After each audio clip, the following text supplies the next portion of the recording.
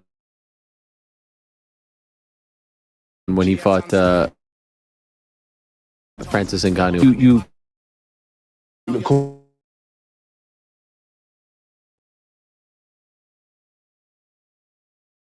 us and said, listen, bruv, Tyson Fury might be. Another well-known DJ in the UK called Majestic, and he was like, bruv, what are you saying about Baradan for Tyson? I was like, okay, sick. I said, oh, listen, what are you saying to playing it for his walkout? He said, oh, bruv, walkout was sorted out ages ago, man. The same day of it, he hit me up, he said, you know what, change up, give him credit. They sent back a version. Then he played it like the same evening.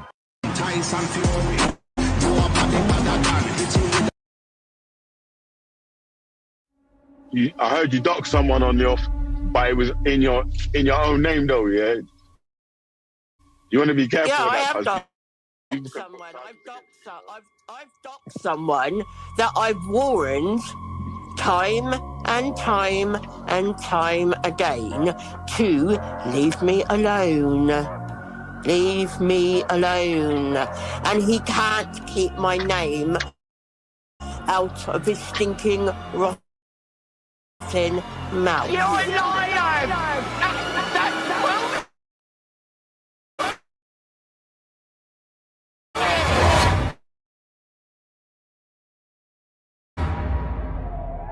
Not to put anyone else's address up. So yeah, deal with that, you cunt. Better done. What a load of bullets. You're a liar! That's what we mean! That's me. I am a devil! Are you Yaga, they not even like Struggle. One like a we a motherfucker brother. One like a girl like Shovel. Lord, I'm like a girl again. Are you Yaga, they not even like Struggle. One like a sound you clear, yeah? Alright, check. So yeah, deal with that, you cunt.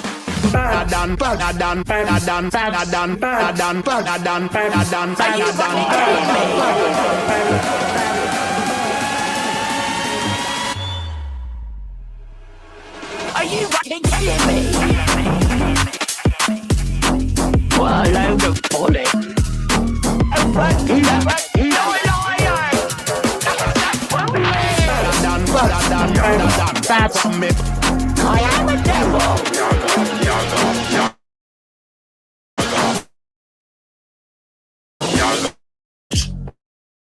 I love it, Tuffy. Oh my god, do you know what I've done? I've actually recorded it and I'm going to be able to listen to it every day. See, you mongos are fucking mongos.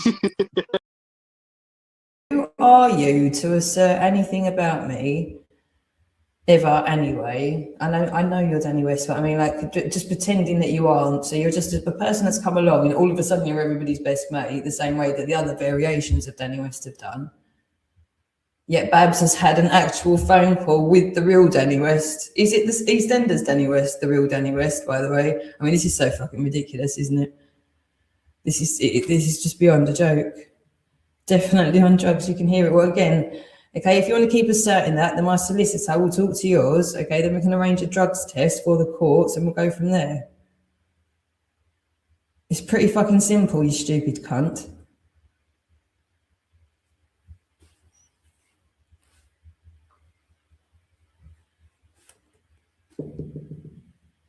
Yeah, exactly. And I mean, again, all it does is prove, like, who are you? Why are you invested into my life, my plans, what I'm trying to do, and why have you sabotaged it? And then pretend that I've not done it because I'm a bullshitter, because I'm a scammer. What have I scammed? Who supported me to do anything? Nobody knows I fucking exist.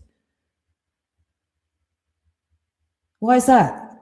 Wouldn't have anything to do with being erased over and over and over and over and over and over again by you wankers. Who started all that shit? Justin Armrod, Wake Up UK, Right Unity, eMedia Hosting, WebberLogic, Clacton, Caravan.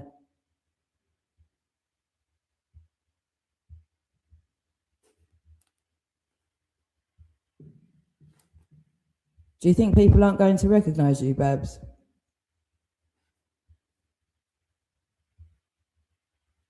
I know nothing about the law. Well, that's not what my solicitor said, and that's not what AI says.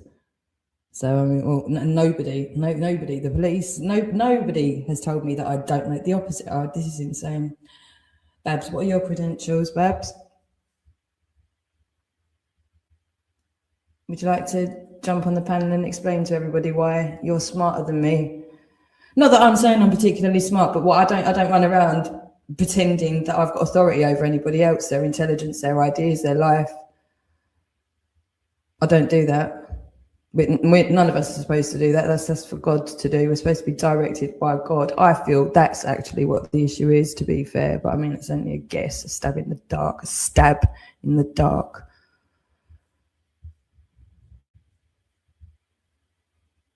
Who's the watch bishop, Babs? Sounds like you're playing a game. Well, I'm not playing a game. The archbishop is a real position. Okay, it's the head of the church.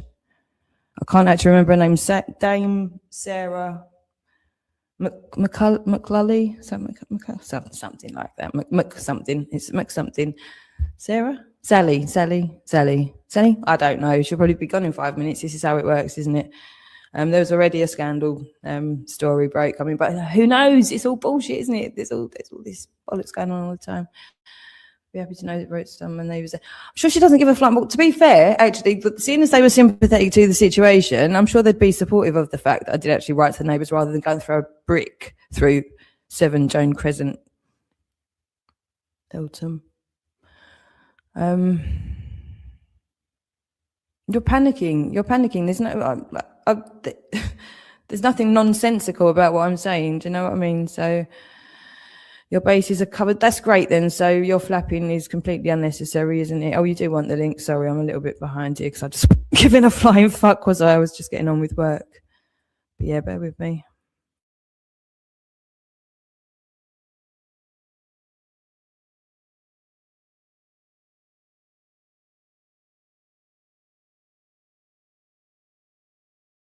When did he tell you that?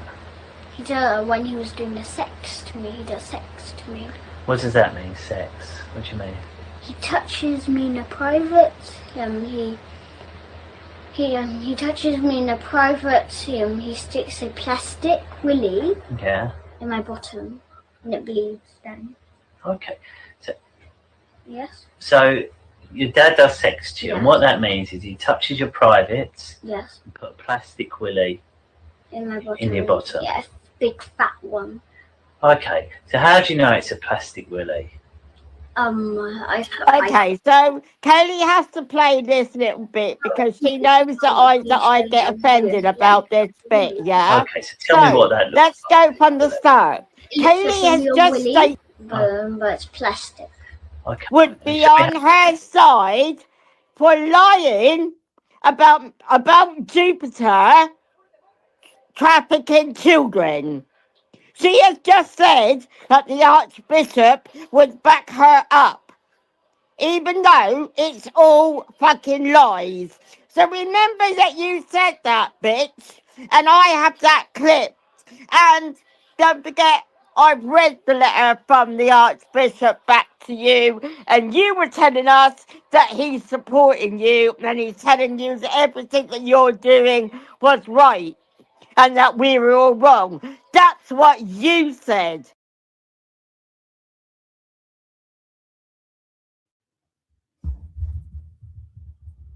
Again, Babs, I've already explained this earlier. This is why I keep saying what you probably should do before you speak in public is to look at how the law works. Okay, if I say something and you want to disprove it, you need to be able to provide evidence for that.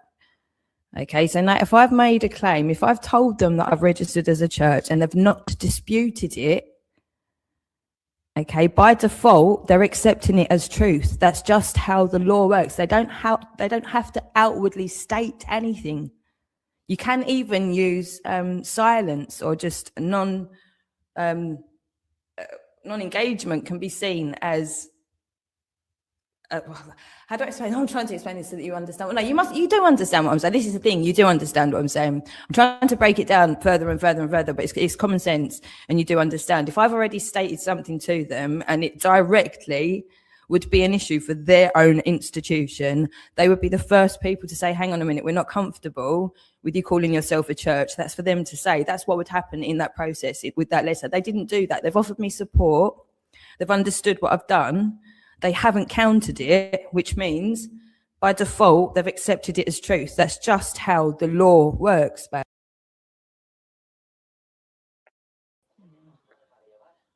So you're saying that the Archbishop would back you up on lies. That's my point. You didn't address my point, what I was making whatsoever. As usual, it's all babble. You're liar! Oh my God. Babble, and of course Katie brings this fucking moron on to turn around and wants to disrupt from the fucking from her bullshit, yeah? I'm not gonna shut up. I'm not gonna shut up. I'm gonna make my point and I'm going. Calm down. Stop bringing You're an old the children lady. up because the kids have nothing to do with you. You're gonna give Stop yourself bringing a my heart family attack. up because my family hate you. Calm down, Babs. INAB. Calm down, Babs. You're getting excited. Oh my Dear, God, oh what a dear. moron. Dear, oh dear, Babsy. Here, Babsy, when's John Williams going to come on the panel, eh? Why is he so afraid to come on the panel and talk? He's in your team, isn't he, Babs? I don't have a team. Just because your team Uggs, along with someone called Sarah and Gas and Beisel, all the YouTube fucking rejects our fucking team Uggs. I don't have a team. You're a liar! Fucking idiot. Stop flapping, Babs. We all know I'm not flapping, but We all know Kaylee and about Jake your team. flapping. Because You and Jake John has Williams. fucked up big time. We all got know proof about you and that John he Williams, accesses Babs. child porn. We know about you and porn. John Williams. Come on, John Williams. Come on the panel and defend Babs. Why are you so? What? I mean, seriously, are you back actually in, in love with John Williams? Put your teeth back in. We can't understand you, Babs. Convict, how Are your many old teeth- are people your have teeth you in robbed the glass? lately? Are your How teeth many having a old wash? people have you Are your robbed teeth having a lately? wash in the How bath, are many they? old people have you robbed Me, lately? How many old people have you robbed lately? How many old people have you robbed lately? How many robbed people have you robbed lately? Leave me alone. How many Come on, old John people? Williams. Honestly, convict, how many Come on, old where's people John have you Williams, robbed Babs? lately? Where's How John many old Williams? people have you robbed Why won't he lately? come on the How panel, Babs? many What's he old afraid people of? have you robbed lately? Is he How afraid to many come old? on the panel, Babs? Your friend John Williams, your teammate, is he afraid to come on the panel? Your teammate. What about your teammates? What about Uggs' team? What? What Calm about the down, Uggs Babs. team? You're flapping, Why don't Babs. they all Calm come down. on the panel? No, because they're all little cowards. Yeah, you're All right. of John you. Williams is All of you are John. wrongins. Babs just called you a coward, John. You can't He let knows Babs I do didn't that. call him that. I You called can't your let team. Babs call you a Your coward, team. John. Convict the old person robbers team. You're a liar. Come on, Babs. Get John Williams on the panel. Why is he so afraid to Oh talk? my God. Somebody is so obsessed. What's that? I will not. Yeah. Fucking idiot. Can you read my comments to her, Katie or Justin? Let's have a look. What's he saying? We didn't claim Michaela is trafficking children. You gullible gossip monster was the slanderous abuser. Yeah, right. Okay. I like I'm ever gonna believe a word a paedophile says. Oh, am I? I'm not flapping, mate. I find it absolutely fucking hilarious. The only ones that are flapping, Kaylee and Jake. You can hear it. You can hear it in their voices. They're flapping. They're lying. They're lying. They're flapping. That's what they do. Yeah. So, Kaylee, what's this about? If what people say isn't true about you, it wouldn't bother you. Okay, one, not everybody is the same. Some people do have, like, are a bit funny. But the other thing is, if that is true, then why does it bother you when I turn around and accuse you of being on drugs? That actually bothers you, yeah? Because it does. I know you're on drugs. You can hear it in your voice. And seriously, if you're not, you need help, mate. You need help. Oh dear, she's gonna leave me here. It's funny how she thinks that playing my song triggers me. She thinks like, she is trapped in the head. Oh, Babs, do you think nobody recognizes you? Oh, Babs, do you think this? Oh, Babs, do you think that? Oh, Babs, do you think this? Oh, Babs. Honestly, you're absolutely fucking pathetic. Absolutely fucking pathetic. Can I ask John Williams a question? No, just seen this, huh? I can't handle the panel anymore. It hurts my head and soul. Yeah, Kaylee has no soul. If she did, she wouldn't be in love with a paedophile. Nobody who's in love with a paedophile can have a soul.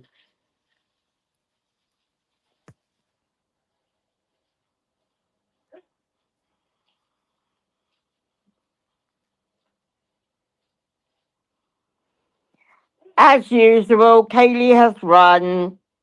Run, rabbit, run, rabbit, run, run, run. Okay, anyway.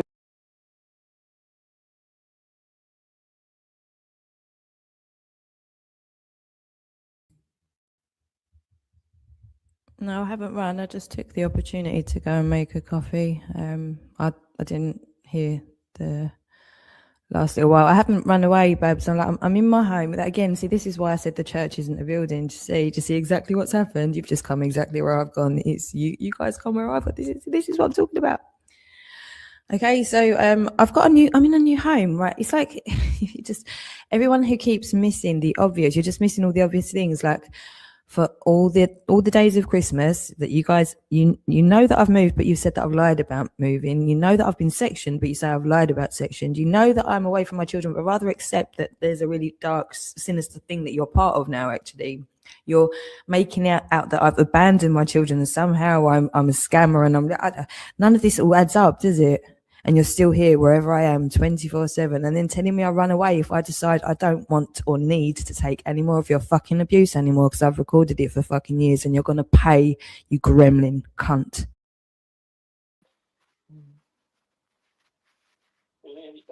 Our abuse. What about your abuse, Kaylee? What about all that stuff that you said to me about Nobby? What about laughing when I told you why I got offended because I had cancer? What about that? What about what you did to AJ? Out of everything that you've done, that's the one thing that is beyond disgusting. You ring the police and tell the police that he killed his partner. And then you also write to all poor Dupes. Good job, Dupes has lived there all these years, and all her neighbours know her.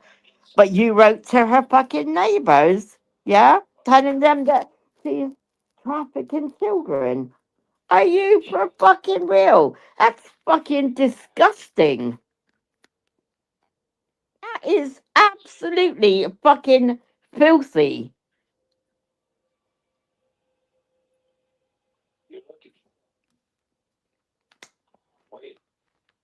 Absolutely filthy. Unfucking believable. But anyway, like I was addressing a minute ago, Katie's run. Run, rabbit, run, rabbit, run, run, run. What about you? See, this is what you never do. You never answer when I try to address to you. What about what you've done? What about AJ? What about Jukes? What about what you did to me? You never come back and say, "Oh, you know, maybe I was wrong. I shouldn't have done that," or blah blah blah. No, no. You try to make out that you're absolutely perfect. No one's perfect. I know I've made mistakes, but one thing I do know is that I'm not involved with anything that you're involved with. Yeah, you're horrible. You get under my skin. You make my skin fucking crawl. Yeah, and I mean, I find it sickening when I hear you talk about God. I find it sickening when I hear you talk about other people's children. You're just cringe. Oh my God, I just like, but one thing you do know, Kaylee, yeah, is, no, I'm not going to tell you, actually. You think you're so fucking smart. You should already know what I was about to say.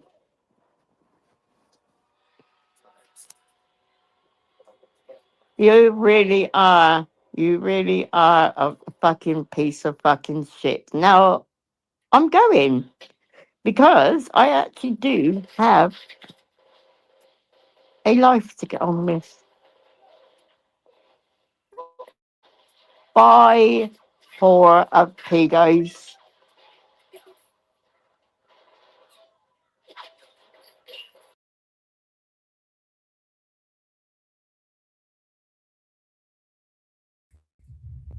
Jake, I don't know if you're listening. She left at 4:40:41.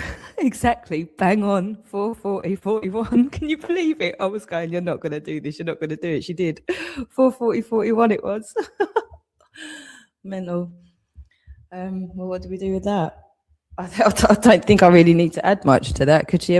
She really doesn't understand how slander or not, but she's doing it directly to me in my space about you as well. This is insane, isn't it?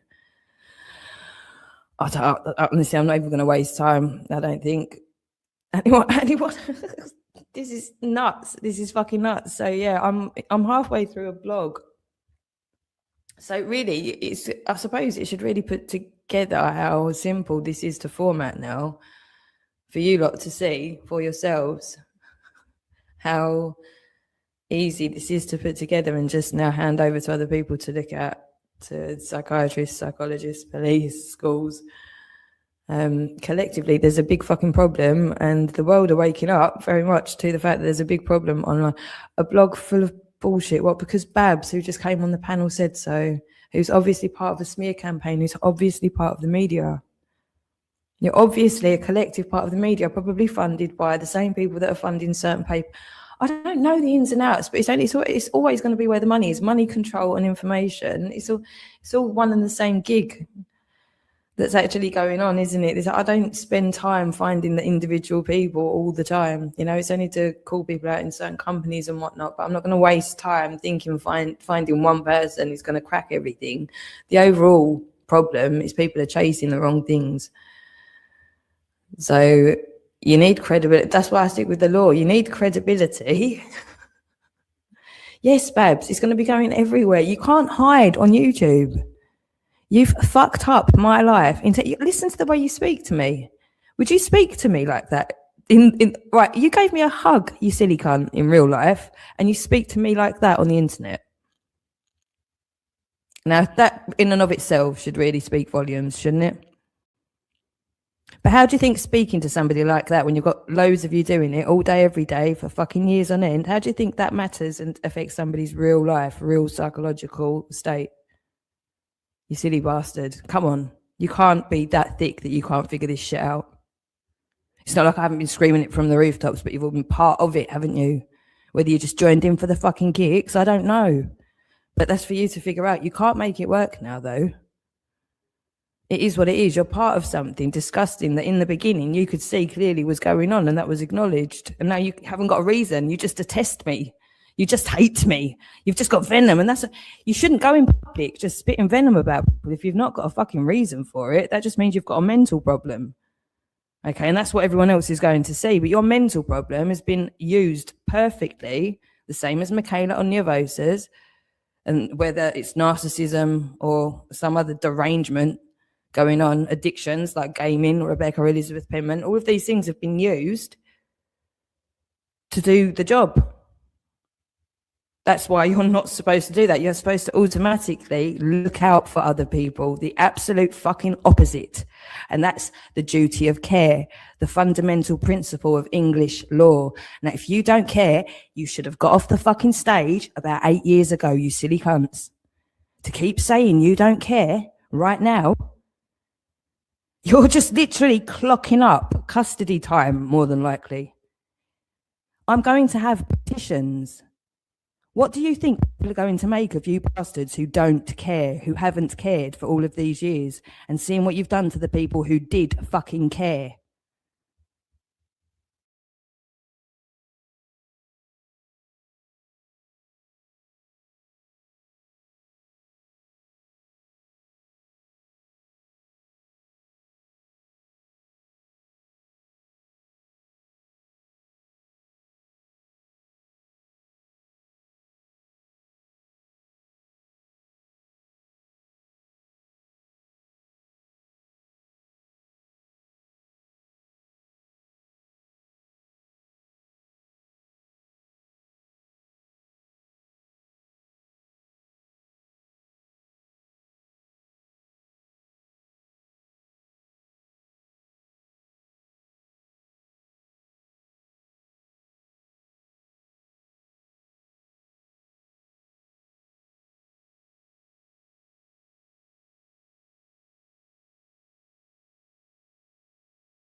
And then after, when he takes it out, it bleeds. So how does he stick it in your bottom?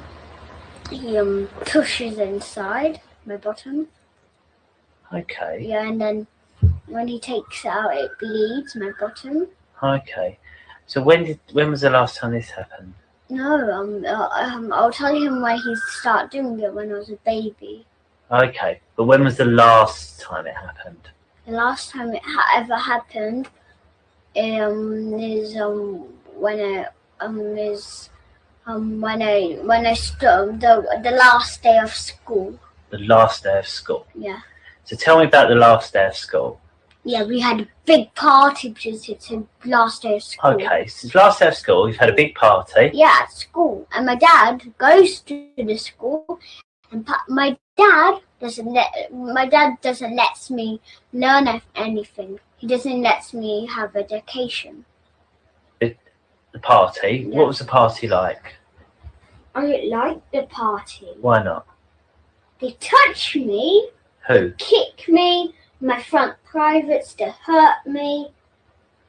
So when they stick a big plaster really in my bottom, and when it bleeds, if I cry, he like, do you know those spaghetti spoons?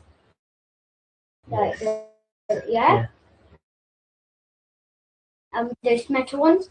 If I cry, he hits me on the head with it. Okay. But if I cry, nurse teacher, I'm a smart one, she injects me, and a sleeping injection on my neck, and then I fell asleep straight away. Right. And what is the sex? They touch me in the privates. They tell me to lick the privates. Who says that? My dad's, the teachers, everybody's. Okay.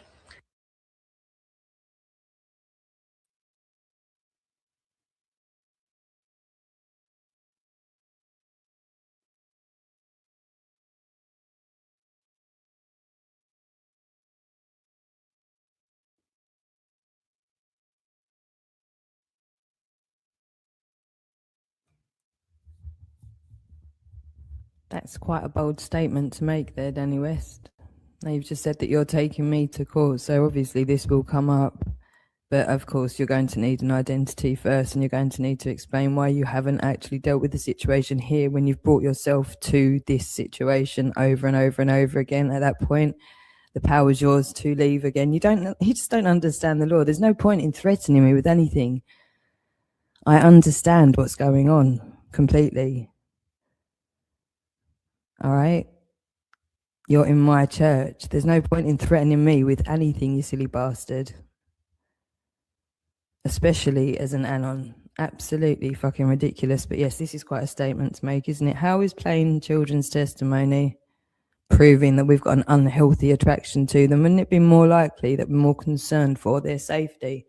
If we had an unhealthy attraction to them, why would we be highlighting paedophilia? You're anonymous. You're threatening me in my church. I'm here all day, every day, under duress in my own name. All these men, all day, every day, getting excited at my distress and telling me it's all in my imagination. Pretty fucked up, but carry on, Danny West. Got nothing to say about what this child's saying now. Just that you're going to be taking me to court as an anonymous person. Not here every day. Again, you don't need to be here. I don't know who you are. I can't accuse you of anything until I know who you are. Ask YouTube, ask your solicitor. Very, very simple how this is all panning out at the moment, mate. You just don't need to be here. You literally can just go away. I'm under duress, Babs. All of you can fuck off out of my life at any point, Babs. Me responding to you constantly, doing what you do, is not threatening in the sense that you're trying to make it out. It's not. I'm letting you know what's going to happen, the repercussions of your decisions and your actions. Okay, again, you need to learn the law.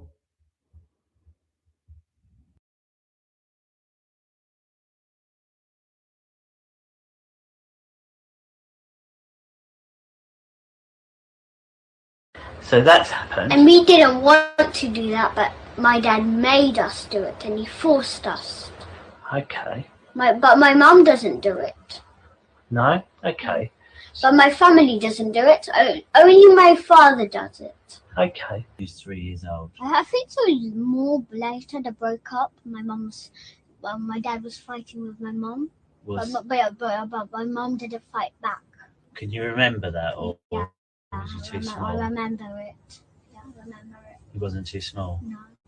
No. No. My sister had the door slammed, and my sister hit her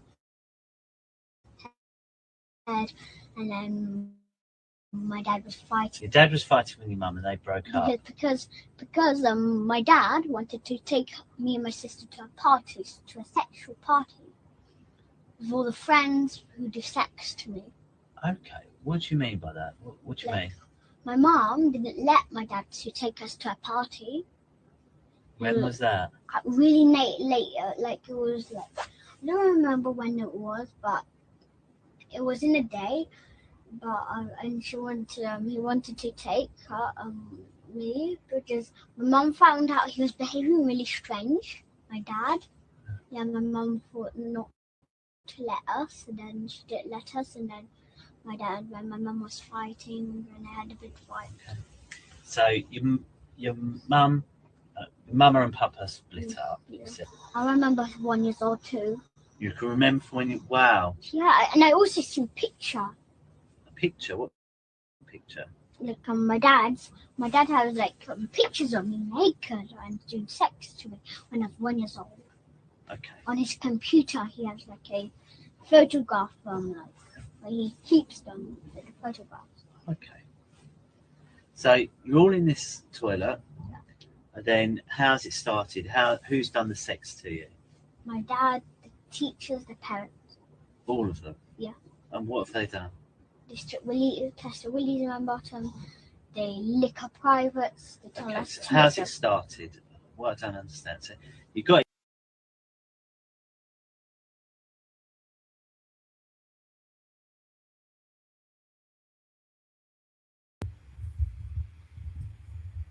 What is it that I can't stop that you're saying, you anonymous little shit? What is it that you're saying I can't stop and that I'm addicted to? The truth, getting out of this situation so I can be with my fucking children to protect them from scumbag cunts like you.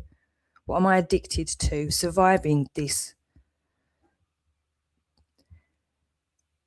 The irony of the fucking projection and the hypocrisy, you disgusting cunt, and the fact that you're choosing to ignore when I'm clearly telling you how much people are going to enjoy hurting you. And you fucking deserve it. And I don't care if nobody sees. Because you deserve it. And you come back every fucking day.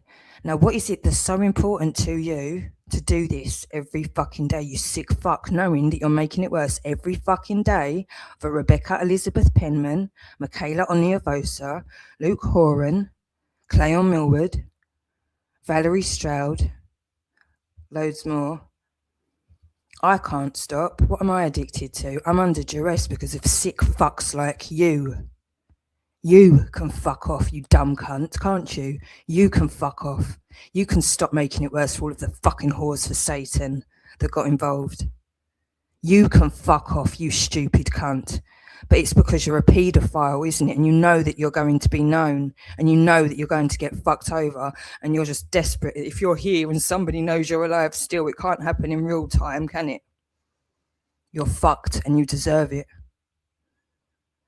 You choose to be here every fucking day, you sick cunt. You go on and on about my children, on and on and on about my ex, you sick cunt. You deserve to be tortured to death, you sick cunt. And you're making it worse every fucking day for all of those cunts that got involved as well.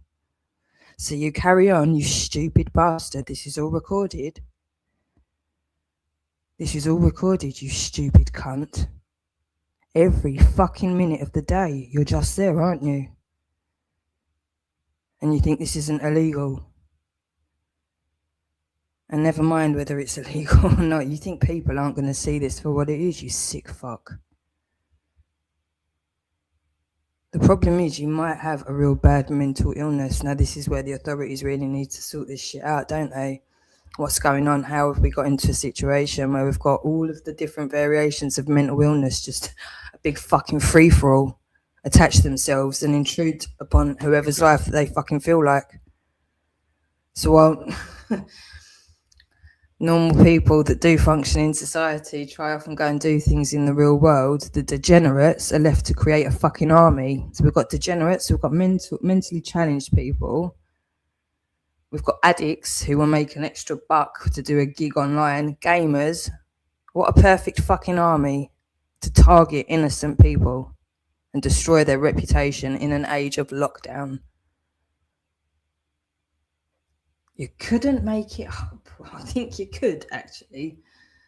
And I don't believe there's any coincidences, especially not in that Henry Milner in 2020 published No Lawyers in Heaven. Henry Milner, the same defence lawyer, Mandy Mosley, kosher rat from Birmingham, the funder of all the fucking chaos and mayhem and bullshit on social media, may or may not also be Athena. Who gives a flying fuck? You're all going to have to answer. And like, I mean, it's flying around in the mainstream media. It's actually a tagline now. It was probably hashtagged on Twitter or X or whatever it is. I just don't do that sort of thing. But follow the money. That's actually being thrown around to do with the Epstein files right now. So, Mandy, Luke, how did that all come about? How is it that Luke accidentally doxed Brian Leroy Hansford's son-in-law, so his daughter's husband, the property owner, nightclub owner, Clive Lilly? Luke Horan doxed him to me, believing it was Eric. It was Eric's crack bitch at the time that he was trying to dox. He turned out to be Brian Leroy Hansford, director of Advanced Demolition Southern, But Luke fucked it up, and somebody obviously had a word, because overnight everything changed and nobody was allowed to ask any questions about Sabina, and it was all, if anything, it was Kaylee's fault. That was just the arrangement. All of a sudden, overnight, it went from Luke doxing Brian, fucking it up, and there's someone blatantly got in his ear. Mandy got on the phone to the club and spoke to Rachel. I didn't know Rachel was his daughter. I spoke to Rachel herself, and apparently that was my fault as well. But I didn't even know that that was Brian's. I wouldn't have known any of this. None of these people were in my life. If Brian wasn't hassling me in the first place, I wouldn't need to know who he is. If Luke hadn't sent me the wrong fucking information, I wouldn't have contacted those people. And they've tried to make all of it my fault the whole way along. I'm harassing all of their families. I mean, what the fuck? And this has been going on all day, every fucking day, for all of these years, still going on today. So many women involved just joined in, have destroyed my reputation, still fucking do that to this day as well. You cunt, Michaela, on your face. So you're going to fucking pay. You're going to fucking pay, Rebecca Elizabeth Penman.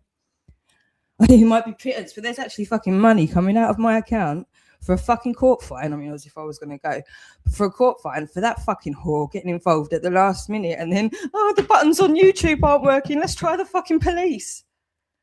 We'll tell them we'll tell her like 2 or 3 things that Kaylee said in response under duress after how many years, and I'm destroying her life with all of these paedophiles. I won't mention that bit.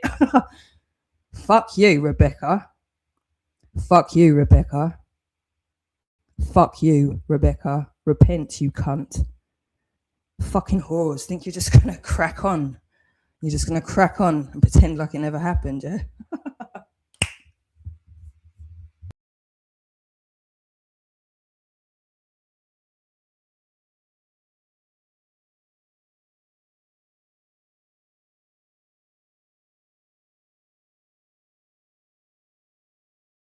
In there, Yeah. what happened first? They touch us, then they do sex. Who's they? Who did it? My dad and all the parents. They touched you. And what does that mean, touched you? They touch our privates. What do they do by touching it? What do they do? They squeeze it. Do you know the white stuff? When you eat, you rub it and then the white stuff comes out. Right.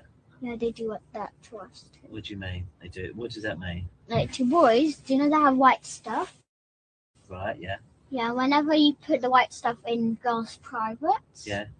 they create a baby. So, and how does your body feel when it comes out? Like and it's also bad because it takes all your and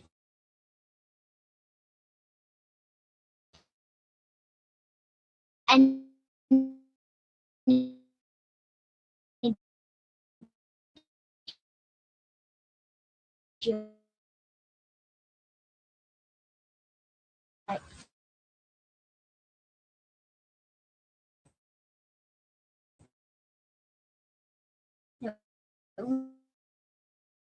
really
but the ladies tell me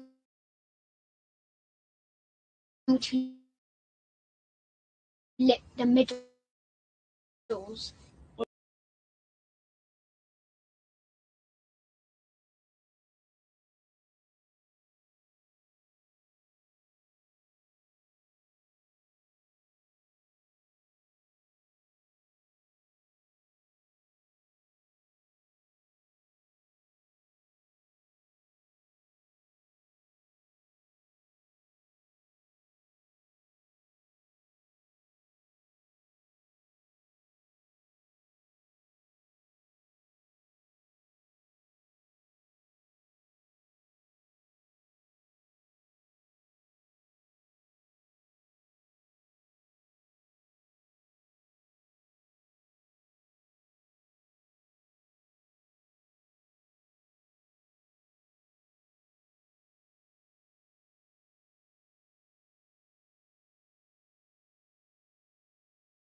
parties, to a sexual party with all the friends who do sex to me.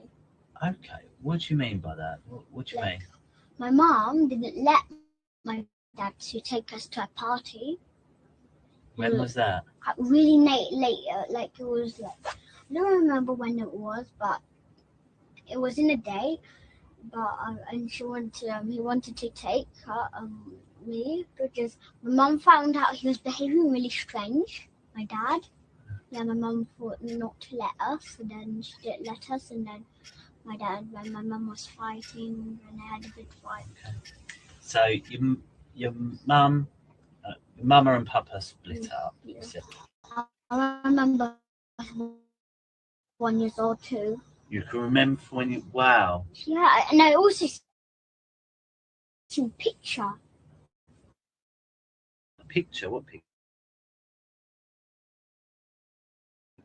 Like my dad's. My dad has like pictures of me naked and doing sex to me when I was 1 year old. Okay. On his computer, he has like a photograph where he keeps them, like the photographs. Okay. So you're all in this toilet.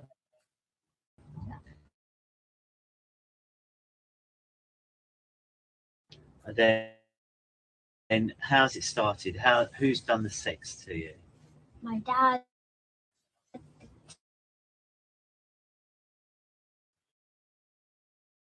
Teachers the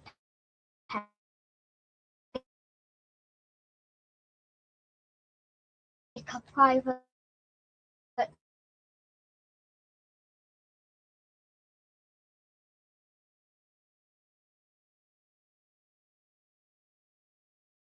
Okay, so how's it started? What I don't understand. So you got in. What do they do? And the white stuff comes out. Right.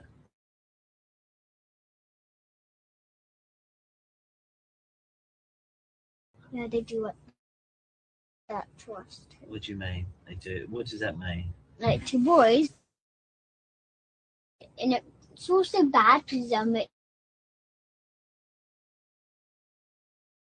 takes all your energy away. Okay. Makes me weak, so and puts all his weight on. Puts this and put all his weight on me, and it really hurts. Willies or something. What does that mean? Do you know what a willy is? Yes. They put plastic willies in my bottom, and then and then it bleeds after they take it out. And how do they get it in your bottom? They stretch it, and then they put it in. Right. And so they put it in. Yeah. And how does that feel? Really hurting. And they also tell me to suss their willies, the real ones. They read to what? They also tell me to suss their willies, the real ones. What does that mean? They suck. Suck. The real ones, not the plastic ones. And who makes you do that? My dad, all the mans. All the men. But the ladies tell me to lick the middles. What does that mean? Like, do you know the middle, like between your bottom and your private? Do you know the middles? He tells me to lick it. And, a lady? Yeah. So what does a lady's middle look like? It looks like the boys' ones. It looks like the boys' ones? Yeah. And what does the boys' ones look like? It's like, do you know your balls? Yeah. Yeah, it's just like that. Do ladies have balls? No, they don't. What do they have then? They have like lips like this. They have it like this. Look, the private looks like this. Oh, I see. Yeah, like okay. And this is where the wee is, and they have a wee hole, and they also have a baby hole where the baby comes out. So they have a wee hole and a baby hole? Yeah. Yeah, but women's private's like really long, but girls are really short, and it's like this. Okay. Like this, it's like. Okay. And they make you lick it? Yeah, and it doesn't have nothing sticking out. Nothing sticking out? No, not like a willy sticking down. No willy. You sure? Yes, and it doesn't, and they don't, and they ladies don't have balls. No? You sure? No. Okay. You know, my dad left me and my sister on a tall fence ourselves, and he went to McDonald's. I was really drunk of him. And my dad also gives us alcohol. Right, okay. And So- we're not allowed alcohol. No? No. What does it taste like? Like, and he also gives us red wine, and it tastes like really sour, then it tastes sweet, like kind of sweet, like and then it's bitter like that. When you taste wine, it tastes like different. Okay. The taste changes. First it's sour, then it like gets bitter, gets sour, then like that. Changes Okay. taste. So when you're on, And he also It's- gives us some white powders to sniff. okay, Yeah, like okay. There's lots of things you said there. and my so- dad also does cigarettes. Okay. There's lots of things you said there. Yes, and he forces me to smell the cigarettes. Okay. And it's really bad. I can have cancer from it. With smelling Could do. cigarette. if I'm How do you know smelling. that? How do you know you can get cancer from it? Because my sister told me Okay. what my Sophie from my sister's class. She's a really mean girl. She's really mean to me. She's really mean to my sister. And her grandma sat next to a lady. My grandma. Her grandma has a friend, and she was smoking right beside her. Yeah. Yeah, and she got cancer and she died. Her grandma. So I just want to talk about those things you Yeah, said. yeah. So you said lots of things. Yeah. You said that it stopped because you were left on a wall outside McDonald's. Is that Yeah, right? and Tall that's wall. why. And that's what I told my mum that, and that's why we stopped the contact. You said he was drunk of him. Yeah. He gives you alcohol. Yeah. And he makes you sniff white stuff. Yeah. Okay. So what we do, first of all, he left you on a wall. What does that mean? Like he left us on a tall wall, like a brick one. So And he left went on a car on his own to McDonald's. and where was this wall? Like he was up there, but McDonald's was far away to Hampstead one. But do you know where Finchley Road is? Yes. And do you know like how's it called? Do you know that warehouse? Like No, I'm not sure. But you're left on a wall. He's got Yeah. to McDonald's, yeah. and then you've told your mum. Yeah, and then we stopped the town contacts. But he was actually. Sorry, I hate sort of stopping. It's just otherwise I lose track with what you're saying. I know it's rude of me, but it's So just. it's okay. It's okay. So you're on the wall. He's gone away. You said it was really drunk of him. Yeah. What does that mean? He was like, really stupid of him to do that. Why did you say the phrase "really drunk of him"? Yeah, why did he do that? Really strange. So he wasn't drunk. He was drunk. He is actually drunk. How do you know that? And he like walks. The way he talks, the way he walks. He walks like drunk like that. Okay. And then you said he gives you alcohol. Yeah. And what alcohol does he give you? Normal alcohol. What's normal alcohol? Like just normal one, like in a green, how's it called? Green bottle. It's in a green bottle. Yeah, and he And- makes us drunk. And what colour is the alcohol? White. So it's white. So it's in a green bottle. It's white. Yeah, but you also have red wine. So white and red. Wine is alcohol actually too. Wine's alcohol as well. So the alcohol you have is white. Yeah. It's in a green bottle. And I also had red one. And Red red wine. Red wine. Okay. And how much of it do you have? Quarter. Quarter of what? Like he puts it, gives us a cup, not from there, like this. Okay. So it gives you a cup. Yeah. What sort of cup? Like a glass. So it gives you a glass. And how much of that glass do you have? Like glass is like big, and we have the whole thing. Okay. And he also gives us beer. Then beer is like orange, yellowy. Okay. So what does this wine taste like? Tell me what the white one tastes like. The white one tastes like really sour and disgusting. It's like Okay. And bitter too. And how much of it do you drink out the glass? Like this, it's in it's full, Yeah. So you and drink it's like it. this, and it's like this, like this, big. So you drink it, and how does it make you feel? After I feel really drunk. What does drunk feel like? Like drunk feels like this, like I'm like it feels like it feels like really like it feels like has like feels like drunk. It feels like I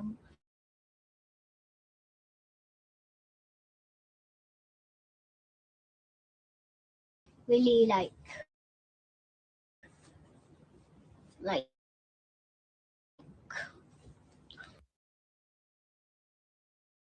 really like that. Yeah, you keep saying drunk. What does drunk?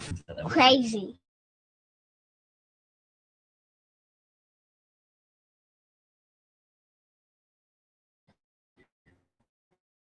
What do you mean crazy? Like and it makes me it makes me say swear words like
Benjamin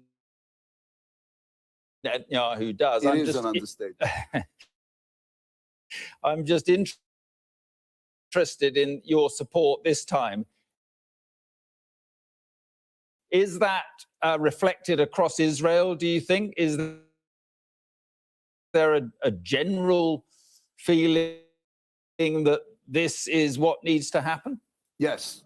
This is beyond Israeli politics. This is beyond day-to-day politics. This is existential. Listen, in which one of them is openly saying our aim or our goal is the total destruction of another. And this is Iran about Israel. So this is an existential threat. It is coming to us. We're not going to allow this to happen anymore. So if everybody messes with us, this is the price he's going to pay. And when these are our sort of scrap missiles, we've got unforeseen weapons to unleash on Israel. What's your level of concern? Well, I am concerned. I have children and grandchildren here, and I care about my people. And but I wouldn't go too far in believing them with. I mean, it's their way, a very Middle Eastern way of throwing threats into the air in the hope that somebody will get really frightened and make mistakes. We are strong. The Israeli army is strong. We got the strongest military power in the world, which is the American army and navy behind us. And even the people of the region are losing patience to Iran. So I think this is an opportunity for us to get rid of this horrible regime.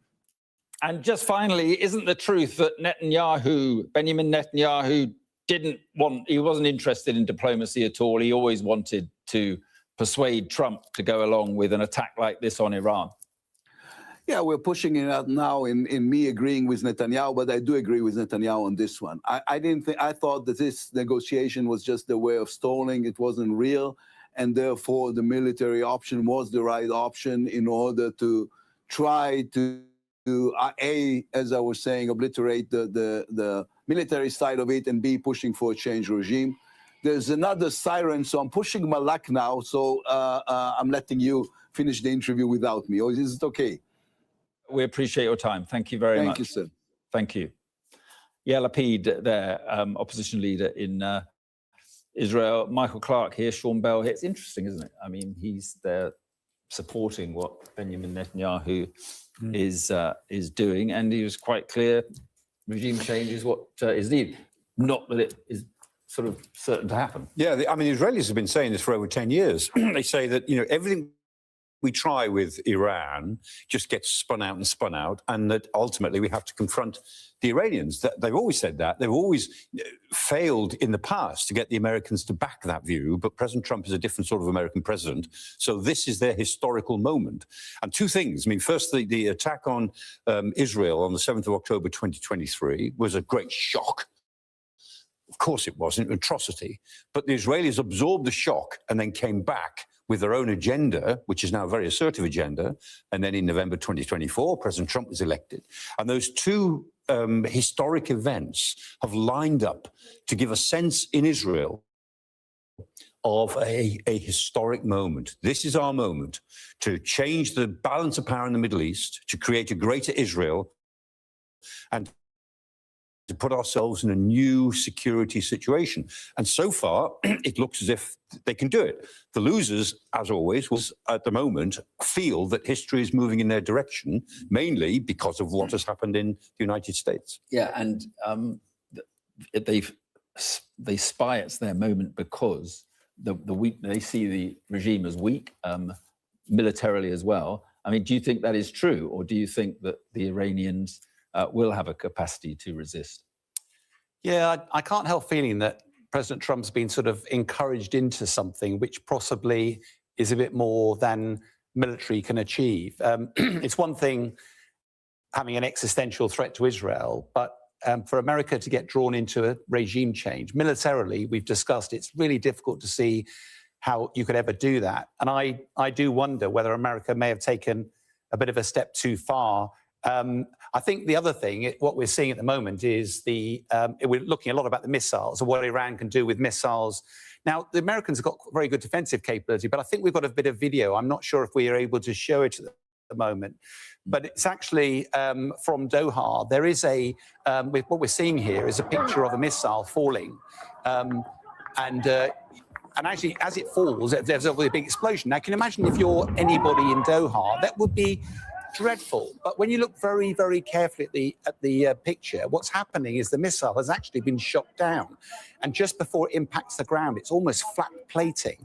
And the fact is, I think most of the missiles are not going to be hitting their intended targets, but that is still not going to be of any comfort to the people in the Middle East as they fall around them. As we heard, Sally was very concerned, as understandably so. And I think as the longer this goes on, particularly this is one of the strengths that Iran has, very large stocks of ballistic missiles and cruise missiles, that even when they're shot down, they're going to cause havoc. And it only takes one lucky strike, and all of a sudden there'll be a very bloody nose for America and some others. And the poor old Qataris, I mean, they tried to play the role of mediator around the Middle East, and they've been attacked 3 times now, twice by Iran and once by Israel. And the Qataris must say, why is it always us? We try to play the positive role, and everybody attacked. They go for the Al Udeid base, of course, which is this big American base where the British operate as well. So there, the irony is the most active peacemakers in the Middle East have now been attacked 3 times by. Agileft has had a very positive impact on our organization. It has improved our relationships across the business between legal, finance, including this idea of a limited attack to try and bring the Iranians or encourage them to give a bit more in the talks. Are you surprised by what we're seeing? Yes. I mean, I thought we all thought that, the Pentagon wanted to give the president a full range of options. And it's very much Pete Hegseth, a man who calls himself the Secretary of War now, still technically Secretary of Defense, because that hasn't officially changed, but that's what he says. And so Pete Hegseth is very assertive about this. And the sort of resources that have been put into the Middle East, these 2 carrier strike groups, the Lincoln and the Ford, at least 100, well over 100 land-based aircraft transferred to Europe, all the tankers, all the AWACS aircraft, the airborne warning and controls, at least 6 of them, Sentry aircraft in the region, all of that, plus the aircraft that's on the carriers, all the Super Hornets, the F-18s. This is a big concentration, the biggest since 2003. And we all thought, okay, well, that's to give the president lots of options. I don't think we anticipated he'd use all of them immediately, all at once. But that clearly is a decision that he's made. He's very instinctive. It's a decision to go for broke and to create an air campaign, predominantly an air campaign, to destroy the government of Iran. And when you aim to destroy, you're never aiming to destroy the people. That would be genocide. You're aiming to destroy the government of Iran. And in principle, it's no different to Putin's decision to destroy the government of Ukraine. It's an aggressive war on a foreign government. But Putin is using thousands of troops on the ground to do that. Boots on the ground. This is President Trump is trying to do it from a distance, remotely. And it'll be a neat trick if he can do it. But we shouldn't, be blind to the fact that this is an unauthorized operation. It's got no UN backing. It's got no regional backing. There's no regional organization that said it. It's got no congressional backing. This is President Trump. So this is like another Venezuela operation, but on a grand scale. And it's a great experiment, both in military power, that Sean would understand better than me, and in, as well, political persuasion. See if he can do it. But I think on the final footnotes there, General Kane, obviously the Chairman of Joint Chiefs, his silence speaks volumes about they put military options on the table. It feels pretty clear that President Trump has gone, I don't care, this is what I want to do. Yeah, okay, thank you both very much indeed. There's been a meeting of Cobra this morning, chaired, I think, by Keir Starmer. Amanda Acas is in Downing Street. Amanda, just bring us up to date with what, not in Downing Street now, in Westminster. Just bring us up to date with what emerged from that Cobra meeting. Yes, so not long after that meeting, which finished just before 10:30, the Prime Minister embarked on a series of phone calls with our European allies, France and Germany. We know he's been speaking to, and they're leaders of the UK, France and Germany have all issued a joint statement now following those phone calls. And let me read to you what they had to say. So it's from President Emmanuel Macron, Chancellor Friedrich Merz, and Prime Minister Starmer. France, Germany, and the United Kingdom have consistently urged the Iranian regime to end Iran's nuclear program, curb its ballistic missile program, refrain from its destabilizing activity in the region and our homelands, and to cease the appalling violence and repression against its own people. We did not participate in these strikes, but are in close contact with our international partners, including the United States, Israel, and partners in the region. We reiterate our commitment to regional stability and to the protection of civilian life.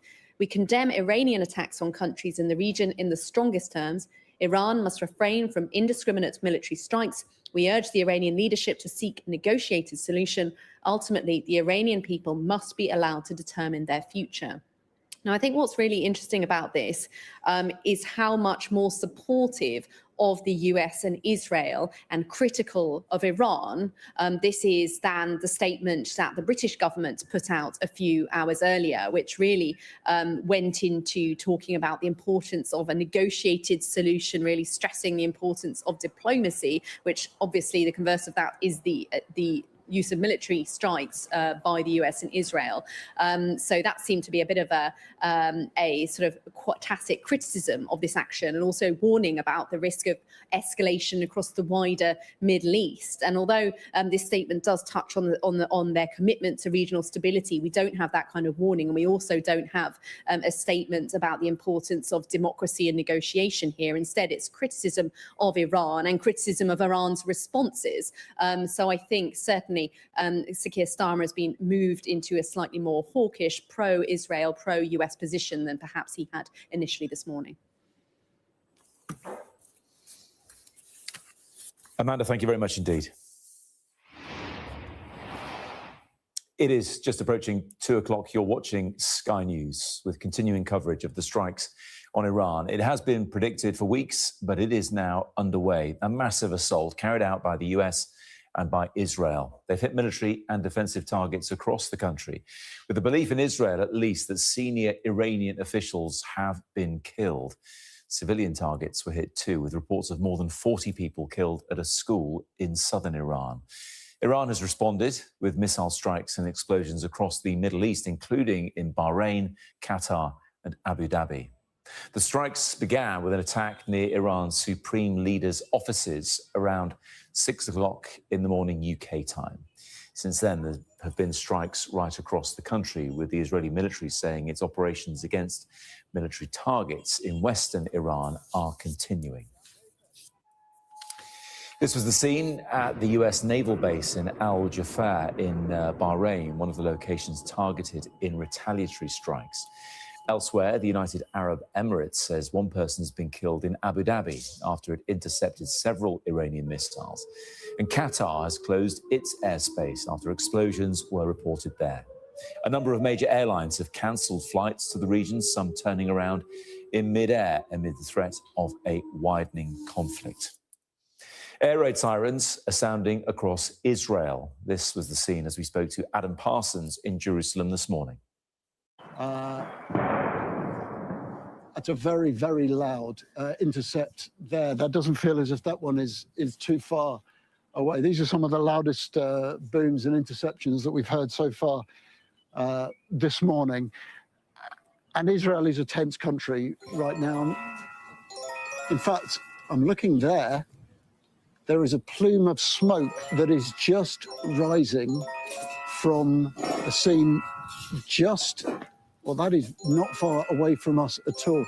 The smoke that you can see rising there, we don't know what has caused that, but that is a venue down there which is used as a concert venue over the course of summer here in the heart of Jerusalem, and there is now smoke pouring out from that. That is just in the shadow of the old city of Jerusalem. That is extraordinarily near to some of the holiest sites in Christianity and Islam. We'll find out what has happened there, but that is smoke pouring out from there. That is Adam Parsons in Jerusalem for us. President Trump addressed the American people in the early hours of the morning, confirming a major combat operation was underway. And he urged the Iranian people to rise up against their government. He stopped short of saying the aim was regime change, but left little doubt that that is his goal. Let's take a listen. The United States military began major combat operations in Iran. Our objective is to defend the American people by eliminating imminent threats from the Iranian regime, a vicious group of very hard, terrible people. Its menacing activities directly endanger the United States, our troops, our bases overseas, and our allies throughout the world. The United States military is undertaking a massive and ongoing operation to prevent this very wicked, radical dictatorship from threatening America and our core national security interests. We are going to destroy their missiles and raise their missile industry to the ground. It will be totally, again, obliterated. We're going to annihilate their Navy. We're going to ensure that the region's terrorist proxies can no longer destabilize the region or the world and attack our forces, and no longer use their IEDs or roadside bombs, as they are sometimes called, to so gravely wound and kill thousands and thousands of people, including many Americans. And we will ensure that Iran does not obtain a nuclear weapon. This regime will soon learn that no one should challenge the strength and might of the United States Armed Forces. The Iranian regime seeks to kill. The lives of courageous American heroes may be lost, and we may have casualties. That often happens in war.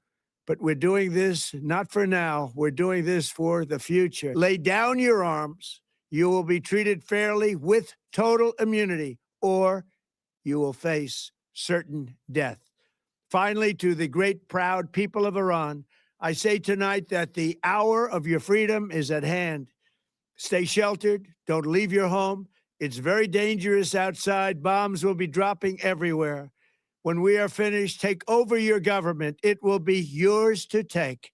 This will be probably your only chance for generations. For many years, you have asked for America's help, but you never got it. No president was willing to do what I am willing to do tonight. Now you have a president who is giving you what you want. So let's see how you respond. America is backing you with overwhelming strength and devastating force. Now is the time to seize control of your destiny and to unleash the prosperous and glorious future that is close within your reach. This is the moment for action. Do not let it pass. We've also heard from Israel's Prime Minister Benjamin Netanyahu, who said the attack on Iran will continue for as long as is necessary. A short while ago, Israel and the United States launched a joint campaign, Operation Lion's Roar. The objective of the operation is to put an end to the threat from the Ayatollah regime in Iran. At this time, the IDF is attacking targets of the oppressive regime, facilities of the Revolutionary Guard, along with the United States military, targeting ballistic missile sites that threaten both Israel and US forces. This operation will continue as long as necessary. In recent months, the tyrants in Iran have been plotting to rebuild their nuclear and missile capabilities and to bury them underground, where we won't be able to strike them. If we don't stop them now, they will become invulnerable. To that end, their representatives in negotiations are trying to buy time, attempting to buy time in fruitless and deceitful negotiations with our American friends. Therefore, we have now launched Operation Lion's Roar, an action that is much more powerful than Operation Rising Lions, which was very powerful. We are doing this in full cooperation with our friends in the United States under the brave leadership of President Trump. Together with the United States, we will strike hard at the terror regime and create conditions that will allow the brave Iranian people to rid themselves of this murderous regime. Whoever lays down their weapon, including among the regime forces, will ensure their safety and secure their future. The Iranian people in all their diversity, Persians, Kurds, Azeris, Balochs, Abkhazians, and all other citizens of this wonderful nation. This is your opportunity to establish a new and free Iran. Take your destiny into your own hands. We can show you a picture now of a satellite image taken today which shows black smoke and extensive damage at the compound of Iran's Supreme Leader Ayatollah Ali Khamenei. The image showing the Supreme Leader's compound in central Tehran was taken just after 11 o'clock in the morning local time. It wasn't clear if the Ayatollah was there at the time. Let's go back to Jerusalem. Our Middle East correspondent Adam Parsons is there for us. Adam, any signs there about the Israeli and American military operation? Yeah, Matt, in the past few minutes, we've seen a series of jets going ahead of very, very high in the sky F-22s heading in that direction. Well, it won't surprise you to know that direction goes towards Tehran. So the operation clearly continues. You might be able to hear a few rumbles in the air around us. I mean, there are still interceptions happening through Israel, have been over the course of the day. We are told that there may be drones heading from Iran to Israel. So this operation continues, and I think we are going to see waves coming from Iran and further waves coming from Israel and from throughout the Middle East. And indeed, of course, you are still going to see attacks taking place not against Israel, but against, we've already seen it, Bahrain, UAE, in Abu Dhabi.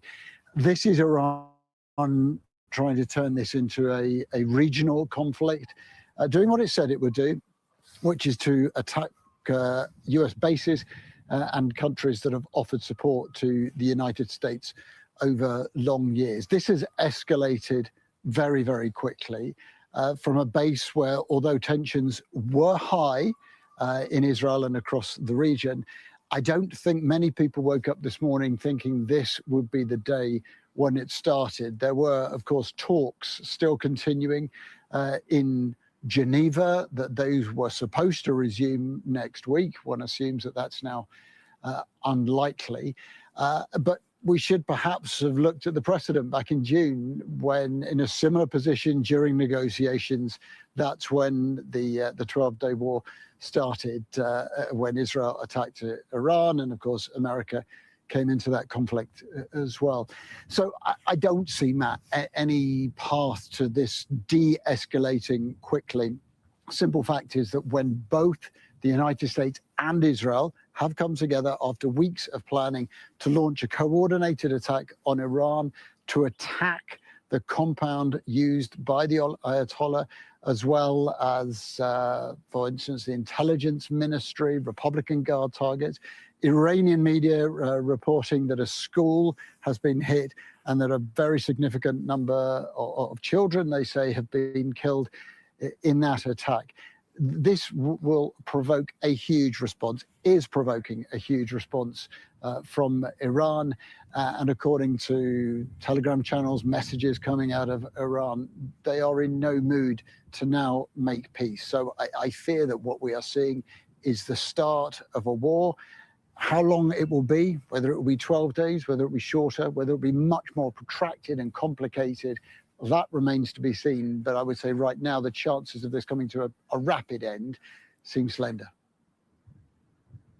Thank you very much indeed for the time being. As you'd expect, plenty of response from governments in the region. Let's start with lines coming from Iran's Foreign Minister Abbas Araghchi saying we may have lost a few commanders, but that's not such a big problem, he's reported to have said. Also, Araghchi saying the attack was unprovoked, illegal and absolutely illegitimate against international law and should be condemned. This from an NBC News interview, our colleagues there.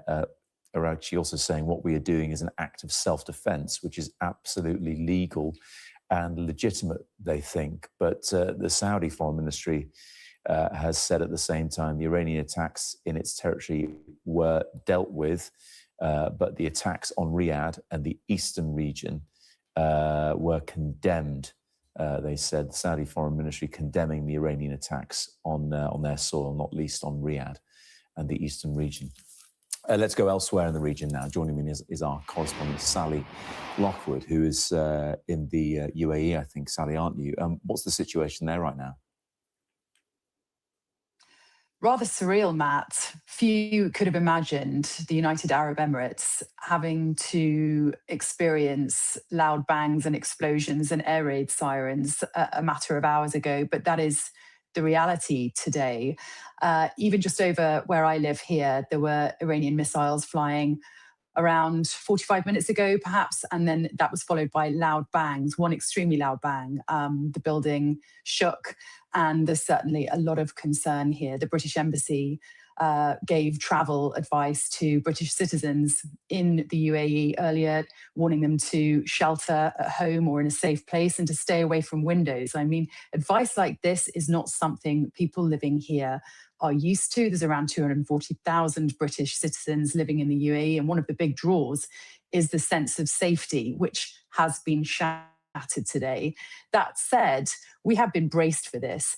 It is something that we've been keeping a very close eye on in recent weeks. It's something that Donald Trump warned was going to happen and threatened was going to happen. And indeed, it seems America and Israel are now at war with Iran, and Iran is now carrying out those retaliatory attacks that it threatened.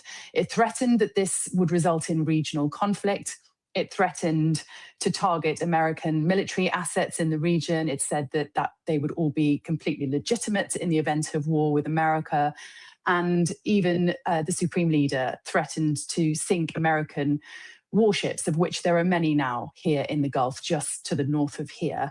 Now, we don't know the extent of this war. We don't know how long it's going to last, but there have been 3 waves of missiles sent over the UAE today. And the Defence Ministry here has confirmed that they were successfully shot down by air defences. But due to falling debris, there has been some damage, and it's been confirmed that 1 person in Abu Dhabi has been killed.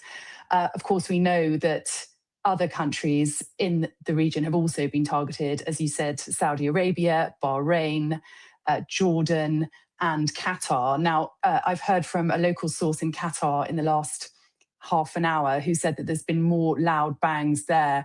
She said the loudest they've had so far today.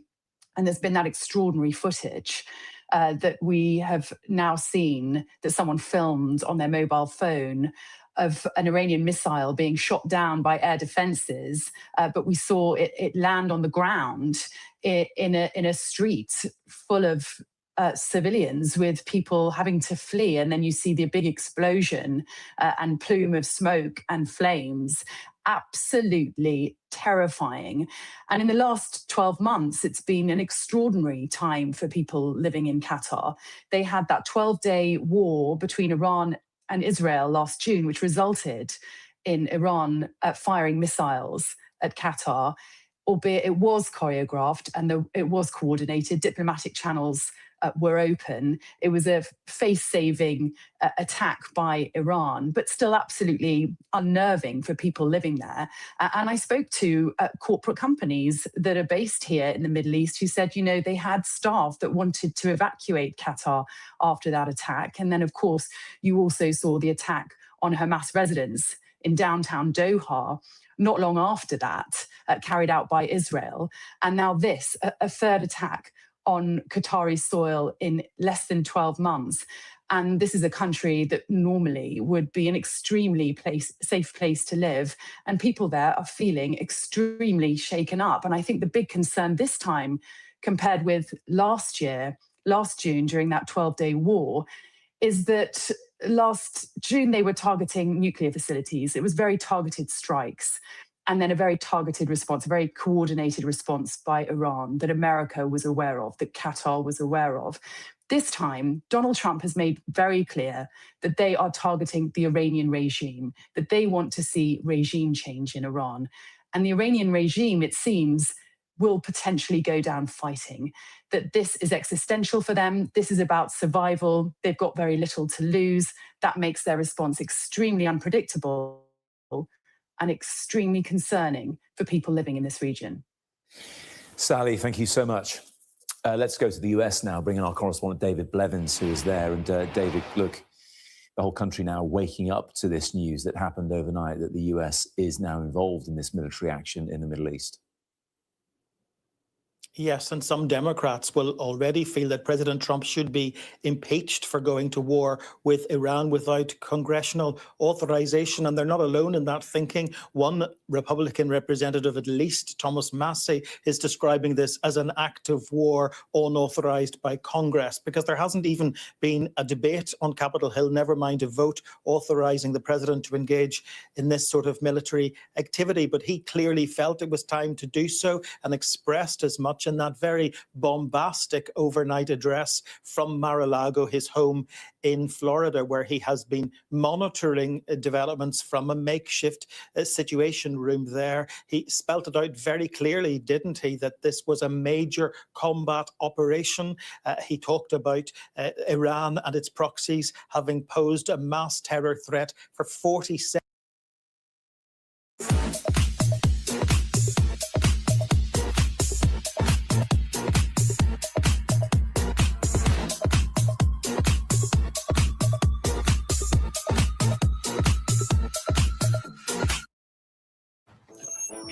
Money. You work hard for it.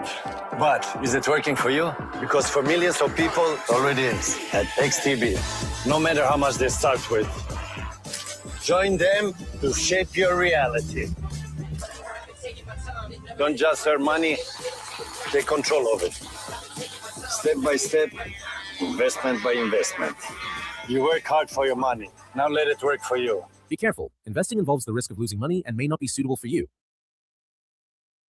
with CBS, he said a peace deal could be struck within 24 hours. Instead, within 24 hours, the president of the United States was engaged in a military operation against Iran. And I think perhaps the most telling remark so far has come from the Iranian Foreign Minister Abbas Araghchi. You quoted some of it earlier, but he also said Trump has turned America first into Israel first, which always means America last. So they are quoting the president's own words, because America first was the platform on which he stood in a bid to win the White House last year. And the Iranians are making it very clear that they know some of the president's own base here in the United States will be very uncomfortable about the idea of a foreign war in a far-off place in this midterm election year. David, joining us from Washington, D.C. Thank you very much indeed.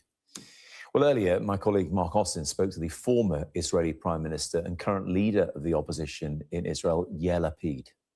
It is justified. I mean, it's a rarity this way these days to have a just war, but this is a just war against a horrible regime that was trying to rehabilitate its nuclear program and its ballistic missiles program. So it was totally justified, and I totally support it.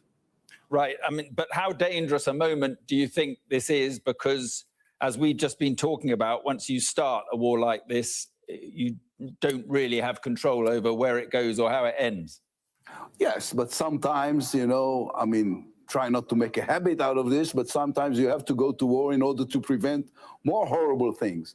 As I was saying, it's a rarity, a justified war, but this is a just war because we cannot allow not only Israel, the world, the global community, the Americans, the region, we cannot allow a nuclear Iran, and we cannot allow the scale of the ballistic missiles program they were building. And therefore, we were forced into this war, and we're going to win it. I think, you know, the best case scenario, of course, is the fall of the regime and help for the people of Iran who are just being massacred by their own government. And if this is, for the flair of the dramatic, this is the sirens of another missile attack on Israel as we speak. Right, and there have been these sirens throughout the day. So are you clear? Do you have to go, or can you carry on? Yeah. I'm fine. But everybody around me have to clear. Okay, go ahead. Right. I mean, so do you think the aim is clearly then regime change? Well, the aim is to obliterate the nuclear program, to obliterate the ballistic missile program, but also if the regime will fall, everybody will be better off. Maybe first and foremost, the Iranian people. This is a horrible regime that creates the biggest exporter of terror in the world, and an unstabilizing force in the entire region. So if they will fall, everybody will be better off. This is part of what we are hoping will happen.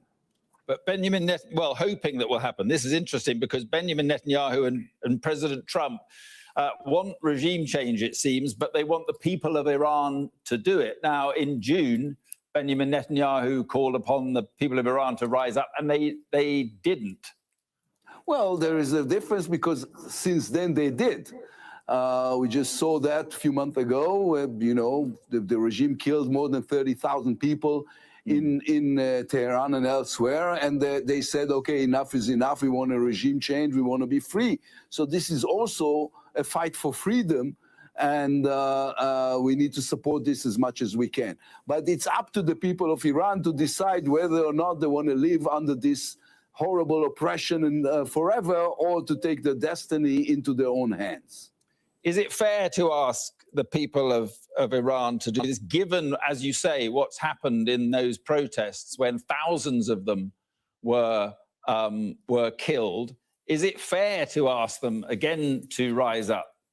Well, I think right now, and that's the difference, right now the civilized world is there to help them. Bombing the Revolutionary Guard's bases and making sure it is more doable than before. But still, nations have to decide their own destiny by themselves. We all hope, and we know that the people of Iran hope for a regime change. So, but it's up to them, and we're just being as supportive as we can.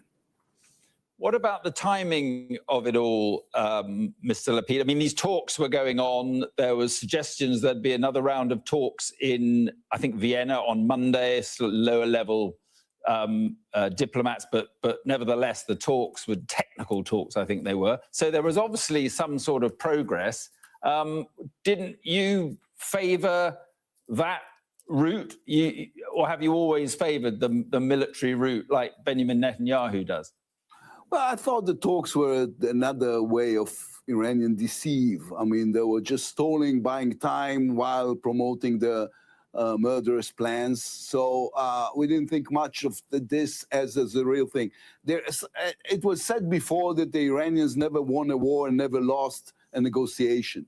What they did was stalling and buying time in order to push forward the nuclear program, getting as far as they can from the riots within their own cities, and building more ballistic missiles and launchers. So we couldn't allow this to go on forever. That was Yair Lapid speaking to Mark a little bit earlier on. Some more lines to bring you now. As you can imagine, plenty of lines coming from all sorts of places this afternoon. Let's start with another one from Iran's foreign minister saying we may have lost one or two commanders, but almost all officials, says Abbas Araghchi, are safe and alive. Plenty of rumours flying around as well, a lot of them unsubstantiated, of course. But that is what Iran's foreign minister is currently saying. Turkey's presidency communications head said escalating tensions between US, Israel and Iran are unacceptable. There is serious concern for the region, and Turkey would prefer the negotiation mechanisms, they say, to be urgently reactivated. They were due to happen in Vienna next week, but you wouldn't be surprised if that didn't happen now. Things have escalated. Let's bring in journalist and human rights activist Daniela Saperi to discuss this. Afternoon to you, Daniela. Your reaction to what we're seeing in the Middle East? Yeah, so what we are seeing is that, again, no one really cares for the people in these countries. We always see that in a war, civilians are the one party who have no lobby and who are on the front line of the death numbers and on being killed, especially in Iran. There are no safe havens, there are no alarm systems. The people cannot be warned if there is an attack. And we have just seen that in Minab, there was even a school, a girls' school that was attacked, and we still don't know how many children died in this attack. Donald Trump and his supporters would say they are doing this for the people. He said that in his in his address overnight. And we just heard the former Israeli Prime Minister say to my colleague Mark that he believes this is a just war. Yeah, this is what they have said in June as well. But we have seen in June that civilians died, political prisoners got injured on the attack on the Evin prison.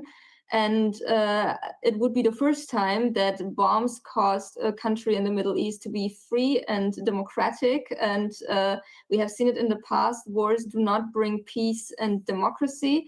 But what we do see, and this is something happening at the same time, the people in Iran are, there are people that are dancing on the street.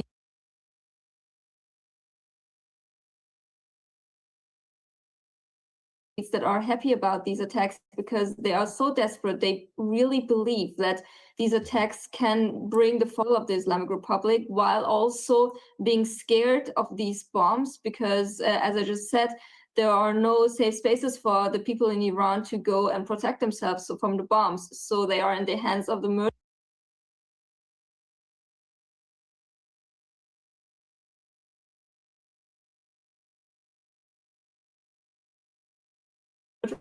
Regime and of murderous bombs.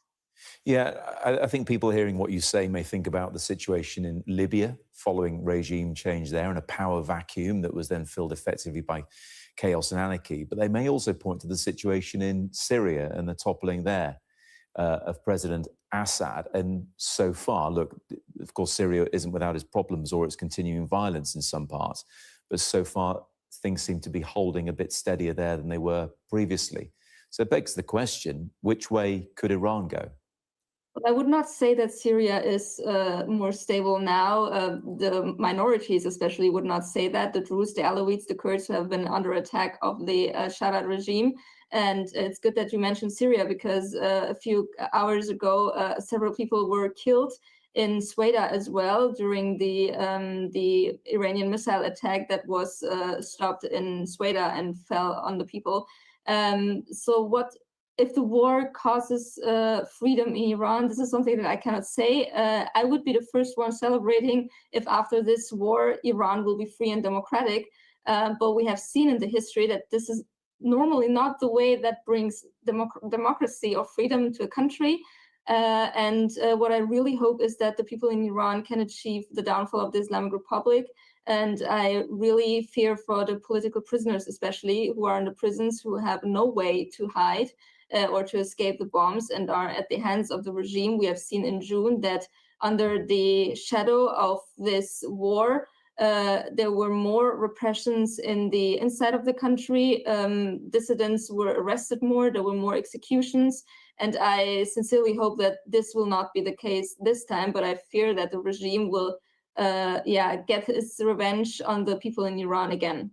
Yes, our viewers will well be aware that amongst those prisoners being held in Iran are two British visitors who are arrested and imprisoned there and remain so today. Do you think the talks that were happening should have continued? Would that have been preferable? Because certainly with hindsight now, it may seem like both sides were bluffing.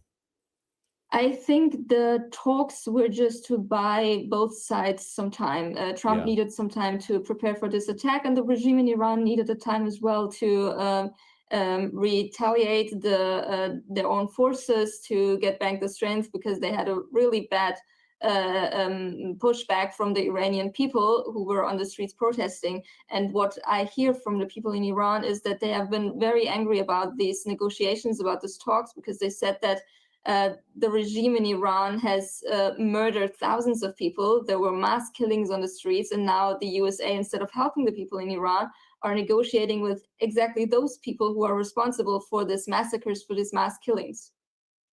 Look, as we've been speaking, Daniela, Russia and China, both, of course, allies of Iran, have requested an urgent meeting of the UN Security Council. They are both, of course, permanent members of the UN Security Council. Do you think that could achieve anything? I don't have high hopes for that, because we have seen it in the past. It never really helped having these council meetings, because especially Russia and China also not allies of the people in Iran. And this is the big dilemma we are having. The people in Iran have no own lobby. They have no one talking for them. The regime is not their representative. America and Israel, but also Russia and China do not have the interests of the people in Iran in their mind. So I don't have a lot of hope about this meeting. Daniela Saperi, human rights activist and journalist, appreciate you joining me here on Sky News this afternoon. Thank you. Let's talk to international negotiator now, Nomi Bar-Yaakov, who I think joins us from Jerusalem. Nomi, correct me if I'm wrong, but if that is where you are, how are things where you are? Hi, Matt. Good to see you. How are things? I think tense would be the, if I had to just describe it in one word. Since early this morning, there have been many sirens, calls for the population, not only in Jerusalem, but more or less in the whole country, to get into a safe space. There have been very loud bombings, louder than the usual. The bombings, of course, are usually the interceptions of the missiles, but the warnings are that the missiles coming from Iran, and these are missiles, not drones, are carrying heavier warheads than the usual. So we're expecting massive blasts, and certainly the interception sounded very close, the interceptions, plural. And as I said, extremely, extremely loud, and they're ongoing. So it's tense, the jets flying overhead, and by jets, I mean fighter jets, and as well as drones. So they're all, the sounds, the music around is very much a dance of war. It's interesting you call it a dance, because previously when Iranian missiles have come in, almost all of them have been downed by Israel's Iron Dome defense system. But you speak to military analysts, and if Iran unleashed all the missiles it has, then that system could well be overwhelmed. But it's not just the Iron Dome. There are a number of air defense that are deployed. The Iron Dome is one of them. Then, of course, there are the THAAD deployed in the entire region, and another sort of long-range Israeli-owned made system. So you've got a huge amount of air defense, and you've got the deployment. The US had come in early. The Gerald Ford is docked outside on sort of the Mediterranean in northern Israel. So there are, yes, very, very, very serious deployment to try to prevent attacks. But that said, there have been Israelis taken into hospital, wounded, and some of the Iranian missiles have managed to target certain areas. So it's all kept, as you know, under wraps at this stage, but there's certainly some penetration. Yes. The vast majority has been intercepted. Certainly the very loud booms that I hear where I am sound to me very much like a massive interception. But again, interceptions can be very, very dangerous. And then, of course, whatever was the missile that was intercepted has to be dismantled by a special anti-bomb team. Nomi, we'll discuss bomb dismantling team. Sorry. Understood. Look, we'll discuss how you think this is going to play out in a minute. But before we do, it'd be good to just look backwards a little bit, given your background as an international negotiator, and talk about the diplomacy or lack of leading up to this point. I mean, it's only a matter of hours ago that Oman's foreign minister, who was chairing these negotiations in Geneva between the US and Iran, Badr al-Basadi, was making positive noises about progress, planning meetings in Vienna next week. Correct. Do you think it's regrettable that that is not happening, that has not succeeded, and perhaps the US, perhaps Israel planned to do this all along? Yes, I think that Israel and the US agreed on this date all along, and that is what is happening, because progress was made in Geneva on Thursday, and the Omani foreign minister then flew on Friday to meet with J.D. Vance and other US officials, the US vice president and others in Washington. And as you said, technical talks were scheduled in Vienna, the seat of the IAEA, the International Atomic Energy Commission, for Monday. So usually in negotiations, the framework is decided first, on what is going to be discussed at that level that you saw. Arachi, the foreign minister of Iran, and the foreign minister of Oman. And at that high level, the US president deployed his two key envoys, Steve Witkoff and Jared Kushner, his son-in-law. But what you saw, though, is that the US had set the bar extremely, extremely high. It wasn't only the nuclear issue that they wanted to discuss, where very serious progress was made, and that was what the technical team was going to discuss in Vienna Monday onwards. It wasn't just Monday. There were scheduled talks for Monday and Tuesday, and then on Wednesday there was supposed to be a political meeting to follow. So so it's not, and this is exactly what happened last time in June. I mean, they were in the midst of negotiations in Muscat, the capital of Oman, when Israel got the green light from the US to attack Iran, right at the heart, in the middle of negotiations. So you're seeing this again. Am I surprised? Unfortunately, I'm not surprised, because I think this is part of the tactic. There's a surprise element there, although the Iranian regime had said that they have no faith in the way that the US was negotiating. It was very clear to them that the US had set the bar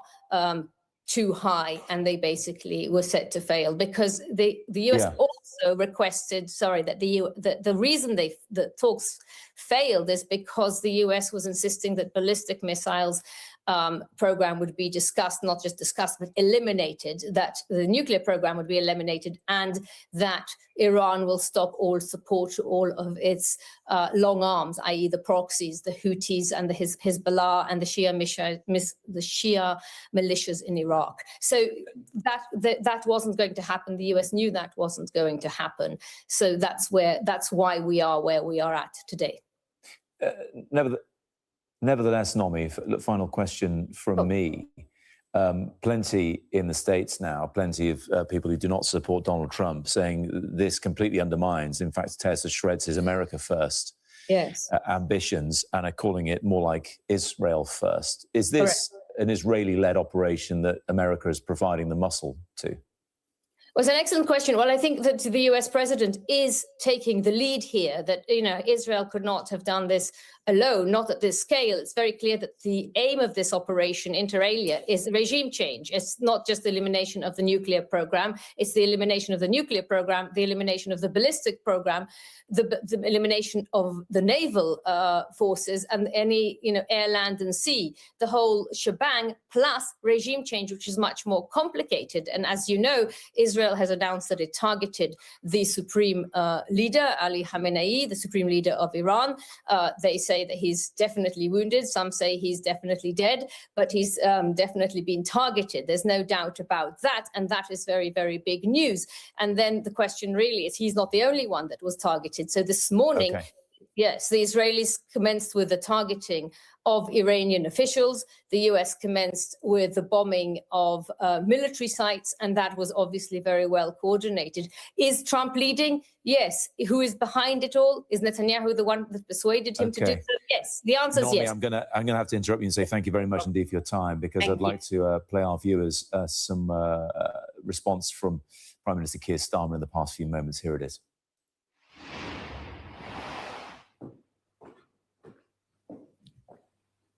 Earlier this morning, the United States and Israel struck targets in Iran. Iran has since launched indiscriminate strikes across the region.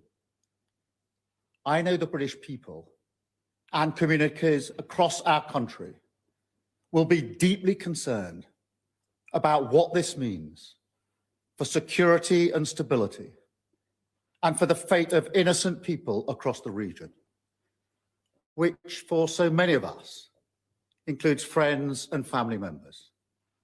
So whilst the situation is evolving very quickly, I want to set out our response. The United Kingdom played no role in these strikes, but we have long been clear the regime in Iran is utterly abhorrent. They have murdered thousands of their own people, brutally crushed dissent, and sought to destabilize the region. Even in the United Kingdom, the Iranian regime poses a direct threat to dissidents, and to the Jewish community. Over the last year alone, they have backed more than 20 potentially lethal attacks on UK soil. So it is clear they must never be allowed to develop a nuclear weapon. That remains the primary aim of the United Kingdom and our allies, including the US. I condemn Iran's attacks today on partners across the region, many of which are not parties to this conflict. We extend our support and solidarity to them as part of our commitments to the security of our allies in the Middle East. We have a range of defensive capabilities in the region, which we've... Hell Let Loose Vietnam launches later this year. But first, experience where it all began. Hell Let Loose is free to play on Steam. And British planes are in the sky today as part of coordinated regional defensive operations to protect our people, our interests, and our allies, as Britain has done before, in line with international law. We've stepped up protections for British bases and personnel to their highest level. We are also reaching out to UK nationals in the region and doing everything we can to support them. I've been speaking with leaders today from the E3 and across the region. It is vital that we prevent further escalation and return to a diplomatic process. We want to see peace and security and the protection of civilian life. Iran can end this now. They should refrain from further strikes, give up their weapons programs, and cease the appalling violence and repression against the Iranian people, who deserve the right to determine their own future in line with our long-standing position. This is the route to de-escalation and back to the negotiating table. Thank you.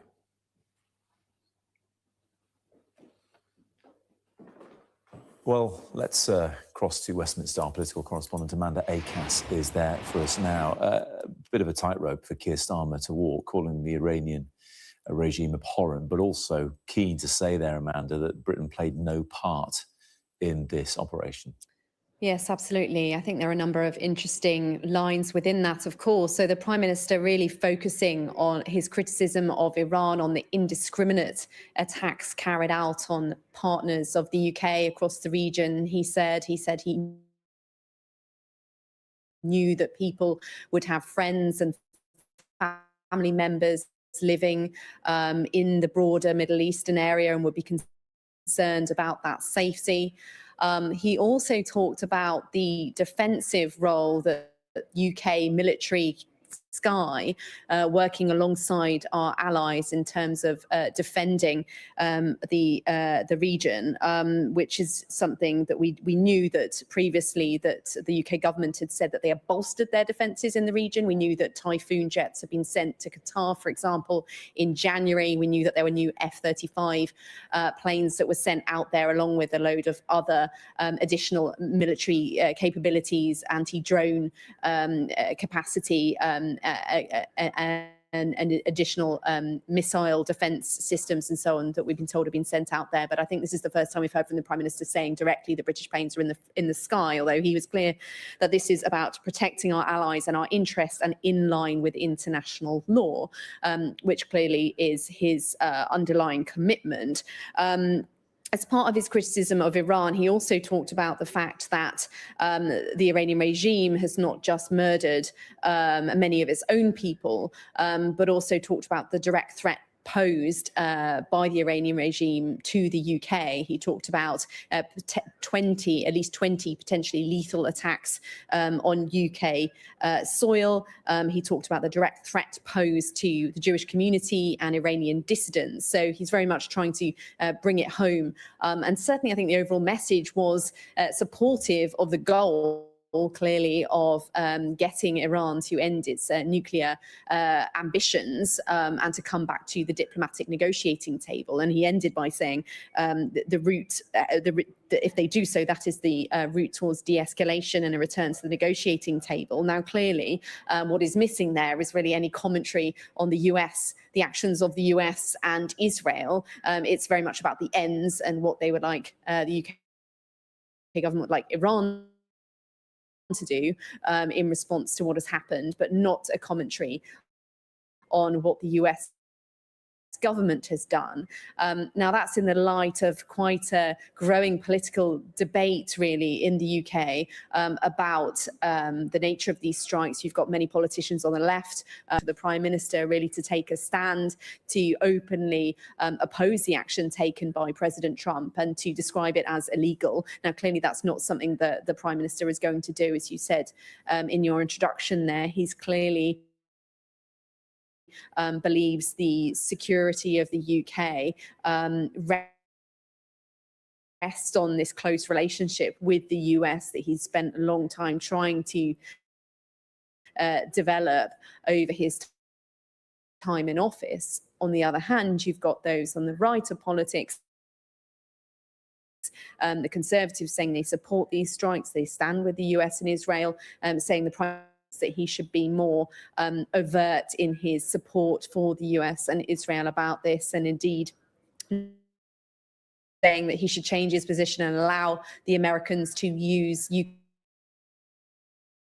RAF effort in Gloucestershire and Diego Garcia and the Chagos Islands for American forces to have carried out these strikes and indeed to do so in future. Now, clearly, that's something that it seems Donald Trump had previously been putting pressure on the UK to allow. We saw Donald Trump's outburst over the Chagos deal, telling Sir Keir Starmer not to give away Diego Garcia just over a week ago, which sounds any of these strikes. Clearly, they didn't need to use them. And we saw in last June, the same thing happened. The US able to clearly operate its attacks on the nuclear facilities then without using UK bases. And once again, I think Sir Keir Starmer very keen to distance himself from the direct military action. But also, I think in this statement, taking quite a clear position in terms of Iran, and in terms of urging the Iranians back to the negotiating table, and very direct criticism of the Iranian response to these attacks, but steering very clear for diplomatic reasons of any commentary on the American-Israeli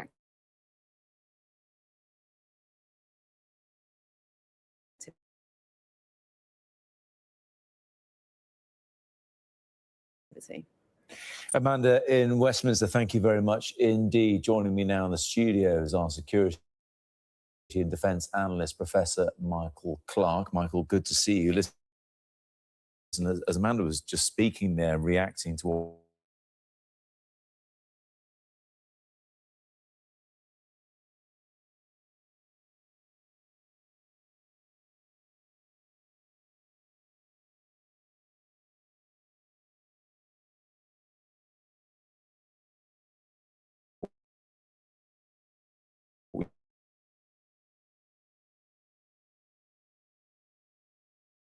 we heard from Prime Minister Keir Starmer, the Russian UN mission. It'll go through the process of condemning the action. I mean, the Russians and the Chinese will undoubtedly put a very critical resolution to the Council. Yeah. It'll give everyone a chance to make their points. Difficult for the British.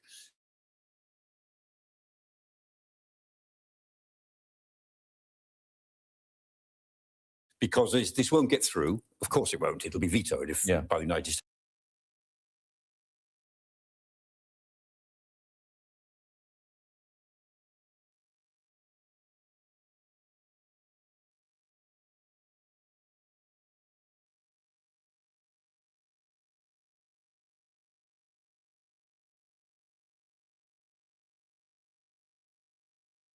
split the United States from its European allies a bit further, because already Britain, France and Germany have already issued a joint support. Western country, there's a segment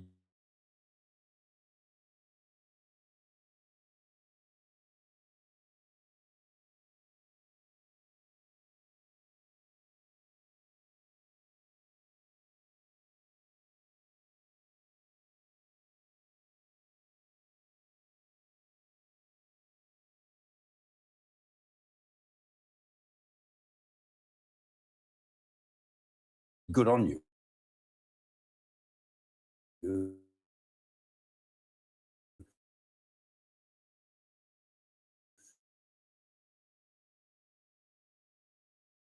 For launch this is Australia. Albanese this morning said the ultimate objective of a negotiation away from nuclear weapons for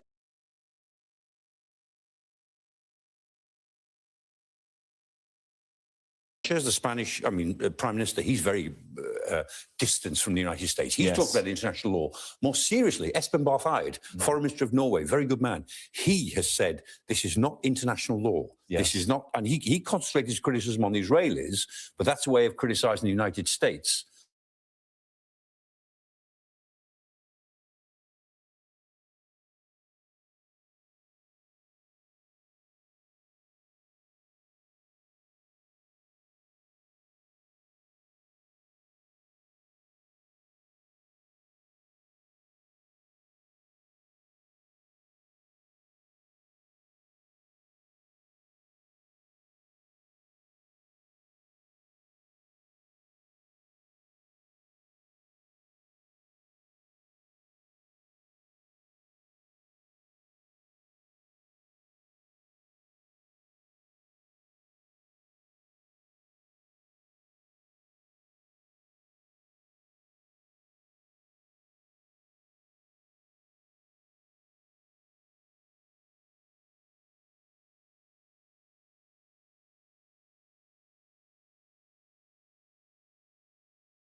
Something less than that.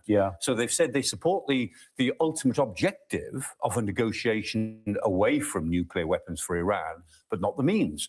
And people like Pedro Sanchez, the Spanish, Prime Minister, he's very distanced from the United States. He's talked about international law. More seriously, Espen Barth Eide, Foreign Minister of Norway, very good man. He has said this is not international law. This is not, and he concentrated his criticism on the Israelis, but that's a way of criticizing the United States by proxy. And the Russians, interestingly, Dmitry Medvedev, in one of his more sober moments, he actually had quite a good little joke about an hour ago. He said, this is typical. The Americans never negotiate in good faith, but this is a matter of history. He said, the United States is 249 years old. Iran is 2,500 years old. So we'll see who's there in 100 years' time. I thought it was quite good for him, really. Well, let's look at recent history, because the Russians themselves thought their invasion of Ukraine would be done and dusted within a week. It does make you wonder if the Americans and the Israelis have a better idea of how to conclude their own military operation more quickly than has happened in Ukraine. I guess the question there, Michael, is what is the strategy for them? Well, this is what's been interesting since, in my case, 6 o'clock this morning, that the United States is going for broke. I mean, we all wondered, and the American critics have said, look, this is a war in search of a strategy. Right. The Americans have got a war plan, but they don't know why.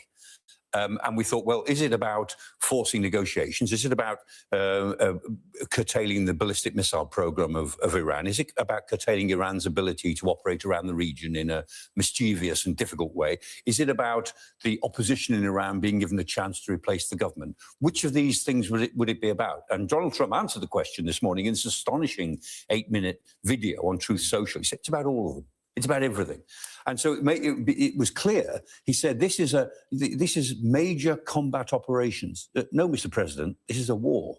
What you're trying to do is actually destroy the government of another country. Now, most of us don't like that government, but you're trying to destroy the government of another country. You're not trying to destroy the people, because that would be genocide, but you're trying to destroy the government. That's war. And so that's the answer. The United States has gone to war. And something else, Matt. The date today is the 28th of February, right? The 28th of February last year was the day upon which Donald Trump and J.D. Vance beat up Zelensky in the Oval Office. Remember that awful? It was the 28th of February. And so last year, the world was kind of shaken by the fact that the United States seems to have changed sides in the Ukraine war. Yeah. And this 28th of February, the president has gone to war. The man who seemed to be annoyed that he didn't get the Nobel Peace Prize has gone to war. I wonder if Zelensky would be watching this and wishing he had that kind of military might. And do you know what behind him. Zelensky has said, or at least what the Ukrainian government have said? They've concentrated on the fact that Iran is a power that is a nuisance to everyone else. They've not talked about American action, but they've lent as far as they dare towards supporting the United States on this, without actually saying we support the invasion of another country. Will Iran's actions insofar as sending missiles towards Saudi Arabia, the United Arab Emirates, Bahrain, Qatar, will that catalyse more support from those countries for the US and Israel? That might be quite a leap for some of those countries, but could that bring them into their tent, if you like? It might, but I think they'll try to keep themselves separate. And that was really what was in our Prime Minister's statement. He said, we stand ready to protect our interests. And what the British have said, and what the Israelis have said to Lebanon, they said, if you retaliate, if you're involved in Iranian retaliation, we will act. And that's what Keir Starmer was really saying, is that we're ready to act if the Iranians retaliate against our interests, which really means the base in Doha and the base in Akrotiri. Yeah. So I don't think it'll catalyse support, lining up behind America, but it may well catalyse an anti-Tehran front, as it were, who, reluctantly will feel that they've got no alternative. So many questions for you. I mean, you've got Democrats in the States saying Congress was not made aware of this. They're claiming that means it's unjustified and unconstitutional, illegal, effectively. But recently, we've seen diplomatic engagements between, for example, Narendra Modi and Benjamin Netanyahu in Israel. Do you think those people would have been given a heads up that this was a likelihood? I doubt it directly, because it would leak. But I think that the sense that the United States was moving towards a decisive moment, I think that's been clear. And I think they've been clearing their lines with other powers that we may have to do something. But most people felt, I guess, that what the United States would do would be less than go for broke.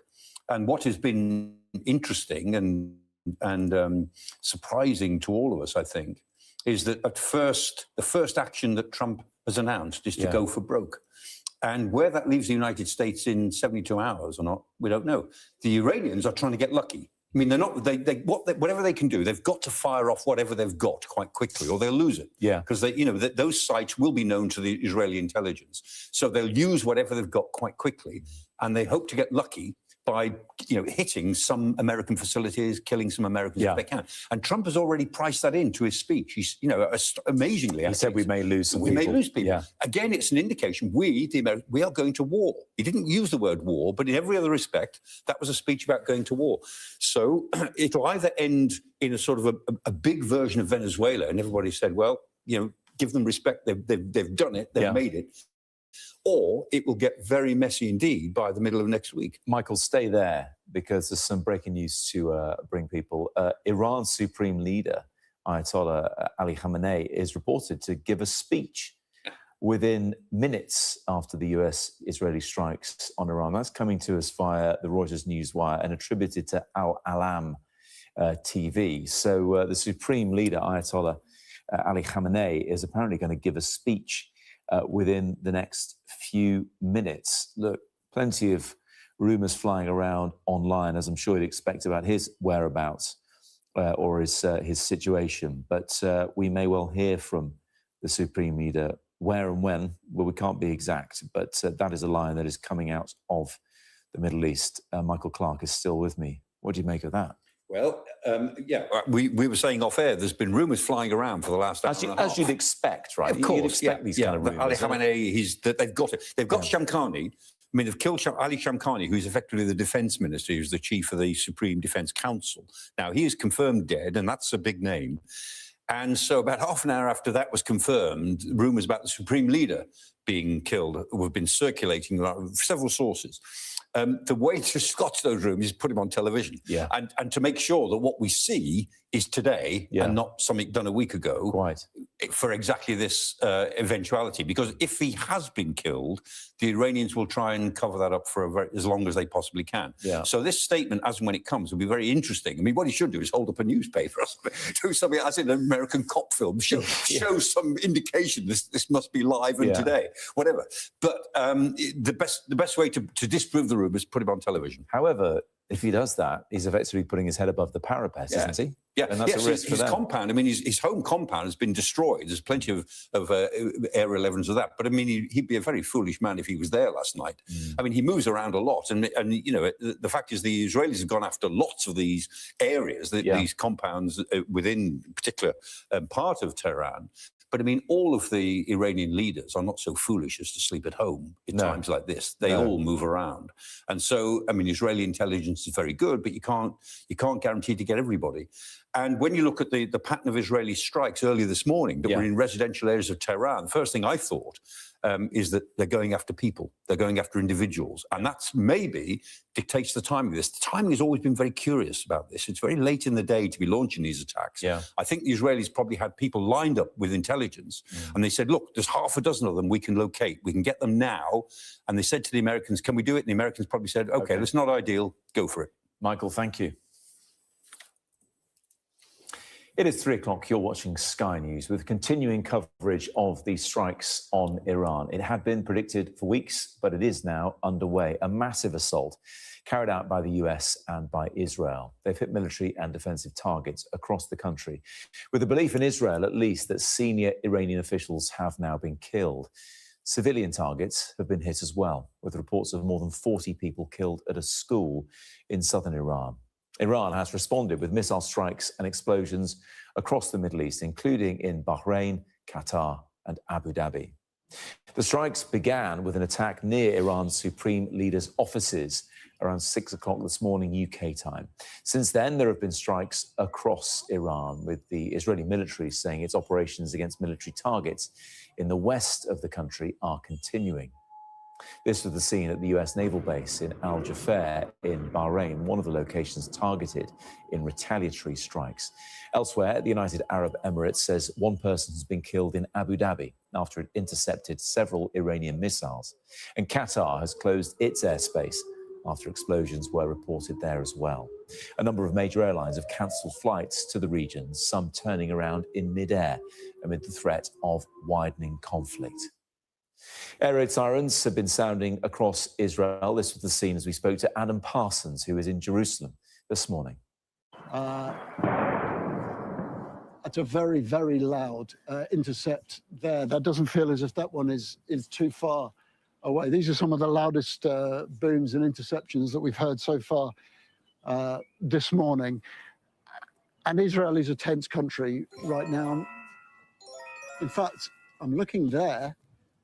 There is a plume of smoke that is just rising from a scene just, well, that is not far away from us at all.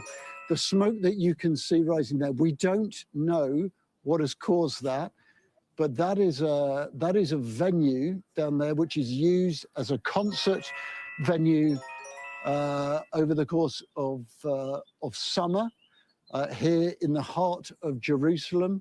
and there is now smoke pouring out from that. That is just in the shadow of the old city of Jerusalem.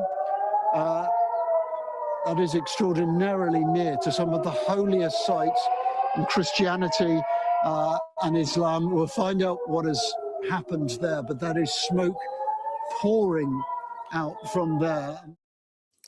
President Trump addressed the American people in the early hours of the morning, confirming a major combat operation, he said, was underway. He urged the Iranian people to rise up against their government, but stopped short of saying the aim was regime change, but left little doubt that is his goal. Have a listen. The United States military began major combat operations in Iran. Our objective is to defend the American people by eliminating imminent threats from the Iranian regime, a vicious group of very hard, terrible people. Its menacing activities directly endanger the United States, our troops, our bases overseas, and our allies throughout the world. The United States military is undertaking a massive and ongoing operation to prevent this very wicked, radical dictatorship from threatening America and our core national security interests. We are going to destroy their missiles and raise their missile industry to the ground. It will be totally, again, obliterated. We're going to annihilate their Navy. We're going to ensure that the region's terrorist proxies can no longer destabilize the region or the world and attack our forces and no longer use their IEDs or roadside bombs, as they are sometimes called, to so gravely wound and kill thousands and thousands of people, including many Americans. And we will ensure that Iran does not obtain a nuclear weapon. This regime will soon learn that no one should challenge the strength and might of the United States Armed Forces. The Iranian regime seeks to kill. The lives of courageous American heroes may be lost, and we may have casualties. That often happens in war. But we're doing this not for now. We're doing this for the future. Lay down your arms. You will be treated fairly with total immunity, or you will face certain death. Finally, to the great, proud people of Iran, I say tonight that the hour of your freedom is at hand. Stay sheltered. Don't leave your home. It's very dangerous outside. Bombs will be dropping everywhere. When we are finished, take over your government. It will be yours to take. This will be probably your only chance for generations. For many years, you have asked for America's help, but you never got it. No president was willing to do what I am willing to do tonight. Now you have a president who is giving you what you want. So let's see how you respond. America is backing you with overwhelming strength and devastating force. Now is the time to seize control of your destiny and to unleash the prosperous and glorious future that is close within your reach. This is the moment for action. Do not let it pass. We've also heard from Israel's Prime Minister Benjamin Netanyahu, who said the attack on Iran will continue for as long as is necessary. A short while ago, Israel and the United States launched a joint campaign, Operation Lion's Roar. The objective of the operation is to put an end to the threat from the Ayatollah regime in Iran. At this time, the IDF is attacking targets of the oppressive regime, facilities of the Revolutionary Guard, along with the United States military, targeting ballistic missile sites that threaten both Israel and US forces. This operation will continue as long as necessary. In recent months, the tyrants in Iran have been plotting to rebuild their nuclear and missile capabilities and to bury them underground, where we won't be able to strike them. If we don't stop them now, they will become invulnerable.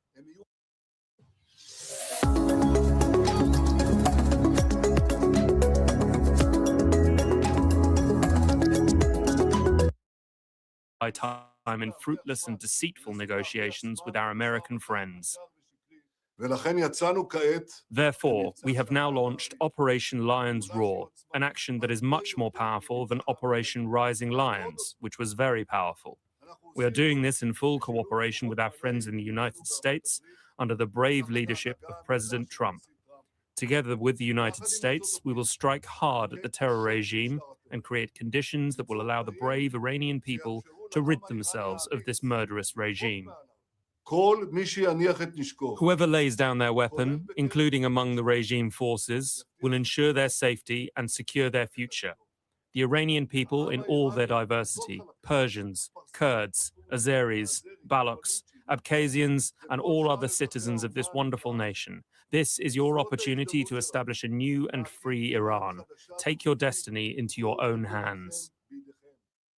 We can show you a picture now of a satellite image taken earlier on, which shows black smoke and extensive damage to the compound of Iran's Supreme Leader Ayatollah Ali Khamenei. As you'd expect at times like this, plenty of rumours flying around online as to his well-being and whereabouts. But in the past few moments, we learned via Al-Alam TV, which is Iranian state-owned outlet, they're saying that the Supreme Leader is going to give a speech within minutes. So we await to see if that will happen. Let's bring in Sky Security and Defence Editor Deborah Haynes right now, though. This was signalled for quite a while because of the build-up, Debs, of plenty of military assets of the US in the region. That said, the people involved in those talks in Geneva thought they were progressing positively. So that all looks now perhaps like a bit of a smokescreen on the part of the US itself. It does, and it's interesting to see the British, French and German positions on this. They are all absolutely condemnatory of the Iranian regime and united in that expressed intent from Donald Trump that Iran should not have nuclear weapons. However, they all clearly favour diplomacy to resolving this crisis, and are not expressly supporting the US military action, which is so different to previous large-scale interventions. You'll remember the run-up to the US invasion of Iraq. There was months of effort.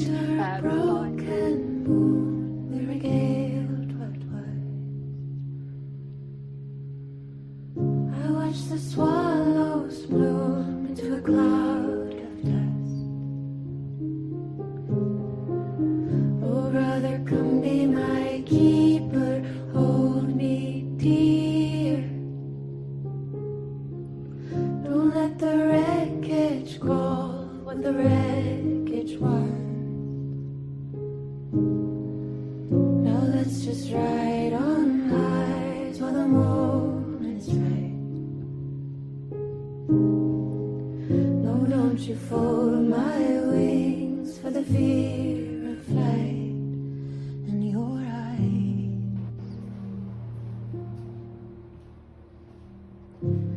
You curled up guards while I ponder death. It feels like this war is our dawning. Don't let that lie outrun us yet. It feels like this. Bode well for you or for the rest of us, really. It just turns into a shouting match. All she has, because she has not looked into who I am or what's gone on with. I don't need to look into. Well, look. Yesterday, where was it? It was yesterday. She turned around and said to me, "I need to research my enemy." Yeah. So I researched my enemy, and the first thing that came up was her dead dad. Oh, Becca. So, like, what do you want me to do? And I figured out why you're so obsessed with Danny, isn't it? Because your dad's name was Danny, isn't it, Voldemort? That's why you're obsessed with Danny. You got this weird obsession, like it's weird. But anyway, I didn't know that. Yeah. Ah, right, okay. Yeah. But let me keep the smoke for later. With my children, she's jumped on a bandwagon with paedophiles. Knows she's fucked up, and now all she does is go to my dead dad and kids.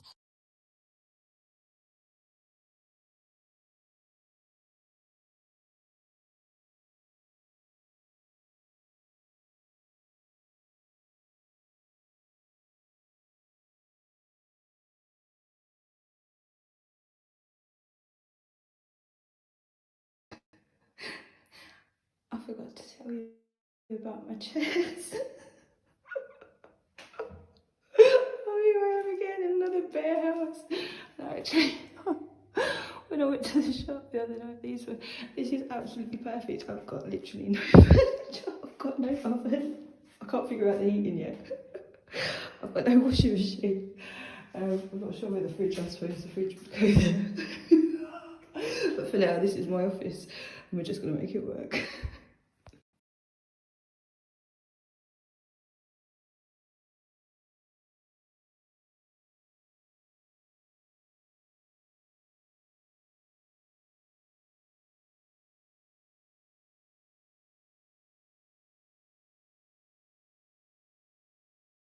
Strange things did happen here, no stranger would it be if we met at midnight in the hanging tree.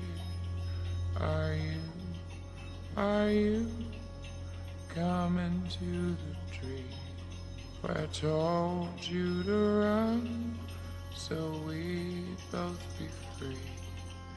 Strange things did happen here, no stranger would it be if we met at midnight in the hanging tree. Are you coming to the... Teacher, we know that what you say and teach is right. We know that you pay no attention to man's status, but teach the truth about God's will for man. Tell us, is it against our law for us to pay taxes to the Roman Emperor or not? Careful, Lord! He'll try to trick you! Show me a silver coin.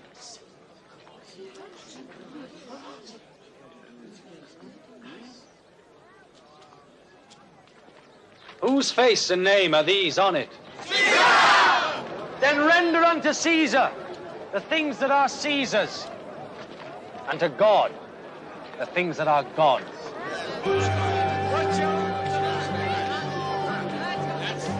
Who are these 20 special children? There's Millie, she's a brown girl. Millie who? Millie Cowell. Millie Cow? Yes. Okay. So how do you know she's one of the 20 special children? Because I know, because she comes and they do sex to her, mostly. Who's they? Who's they? The teachers, the parents, the staff. Every single teacher or specific teachers? No, every single. The whole school does it. The whole school, and we got our own church too. So because they do that, because after, as I said, we kill babies, we drink their blood, we eat them. Okay. But then after so the social services who are in it, they go to families or.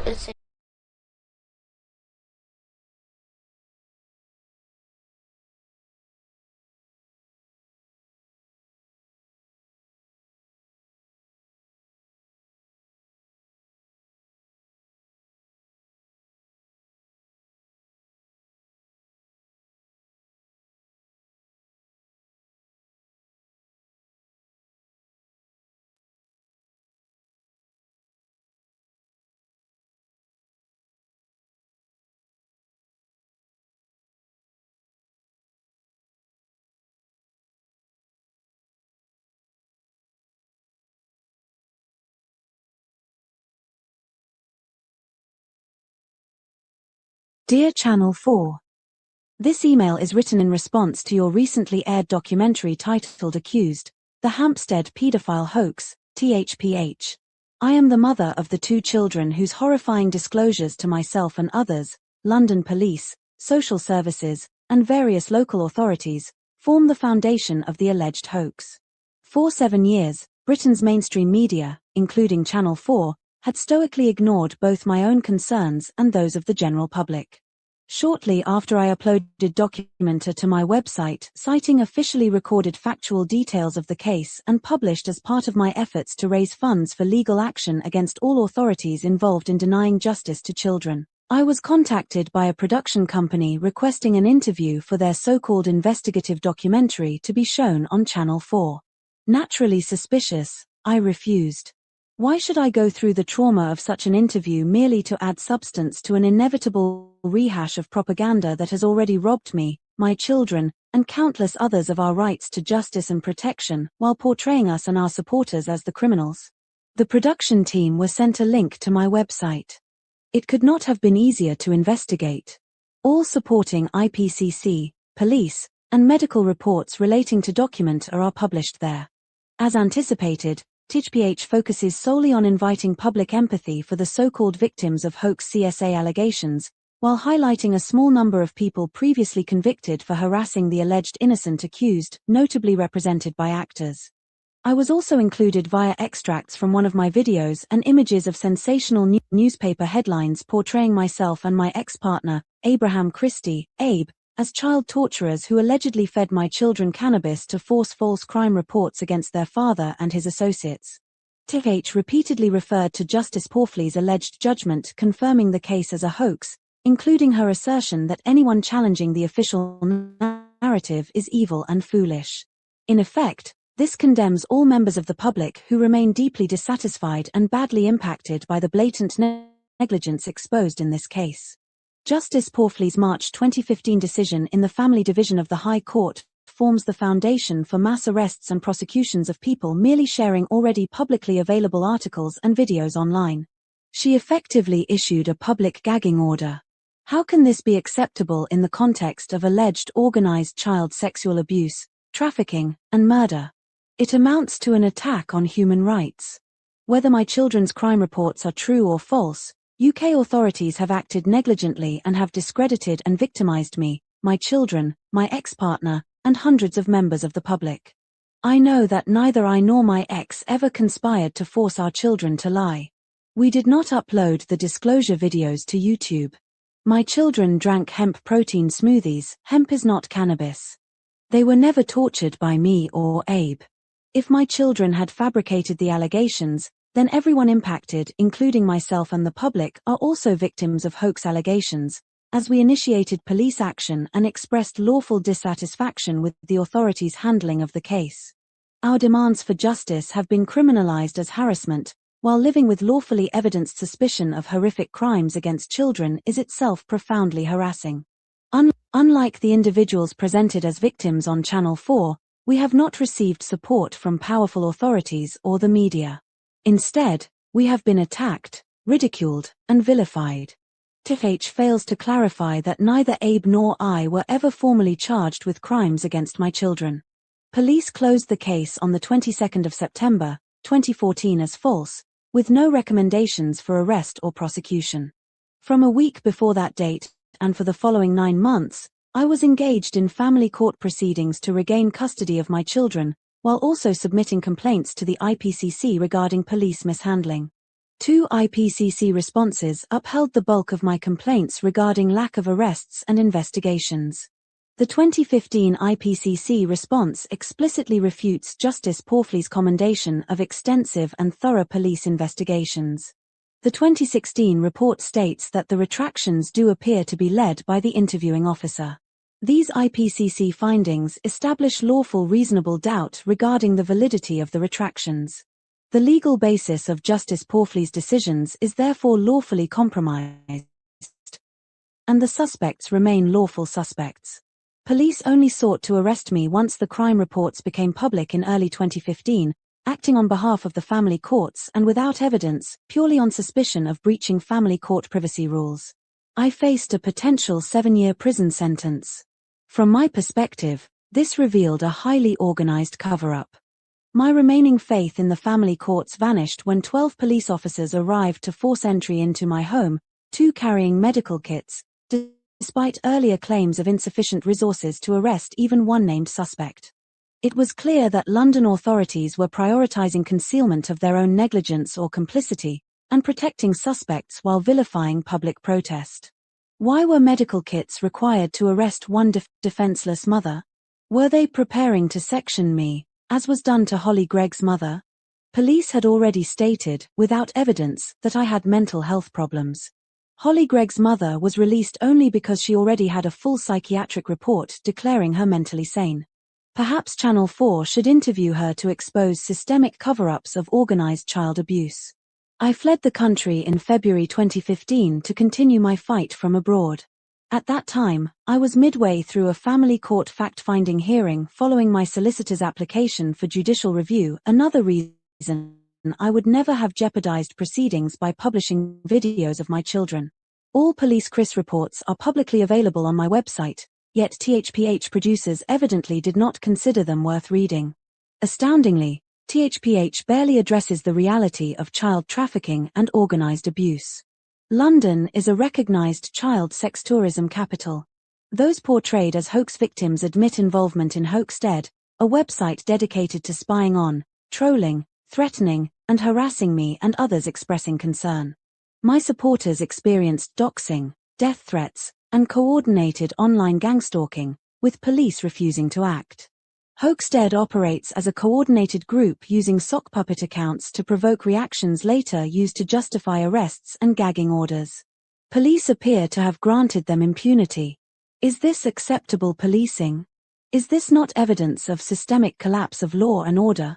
TH does expose one truth: the vindictiveness of alleged hoax victims, who show no concern that police failure to investigate is the true source of public distress. I and my supporters are not wrong to expect medically confirmed children's crime reports to be taken seriously. I have repeatedly been denied rights of appeal. Secrecy around children's crime reports must end without protecting suspects. The public has a right to know the nature of crimes occurring in our nation. The UN Child Protection Committee's 2014 report for Britain confirms the types of crimes described by my children. Channel 4 should read it. When alleged suspects include professionals entrusted with children, society requires evidence far beyond that currently provided. EU and UN child protection directives recognize the public as an authority when regular authorities fail. Freedom of speech is a vital safeguard against organized abuse. Children's rights to protection override privacy rights. This case has devastated public trust. Organized abuse of children is officially recognized as widespread across England. Why have police, local authorities, and the media ignored this? Whichever narrative one accepts, all children in this case were denied justice. Organized abuse of trafficked children is not a hoax. It is daily reality. Family courts have no jurisdiction over crimes against humanity. This case was improperly diverted from the criminal courts. Only suspects formally investigated, arrested, and charged can be accepted as innocent. None in this case were. On what lawful grounds did Justice Porfley declare innocence? Why were children removed, placed into care, and pressured into retraction within days? Why were suspects invited to strategy meetings with police and given advance notice of searches? Why was forensic evidence ignored? Channel 4 could have consulted Kylie Wilson, an expert child interview specialist, who concluded that claims of coaching are not feasible. Dr. Deborah Hodds stood by her medical findings of long-term abuse. Channel 4 ignored her. Channel 4 has reinforced defamatory narratives that endanger me and my children. After THPH aired, flyers appeared in my neighborhood stating my name and address. I am a vulnerable adult at risk from lawfully suspected organized criminals. Channel 4's actions amount to state-endorsed persecution. Channel 4 has a duty of care as a public broadcaster. What my children and I need is an opportunity to set the record straight. I request that Channel 4 review Document A and associated evidence and issue a formal public apology. Please visit https://hampsteadexposed.com/index.php/doc-a. Channel 4 has 14 days to respond, after which I will seek legal advice regarding defamation and human rights violations. Yours sincerely, Ella Draper.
This dossier is submitted with the intention of clarity, integrity, and care. The work presented here was developed through a deliberate and transparent process that begins with the establishment of a clear legal and ethical framework before any conclusions are drawn. Our approach is grounded in long-standing legal principles commonly referred to as the maxims of international commerce and natural law, which emphasize truth, accountability, good faith, and the protection of the innocent. These principles have historically existed to prevent abuse of power, reduce distortion, and ensure that law serves justice rather than privilege. By working within this framework, and with the assistance of artificial intelligence as an analytical tool, we aim to reduce the risks of human error, unconscious bias, emotional pressure, and manipulation that can arise when individuals are required to carry the full burden of articulating uncomfortable truths alone. Artificial intelligence is used first to organize, cross-reference, and analyze large volumes of material in a consistent, non-coercive, and time-efficient manner. Human review and fact-checking then follow. This sequence is intentional. It allows the law, evidence, and oversight findings to speak for themselves before personal interpretation is applied. In doing so, responsibility is shared, transparency is increased, and no single individual is placed in a position of undue pressure or exposure for taking an initial step toward accountability. Umbrella Grape Solutions and the UGS Common Law Church exist to support this kind of ethical process. Our purpose is not to favor wealth, influence, or status, but to restore lawful balance and protection for those who are vulnerable, unheard, or harmed by systemic failure. We believe true law exists to protect the innocent, to encourage responsibility, and to make resolution possible without fear. Jake Clark, the author of this dossier, has approached an exceptionally sensitive and distressing matter with care, restraint, and respect for all those affected. With the assistance of AI, he has focused strictly on documented procedural realities rather than narrative, speculation, or accusation. This work recognizes that fear, confusion, and avoidance often arise in situations where people do not know how to acknowledge or address what has gone wrong. Our position is that accountability and healing are not opposites. The first step in any meaningful resolution is acknowledgement, undertaken compassionately and with safety for all involved. As a global society, and in light of wider developments across political, institutional, and cultural arenas, it is both reasonable and necessary to revisit certain disturbing cases calmly, lawfully, and without dehumanization. This process is not about blame for its own sake. It is about creating conditions in which the right thing can be done without individuals feeling isolated, threatened, or destroyed for speaking truth. When analysis is conducted methodically and independently first, and then verified by people, the pressure to be the first voice is removed. The law remains the law, but it is applied with fairness, proportion, and care. This cover note is submitted in good faith, with the sincere intention of supporting truth, accountability, healing, and the restoration of trust in lawful process. Kaylee Ainov. On behalf of Umbrella Grape Solutions and the UGS Common Law Church. Partner to Jake Clark.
The Hampstead Investigation.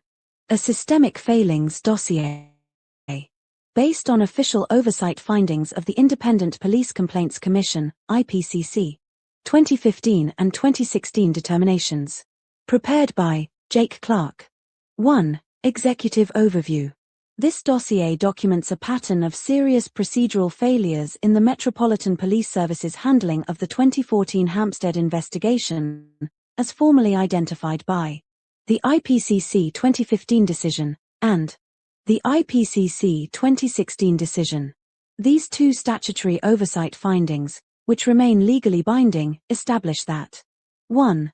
The original investigation was incomplete. 2. The internal professional standards investigation was inadequate. 3. The first reinvestigation was also inadequate. 4. A second reinvestigation ordered in 2016 appears not to have been conducted. 5. Oversight directives remain unfulfilled more than 10 years later. This dossier argues, firmly and within lawful boundaries, that the investigation into the Hampstead allegations has never been completed to the standard required by law, policy, or the IPCC itself. This represents a systemic failure rather than the actions of any individual officer. 2. The oversight documents, what they are and why they matter. The Independent Police Complaints Commission, IPCC, was the statutory watchdog for police conduct prior to 2018. Its determinations are legally binding, authoritative, and subject to mandatory compliance by the police force concerned. The IPCC determinations issued in 2015 and 2016 are not opinion, are not speculation, and are not based on external advocacy.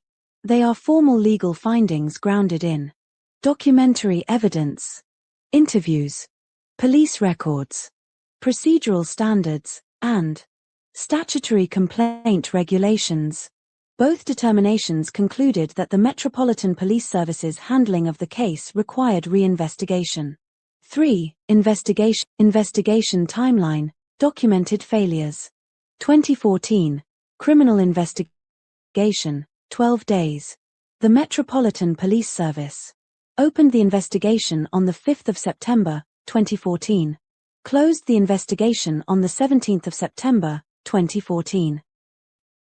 The IPCC recorded that major lines of inquiry were abandoned. Medical evidence was not followed up. Digital devices were not seized. No arrest was made despite recorded grounds. Multiple known addresses were not searched. Professional assessments were not obtained or logged. The investigation lacked adequate documentation and rationale. The closure of such a serious investigation after 12 days was identified as highly irregular. 2014 to 2015, complaints submitted by the mother. The complainant submitted Complaint Letter 1 on the 6th of October, 2014, and Complaint Letter 2 on the 15th of May, 2015, consisting of a 25-page supplementary complaint. These complaints raised issues relating to procedural failures, safeguarding concerns, and evidence handling. 2015, Directorate of Professional Standards Investigation. The Metropolitan Police Directorate of Professional Standards, DPS, produced a 5-page report. Failed to address the majority of complaint points. Included irrelevant material that undermined the complaint. Omitted critical investigative questions, and provided no substantive analysis. IPCC outcome in 2015. The appeal was upheld. The DPS investigation was declared inadequate. A full reinvestigation was ordered.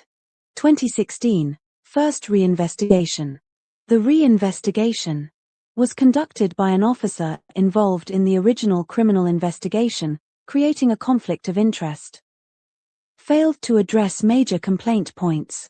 Repeated many of the original investigative omissions. Misrepresented or misunderstood key evidence. Failed to properly assess concerns relating to ABE interviews. Did not examine contradictions between officer accounts. Did not investigate evidence handling issues. Did not explore discrepancies in the medical timeline. IPCC outcome in 2016. The appeal was partially upheld. The reinvestigation was declared insufficient. A second reinvestigation was ordered. The new investigating officer was required to have no prior involvement in the case. 2016 to present.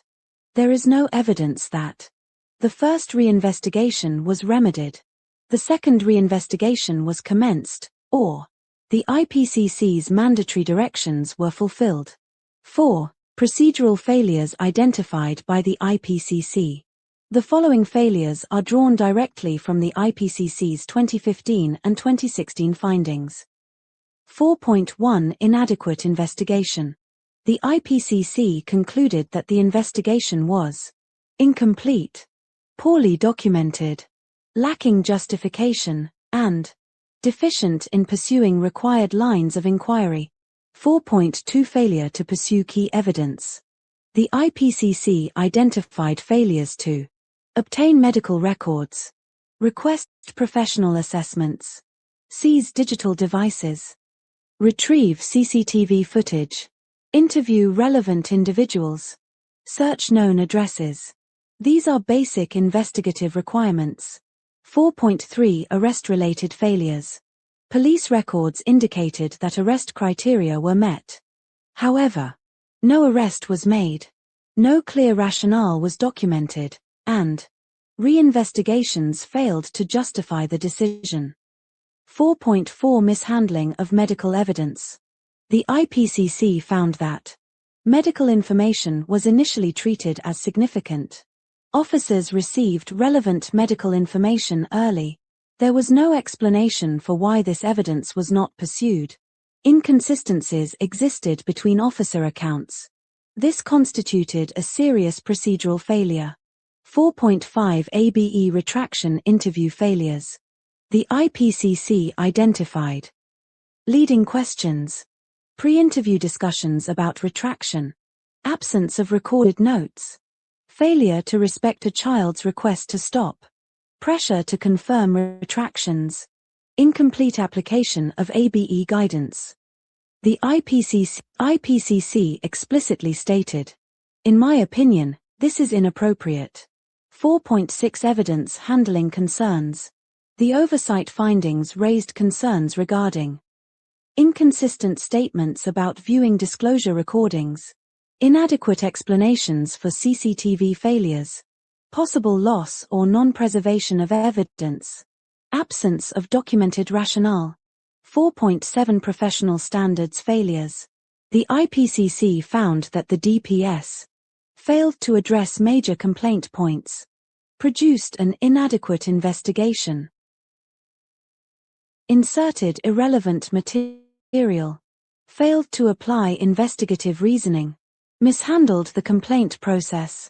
As a result, the IPCC ordered the entire review to be repeated by a new investigator. 5. Core issue. A legally mandated reinvestigation remains outstanding. The record demonstrates that the original investigation was inadequate. The professional standards investigation was inadequate. The first reinvestigation was inadequate. A second reinvestigation was ordered by the IPCC. There is no evidence that it was carried out.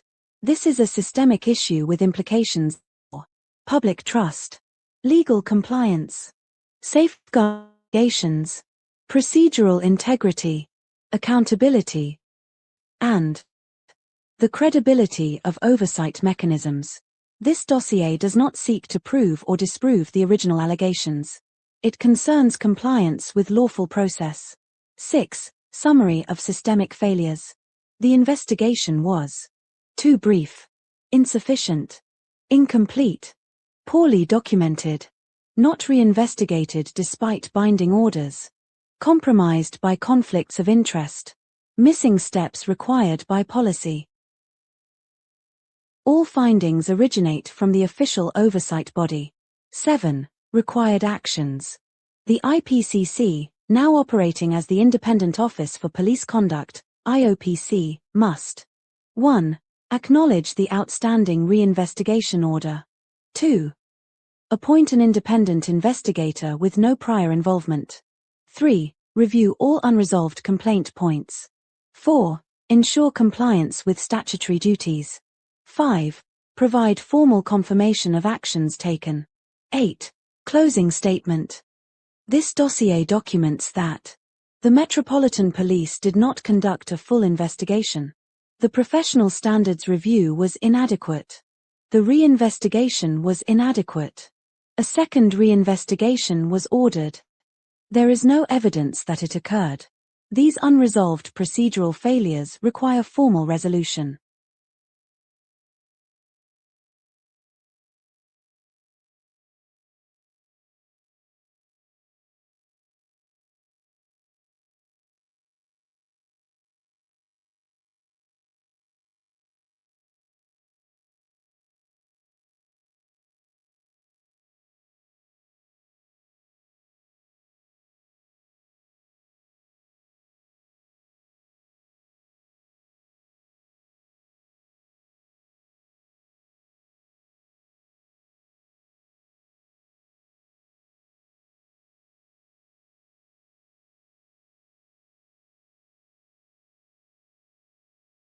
bode well for you or for the rest of us, really. It just turns into a doubted man. All she has, because she has not looked into who I am or what's gone on with. I don't need to look into. Well, look. Yesterday, where was it? It was yesterday. She turned around and said to me, "I need to research my enemy." So I researched my enemy, and the first thing that came up was her dead dad.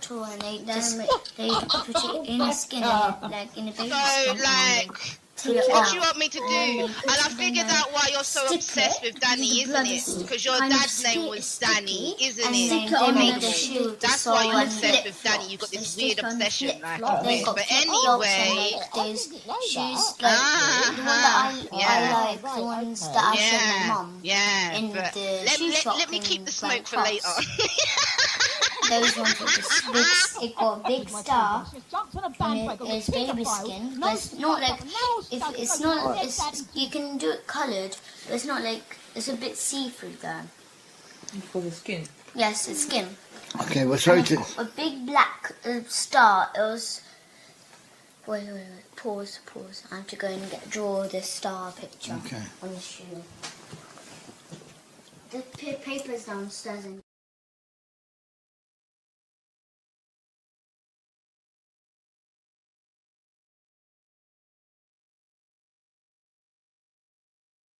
They have murdered thousands of their own people, brutally crushed dissent, and sought to destabilize the region.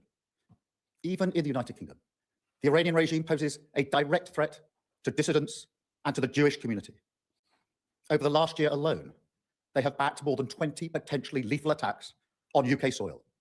So it is clear they must never be allowed to develop a nuclear weapon. That remains the primary aim of the United Kingdom and our allies, including the US. I condemn Iran's attacks today on partners across the region, many of which are not parties to this conflict. We extend our support and solidarity to them. As part of our commitments to the security of our allies in the Middle East, we have a range of defensive capabilities in the region, which we've recently strengthened. Our forces are active, and British planes are in the sky today as part of coordinated regional defensive operations to protect our people, our interests, and our allies, as Britain has done before, in line with international law. We've stepped up protections for British bases and personnel to their highest level. We are also reaching out to UK nationals in the region and doing everything we can to support them. I've been speaking with leaders today from the E3 and across the region. It is vital that we prevent further escalation and return to a diplomatic process. We want to see peace and security and the protection of civilian life. Iran can end this now. They should refrain from further strikes, give up their weapons programs, and cease the appalling violence and repression against the Iranian people, who deserve the right to determine their own future, in line with our long-standing position. This is the route to de-escalation and back to the negotiating table. Our political correspondent, Amanda Raycass, is in Westminster. What do you make of that from Keir Starmer, Amanda? Well, I think there's a couple of things that are interesting in terms of moving our understanding of the UK situation is forward, in that we already knew that UK forces weren't involved in the attacks and US weren't given permission, it seems, to use UK military bases as part of their operation. But the Prime Minister there explaining that British planes are currently in the sky at the moment as part of a coordinated defensive military operation to defend our people, our interests and our allies within the broader region. Now, we do know that in January, the UK sent some Typhoon jets to Qatar to help bolster defensive capabilities of the UK in the region. We know that F-35 jets from Cyprus can also operate as part of the UK capacity there. We don't have any more detail yet as to exactly what involvement that is, but I think it's interesting as well, the Prime Minister stressing his commitment to international law on that front. Now, more broadly, there was no either overt support or overt criticism of the US-Israeli action. The Prime Minister is clearly trying to tread a very careful diplomatic line. There are many within his party and to the left of British politics who have been calling for him to come out and condemn the US-Israeli military action, describing it as illegal, unprovoked, unjustified. Clearly, there is real concern within the Labour Party after what happened with Iraq for any kind of military involvement in the Middle East of this kind of nature. And Keir Starmer has clearly lodged those concerns, but he obviously hasn't come out and been critical of the UK's closest ally, America. Certainly, he's also quite keen to express his support, not for the means perhaps, but for the ends. He talked a lot about the threats posed by Iran. He criticised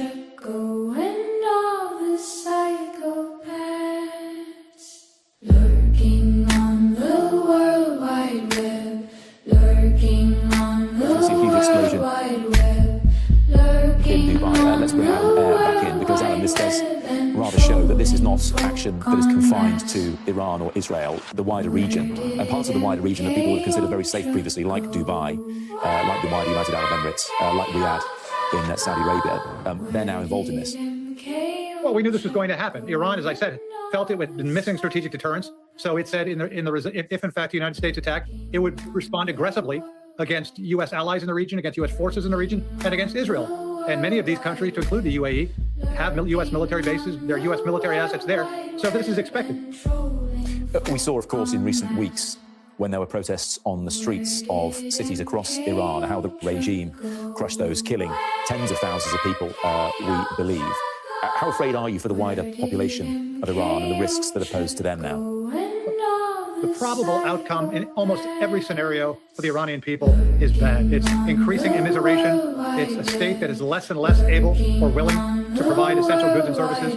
President Trump started this, I think, hoping that there would be a collapse of this regime and somehow miraculously a new regime taking its place that will benefit the Iranian people. I don't see that happening. So I think the downside of this military action for the Iranian people and for the region is quite high. Let's finish off with a more domestic focus.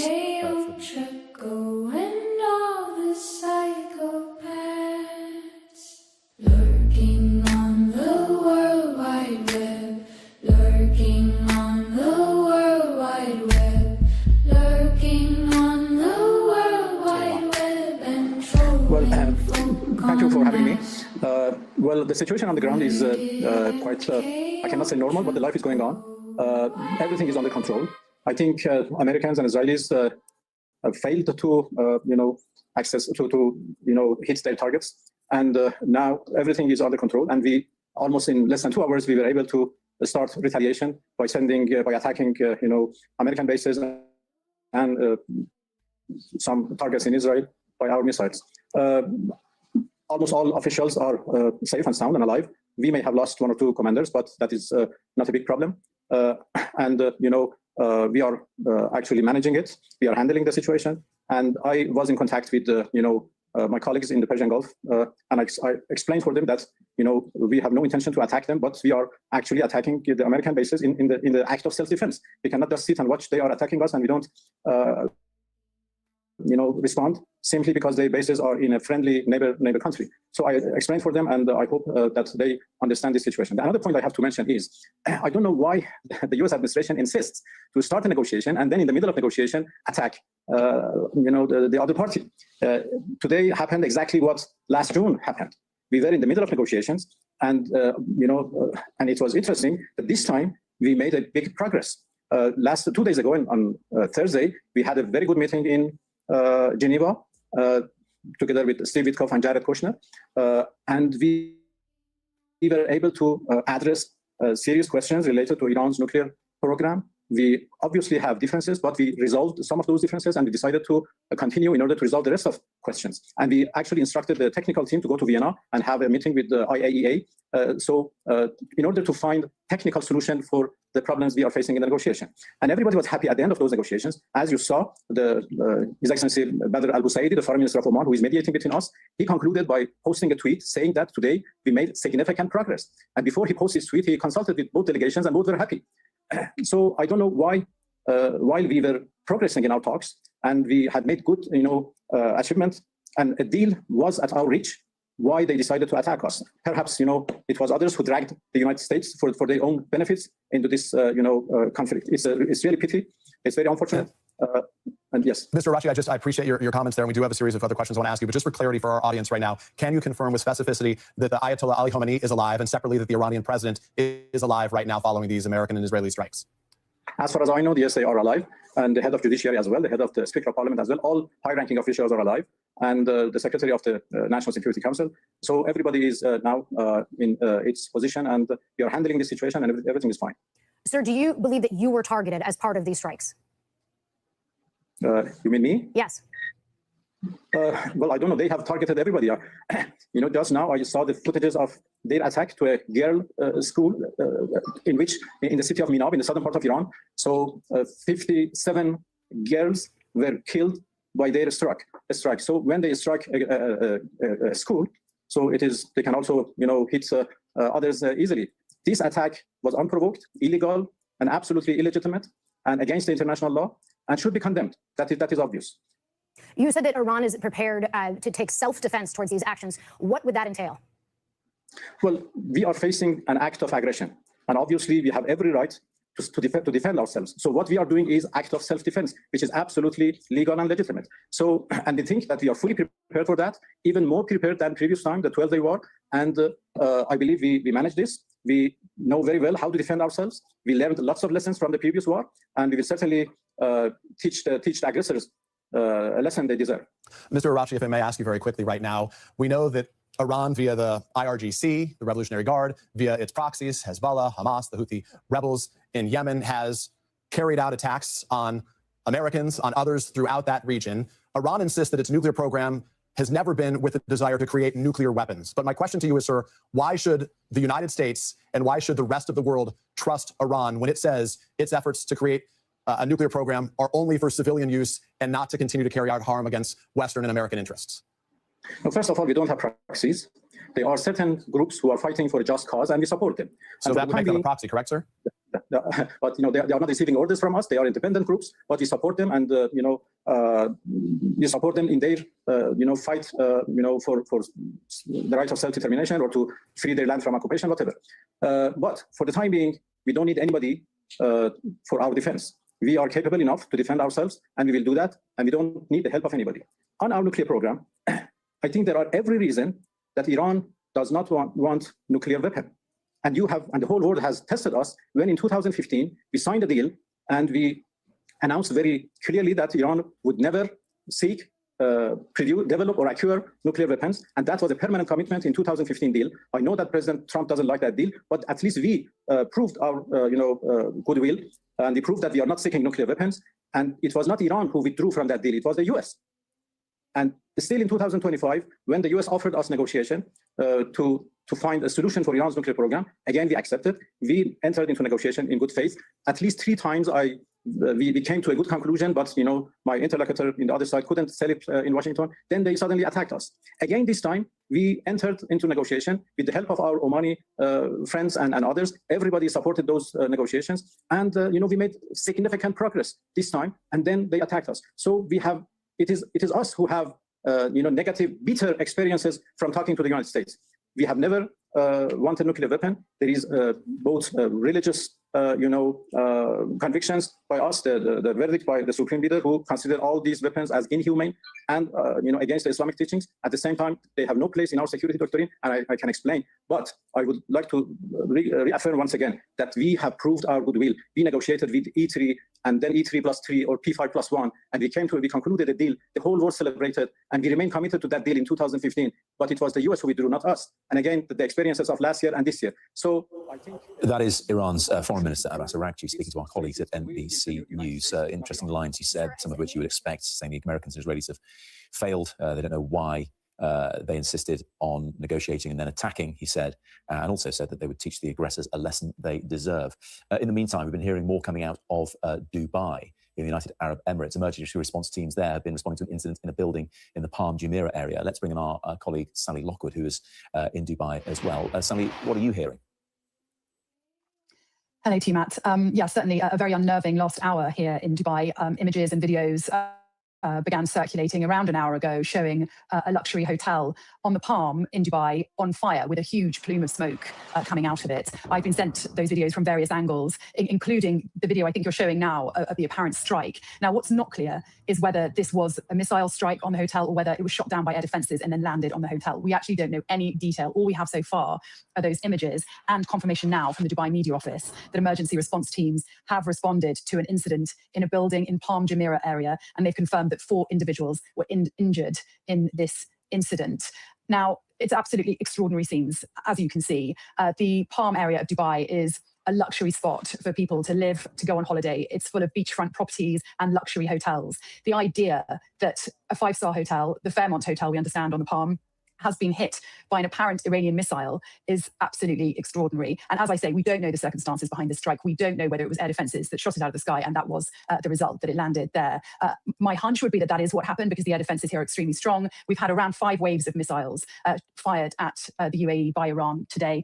Some have been flying over my house. I've seen them in the sky. I've certainly been hearing bangs and even feeling some of them. It has been a surreal day and very hard to describe the mood here. It's definitely one of tension, anxiety, and a sense that people don't really know what tomorrow looks like. The UAE is home to around 240,000 British citizens. Many people come here on holiday. One of the big draws isn't just the sunshine, it's also the sense of safety. And it really does feel like that has been shattered today. And of course, it's not just the UAE that has been attacked by Iran. Other Gulf states, Qatar, Saudi, Kuwait.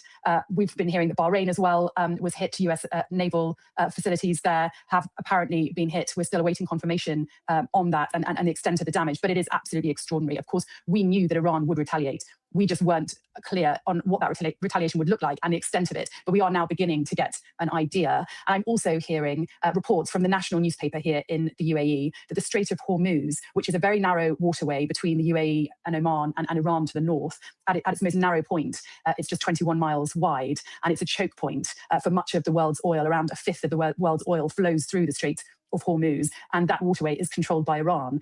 And the national newspaper is reporting that certain vessels have been instructed not to proceed through the Strait of Hormuz today, and that source is a regional shipping executive. There will be a lot of concern about that. The economic implications of that could be felt very far and wide, and certainly that is something that Iran has threatened many times in the past, and we can definitely expect that Iran will attempt to either close the Strait of Hormuz or severely disrupt it. But for now, what we're really focused on here is security. These missiles have been flying overhead. I would say the most recent one, the most recent series of bangs that I've heard was about an hour ago. So we're just tensely waiting to see what happens for the rest of the evening. Sally, thank you, and do stay safe, of course. It is 4 o'clock. You're watching Sky News with continuing coverage of the strikes on Iran. It's been predicted for weeks, but it is now underway. A massive assault carried out by the US and Israel. They've hit military and defensive targets across the country, with the belief in Israel, at least, that senior Iranian officials have been killed. Civilian targets have been hit as well, with reports of more than 40 people killed at a school in southern Iran. Iran has responded with missile strikes and explosions across the Middle East, as we've just been hearing, including in Bahrain, Qatar, and Abu Dhabi.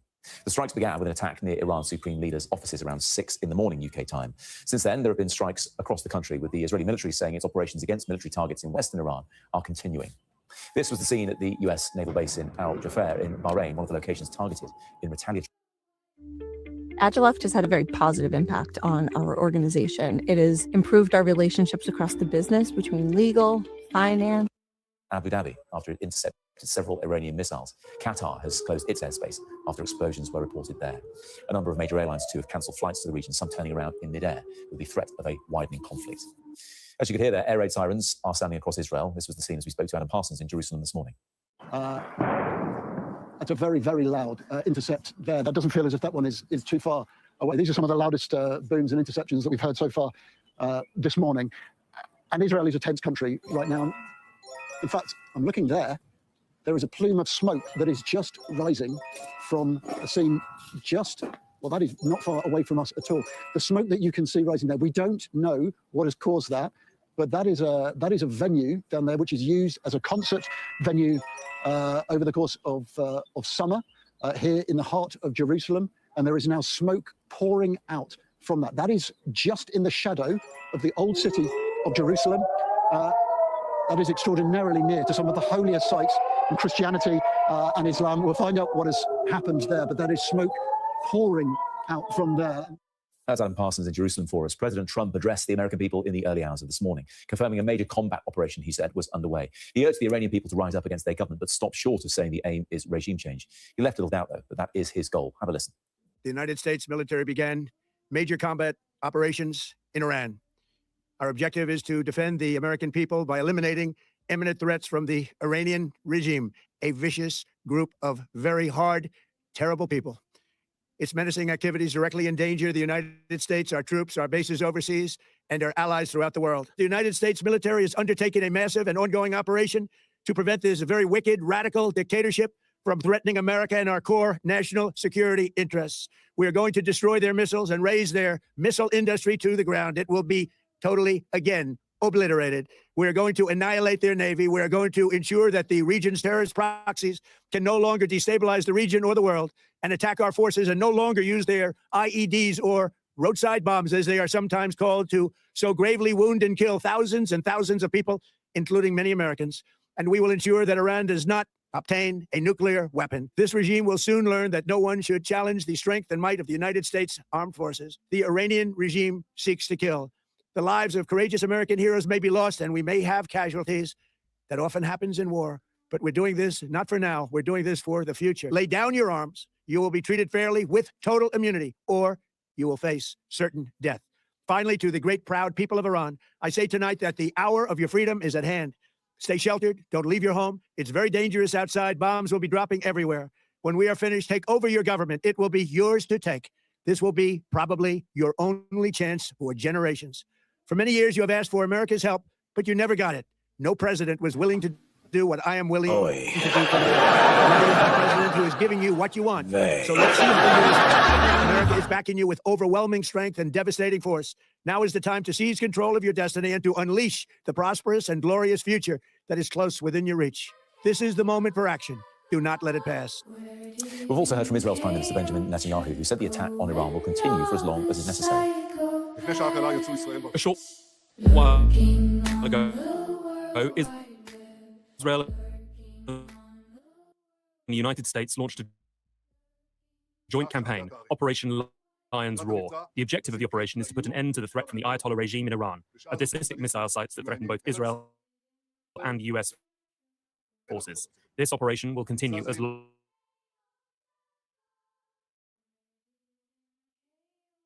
as necessary. In recent months, the Tyrant and missile capabilities and to bury them underground, where we won't be able to strike them. If we don't stop them now, they will become invulnerable. To that end, their representatives in negotiations with our American friends. Operation Lion's Roar, an actual cooperation with our friends in the United States under the brave leadership of President Trump. Together with the United States, we will strike hard at the terror regime and create conditions that will allow the brave Iranian people to rid themselves of this murderous regime. Whoever lays down their weapon, including among the regime's safety, and secure their future. The Iranian people in all their diversity, Persians, Kurds, Azeris, Balochs, Abkhazians, and all other citizens of this wonderful nation. This is your opportunity to establish a new and free Iran. Take your destiny into your own hands.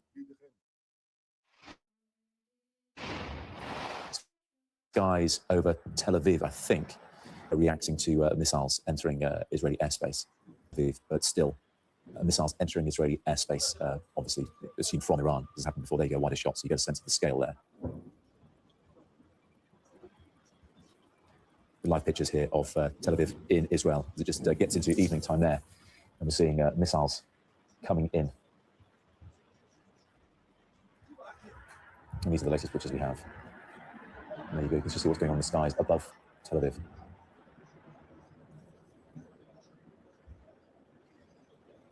We know air raid sirens have been heard across Israel throughout the day. Our colleague Adam Parsons in Jerusalem experiencing that as he was reporting what was going on there. But as you can see in the skies above Israel, just what is going on at the moment.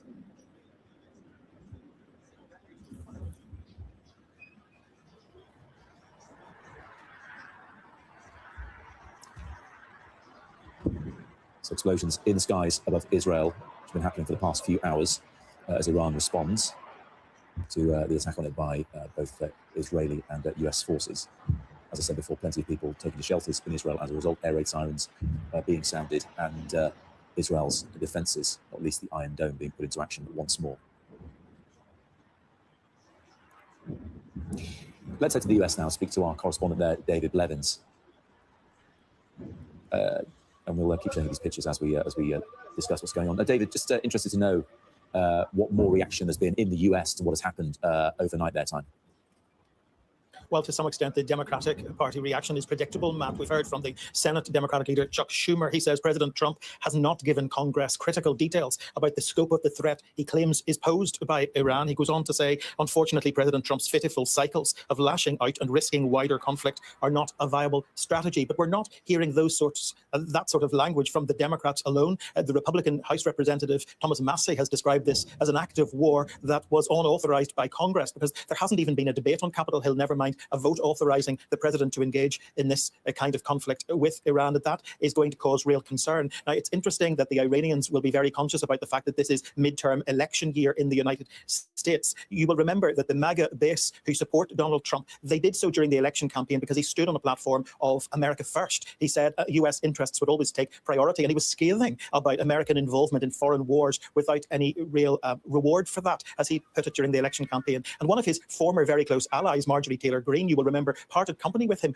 over this. Well, since the strike on Iran overnight, she has suggested that America first has become America last. She's goading him with his own campaign statement, and she's not alone in doing that.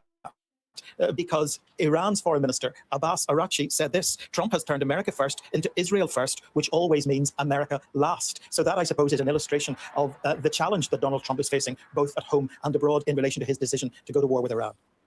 David, thank you very much indeed. We're going to head to Jerusalem next and speak to our Middle East correspondent, Adam Parsons, who is there. Adam, we've just been seeing images of the skies over Tel Aviv and explosions there. I'd expect you've been experiencing similar where you are in Jerusalem. Yeah, it's a sort of curious experience being in a city like, at a time like this. You tend to sort of undulate over a course of a day. There are periods when you have a lot of thumps and explosions and interceptions, others where it's much more peaceful. And at the moment, those changes are happening quite regularly. We have seen interceptions up in that sky. We've seen fighter jets going across Jerusalem. We've seen larger warplanes going across here too. Not so long ago, we saw some debris falling out of the sky. And from a distance, what it looks like is almost like a small meteor or something, just plummeting, a meteorite falling down, glowing orange, coming down to the sky. Some much larger interception falling over in that direction, which is sort of towards the west of where I am now, falling with a lot of smoke coming up from it. That actually would have fallen beyond the wall, so that would have been into the Palestinian West Bank earlier over there. Similarly, debris. This is debris from interception. So this is David Sling arrow through interception missiles that are going up, intercepting the Iranian ballistic missiles way up, almost in some cases on the edge of space. And then as the debris falls down, it can burn as it comes through the atmosphere, and then it lands, and of course can cause a lot of damages you're seeing in Israel and across the region at the moment. But I think there is an expectation that things will happen tonight as well. One of the surprises about this attack, Matt, was that it happened in daylight. It happened this morning. Normally, these military operations happen overnight, because it brings an element of surprise. It means there are far fewer civilians around at risk of being injured. And it means that if you attack an individual, if you're going for individual targets, well, bluntly, they're more likely to be at home in bed than when you attack during the day, when, to be honest, they could be anywhere. So that was part of the surprise, I suppose. If everyone is expecting you to attack at night, then you have surprise of attacking during the day. But a lot of military activity in these conflicts, certainly previously in the previous trial table, did happen at night. So yes, as we've seen in Tel Aviv, yes, as I'm sure we will see here in the skies across Jerusalem, I'd be very surprised if we don't see some signs, some evidence of military conflict. The Israelis and indeed the Iranians, of course, have very sophisticated air defense systems for whether it's long-range missiles or short-range, but they will expect to intercept, I think you're just seeing up there, a sign of an interception up in the sky there, and a cloud from one of those occurring. They happen on a fairly regular basis, and you also, and it's happened so many times today, get alerts on phones and devices telling you that missiles are on the way. And there was at one point earlier when we got a message saying there had been no US-Israeli airstrikes on Iran for 45 minutes, and within seconds of getting that message, we've got another saying. In fact, if you look up there, you see a little speck of orange. I don't know if you can see that. That is the aftermath of an interception, and that is debris that is blowing, coming down towards the Earth, and is now fizzled out. From a distance, they look like fireworks sometimes. They look like shooting stars, but that is nothing so pretty, nothing so fortunate. That is the aftermath of a military missile, and that is another bit of the countless shreds of evidence that we've seen today, that this region, this most volatile of regions, has once again entered into war. That, by the way, I imagine actually is a firework amidst all of this. This is Ramadan, and before war broke out, it was quite normal in this area that people, after fasting during the day in the evening, would have food, would have something of a party to mark the end of their daily fast. And the sound of fireworks was pretty common, but it's been much less common today. People are here across Israel, across this region, are anxious to see what happens next. Yeah, undoubtedly, Adam. Thank you very much indeed. Do stay safe, of course. Joining me here in the studio is global affairs journalist and the author of The Heartbeat of Iran, Tara Kangaloo. Tara, good to see you. Just alluding to what Adam said there, whether in Israel, in Iran, anywhere else, when this kind of thing happens, sadly, civilians get injured and killed. And we hear about a school being hit in southern Iran, in Minab County, which, for just to get the geography for people, is pretty close to the Strait of Hormuz as it happens. And Iran's president, Masoud Pezeshkian, put out a statement on it talking about Shagara Tayyiba Primary School and dozens of innocent students there being killed. Indeed, Fantastic and I cover conflicts around the world in the region, and you can very easily say that if this happens anymore. The future teaches you to be alone, the present to be afraid and cold. So if I can't shoot rabbits, then I can't shoot fascists.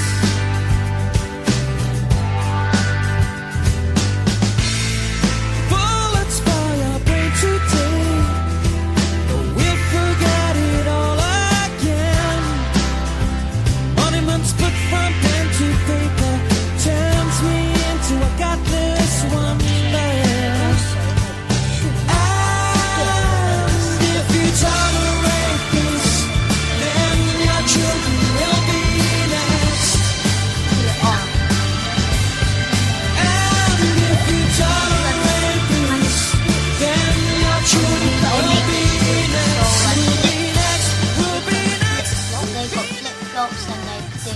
Shoes, like the one that I like, the ones that I showed my mum in the shoe shop in Grand Cross.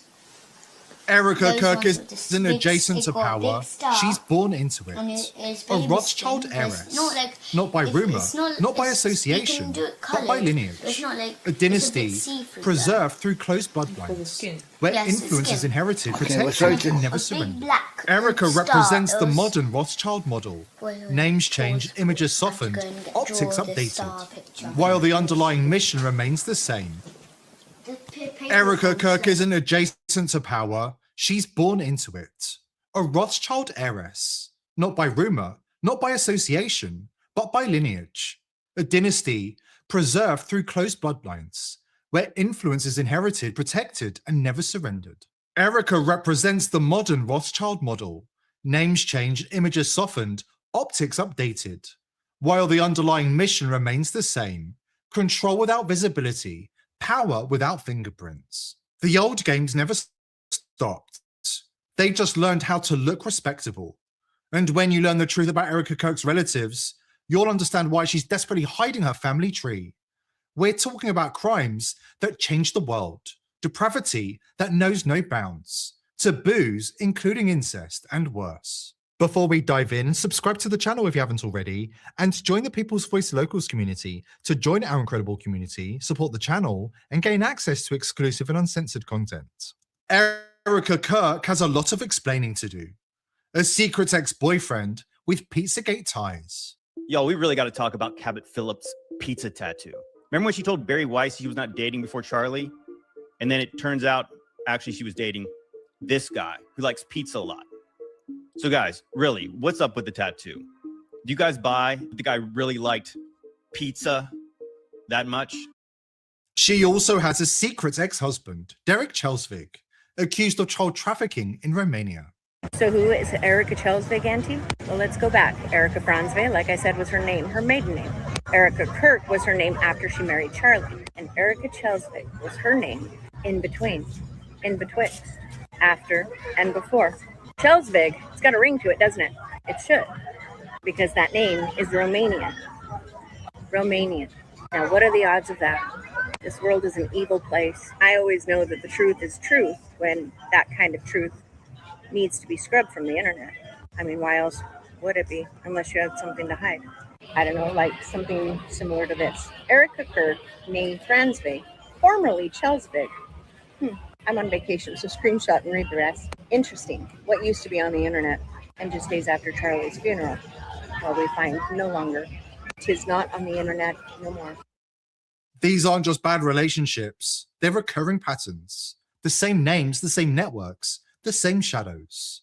But this goes beyond who she dated or married, because some secrets aren't just hidden, they're in the blood.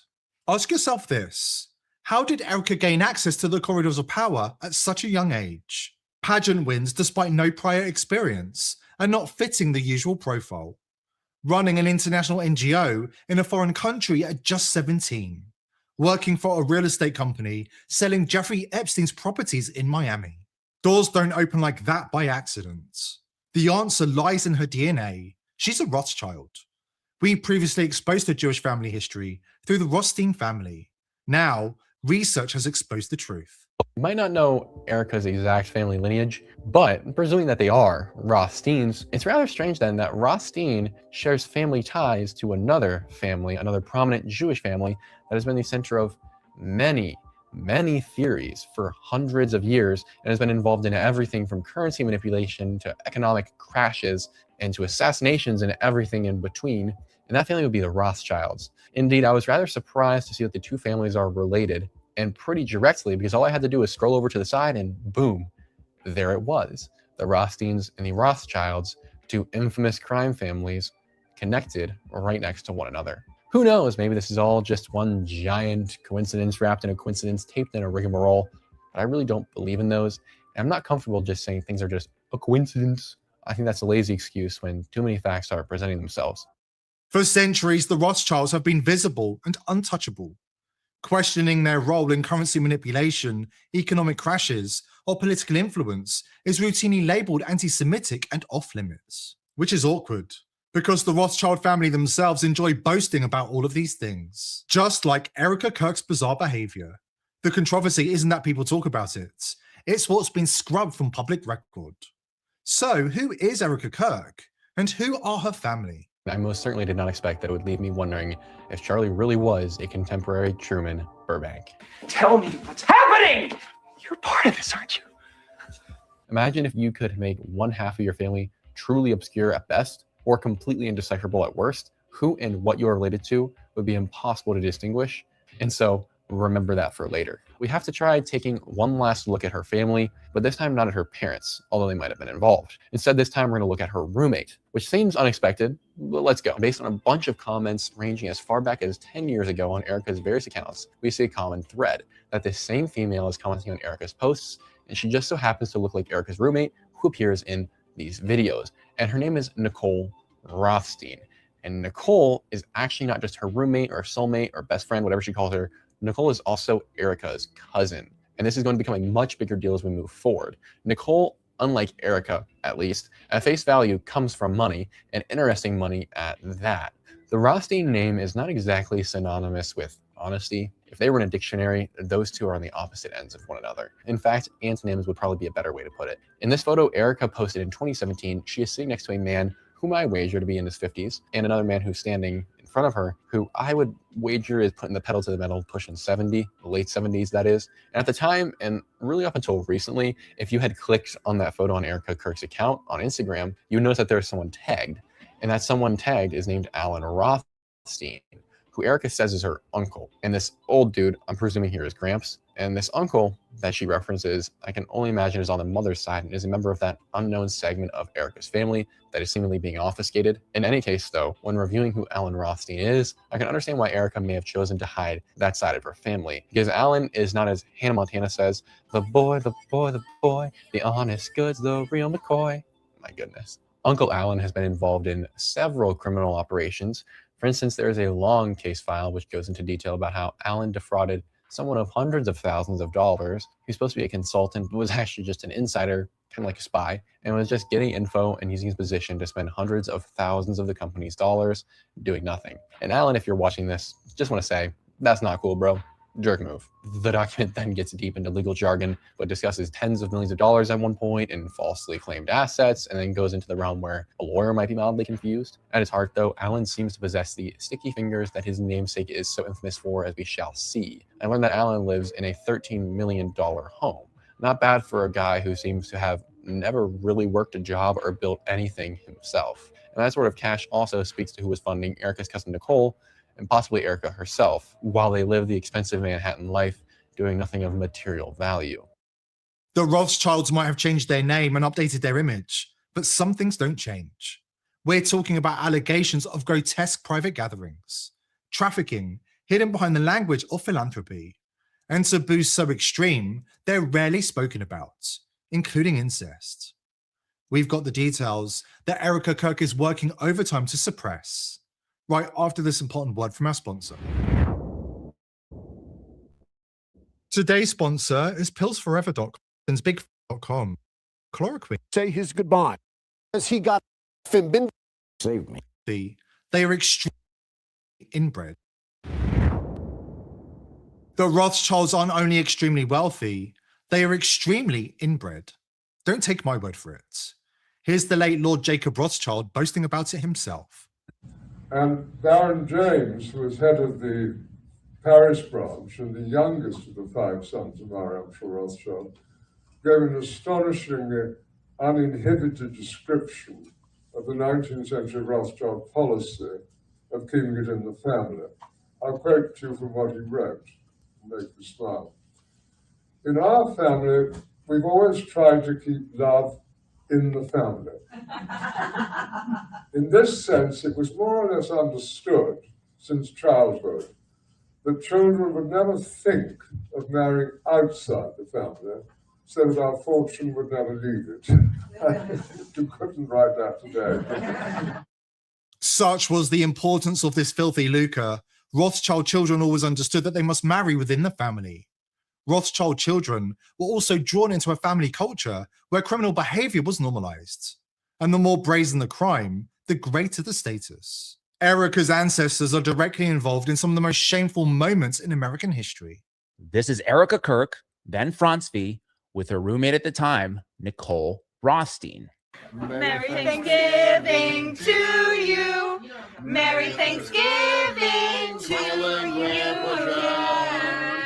Merry Thanksgiving to you.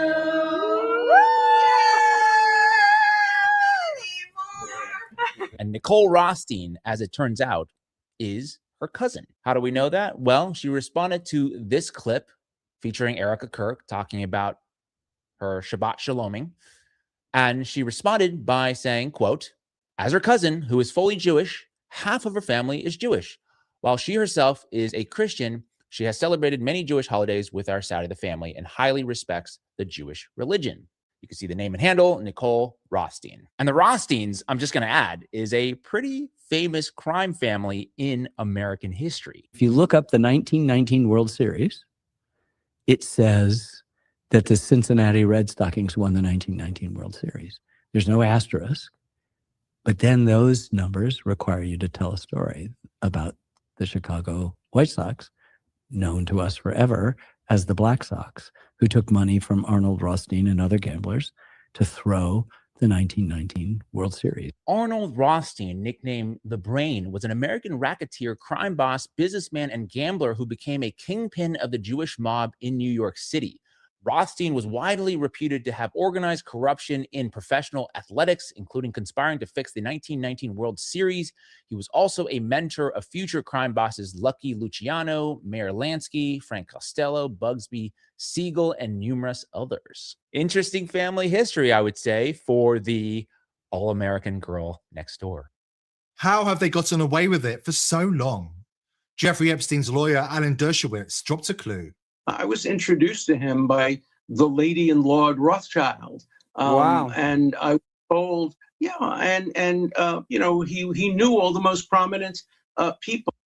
Erica's family connections don't end with Epstein, Washington power brokers, and elite Israeli circles like Netanyahu's family. In the US, her relatives are linked to secretive fraternities, occult symbolism, and a pattern of open corruption that defies normal accountability. The question it raises isn't just what they're involved in, but what kind of leverage gives them that level of protection in DC. Now let's jump another step into the family and hit up Carla Solomon, originally Carla Francevy. This is apparently Erica's dad's sister, so once again, a little info on the mom's side. Carla can be explained in the following words. From the YouTube commenter, Vivian Ballard 391 5 years ago. I'm not implying that she is only interested in the financial stability of men. However, it must be said that she avoids relations with impoverished men. YouTube really is a wonderful place. Thank you for that comment. In other words, Carla married a man about 29 years older than her by the name of Jack David Solomon. A 29-year age difference. Jack himself is a bit of a character. He's one of the few people who have been born in America that possesses such an immense affinity for Israel. And oh yeah, we're going there. Jack has been a leading executive, or simply the leading executive, at a plethora of some of the largest companies on Earth, many of which possess multi-billion-dollar valuations and or are simply government operations. For instance, for whatever reason, he was plopped into the chairman position of the board of directors for things like Federal Land and Development Corporation for 36 years and Federal Research and Development and Advanced Patent Technical. All sorts of things that when I'm reading it make me go, who are you really, bro? Especially because a sort of thing like that requires power, influence, money, control, and access, and gains you a lot of power, influence, money, control, and access. And for this next bit, I'm just going to skim through some of the organizations he's been highlighted as being a member of from his death website, although I assure you there are likely many, many others. Membership: National Directory Quality Operations Foundation, 1963 to 1966. He's a sponsor of the National Hospital of Denver. He's also the co-founder of the Israeli Armored Corps Museum. Patron or Chadash Orphanage Israel. Vice Chairman California Democratic Council, 1966 to 1970. Candidate for California State. 1966, Director of the United Jewish Foundation, 1956 to 1967. Committee member for the Los Angeles Chamber of Commerce. Member of the World Affairs Council. Member of the President's Cabinet for the American Israel Public Affairs Committee. Member, Las Vegas Chamber of Commerce. Oh yeah, that would be because he was a controversial casino owner. He was also the director of the Utah Shakespearean Festival, 1999 to 2000. Seems like a weird addition. He's also the member of the American Air Museum in Britain, a foundation member, the Armed Forces Commission and Electronics Association. Sounds powerful. National Aeronautics Association, International Association of Business and Professional, honorary. B'nai B'rith, President Club, Utah Valley State College. Yes, that's where Charlie Kirk was shot. President Club, Brigham Young University. President Club, World Jewish Congress, Life. 32nd degree Mason, Scottish Rite. Life.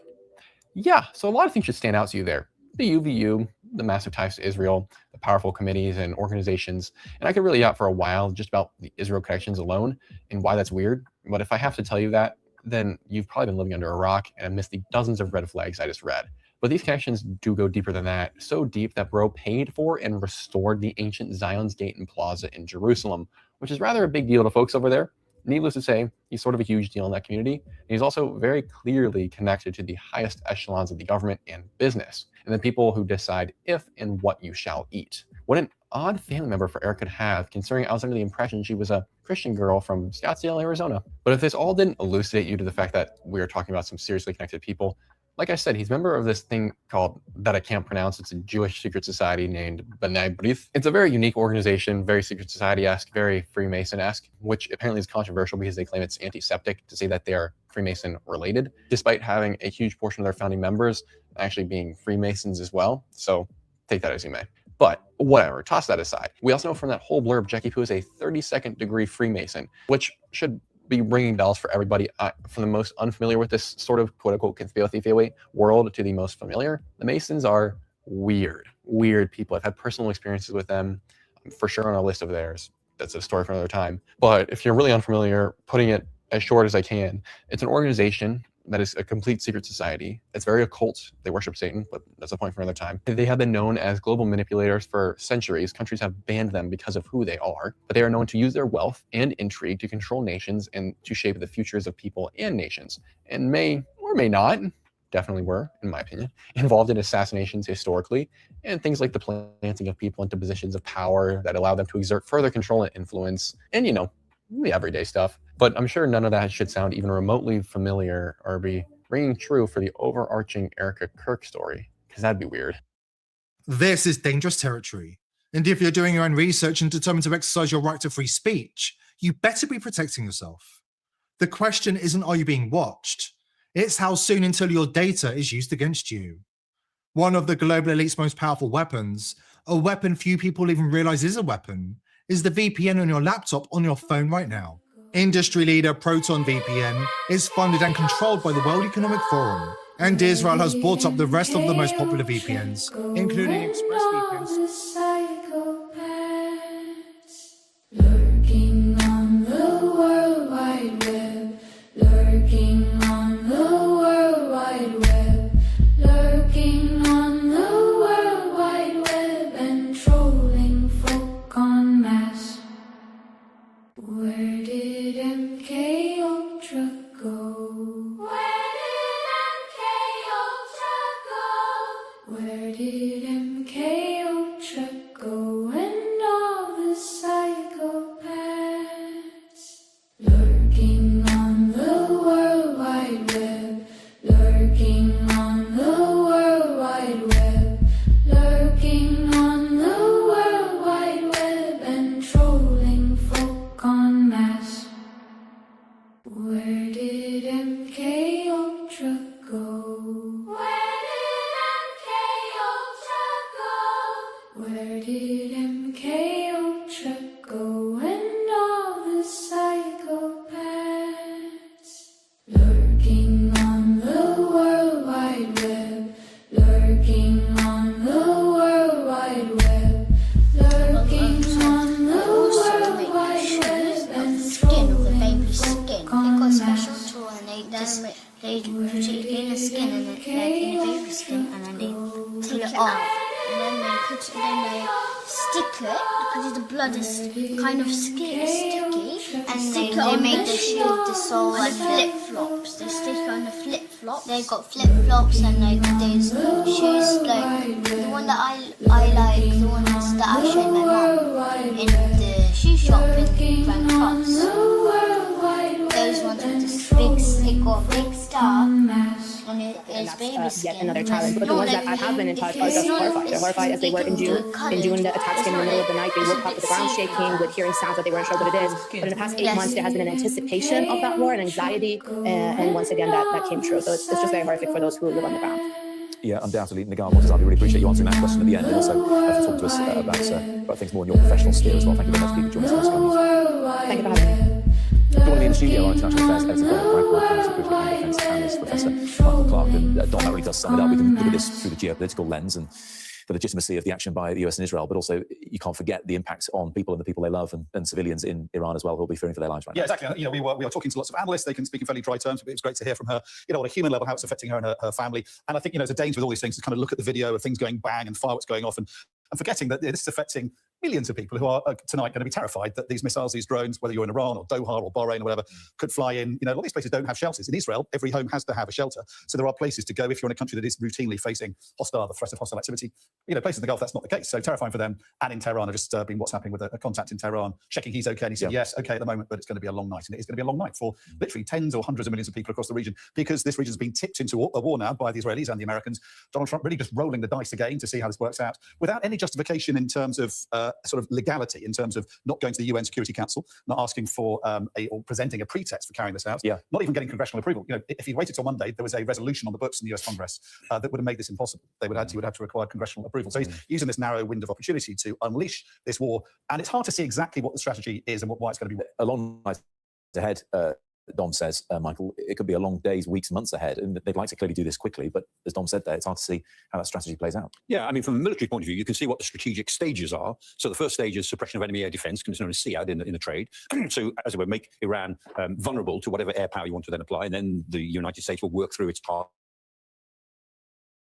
list of all the things they want to take down in priority order. It's a very well-planned process normally, and always there will be things that will go wrong, and they'll find ways around that. But any prolonged campaign, this is a campaign to destroy the government of Iran. That means it's not a quick, once and done. No, it's got to keep going until it achieves either that objective or something that can be made to look like that objective for Donald Trump. So it's going to take some time, which means that the United States is probably going to have to reinforce what it's got. There's information today, this afternoon, that more tankers are on the way from the continental United States. You can see reinforcements coming in, because now that they've started it, and the American military may not have thought that they were going to pull every lever all at once, but now that they have, then it may well be that they'll need more stuff in the region, not least ammunition. There is some concern in the Pentagon that they don't have enough anti-aircraft ammunition, Patriot missiles, for instance, and other forms of anti-aircraft ordnance, because if the Iranians are able to keep up a sort of bombardment, and the Iranians are going to fire off everything they've got, because if they don't use it, they'll lose it, and it may well be that the Americans might struggle a little bit getting enough ammunition in place in time. When it comes to what Iran is firing off, how discriminating are there? Because we're seeing pictures from the likes of Dubai, and apparently hotels, well, not necessarily being hit direct by the missiles, but certainly those missiles being destroyed and causing damage beneath them. And that's the point. When a missile is destroyed, it's got to fall somewhere. I mean, it can be knocked off course, it can have its fins knocked out, or it can be fragmented in the air,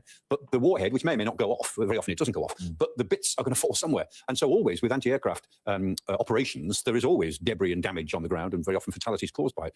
And the Iranians are hitting out wherever they can. And the next thing we would expect to see is the Iranians maybe trying to operate in the Gulf toward the Strait of Hormuz. Now, the Americans, of course, have been thinking about that, and they've got a very powerful naval force in the area. But the Iranians have got a lot of small craft. They've got boats. They've got their sort of improvised aircraft carrier, which carries drones and helicopters. And they may well try to use that in order to create a certain amount of chaos in the Gulf. They don't have to close the Gulf to have, or the Strait of Hormuz, to have an economic impact, because once they make it dangerous, then world shipping will have to keep away, which they will. And so, in a sense, the effect on the oil price by tomorrow, the effect on Gulf shipping by tomorrow might be quite considerable. And that's what the Iranians have got to do. They've got to make this look expensive for the United States, expensive for the world community. And if they can fire off enough, they hope they can get lucky. The IRGC is warning boats not to pass through the Strait of Hormuz, Dom, as it happens. It is interesting, isn't it, seeing that, and knowing that both China and Russia want this meeting of the UN Security Council, which is happening at 9 o'clock this evening, GMT, and also knowing full well who takes a lot of that oil that passes through the Strait of Hormuz from Iran. It is China. It is Iran. There are knock-on effects here for all of us, aren't there? Yeah, there are. This is a waterway through which a fifth of the world's oil passes. It's not as much oil as in the past, but it's still a kind of jugular for the global economy. So if you shut it goes to China. That's the key point, isn't it? And India, I should say. All the tankers turn left out of the Gulf. They used to turn right. They all turn left now. But if it's blocked, and as you say, the IRGC are saying it's going to be blocked, they can't block it for long. But if you sink a tanker or you mine it, it's going to block it for a while, and that will, regardless of where that oil is now going to, it's going to push up the price of crude. This is going to have repercussions on all of us, potentially because it will affect the global economy. So as Michael is saying, that the strategy for the Iranians is to take the gloves off. As because the other side has done that. The first round of this war going back in June last year, the Americans said we're not going to go for the Ayatollah, and the Iranians responded in a more measured way. The Israelis made it pretty clear now that the Ayatollah has been a target. His fate is still unknown. And the Iranians now are fighting, the regime is fighting for its life, which means it's going to use all the missiles it's got at its disposal. It's going to use asymmetrical warfare. It may try and close the straits for as long as possible. It could also use sleeper cells it's got, and also its proxies as Hezbollah have in cities around the world to carry out terrorist attacks on Americans or Israelis or other nationals around the world. So what we're seeing at the moment is an aerial exchange of fire across the Gulf and across with Israel as well. But this could metastasize fairly quickly into a different war. And as you've been saying all day, Mike, the wars don't sort of carry on in the way you predict. So however this war was sort of begun in the mind of Donald Trump and Benjamin Netanyahu, it will change so long it goes on, and we're looking at a lot of countries potentially involved. On that point, you talk about cells, proxies, the IRGC.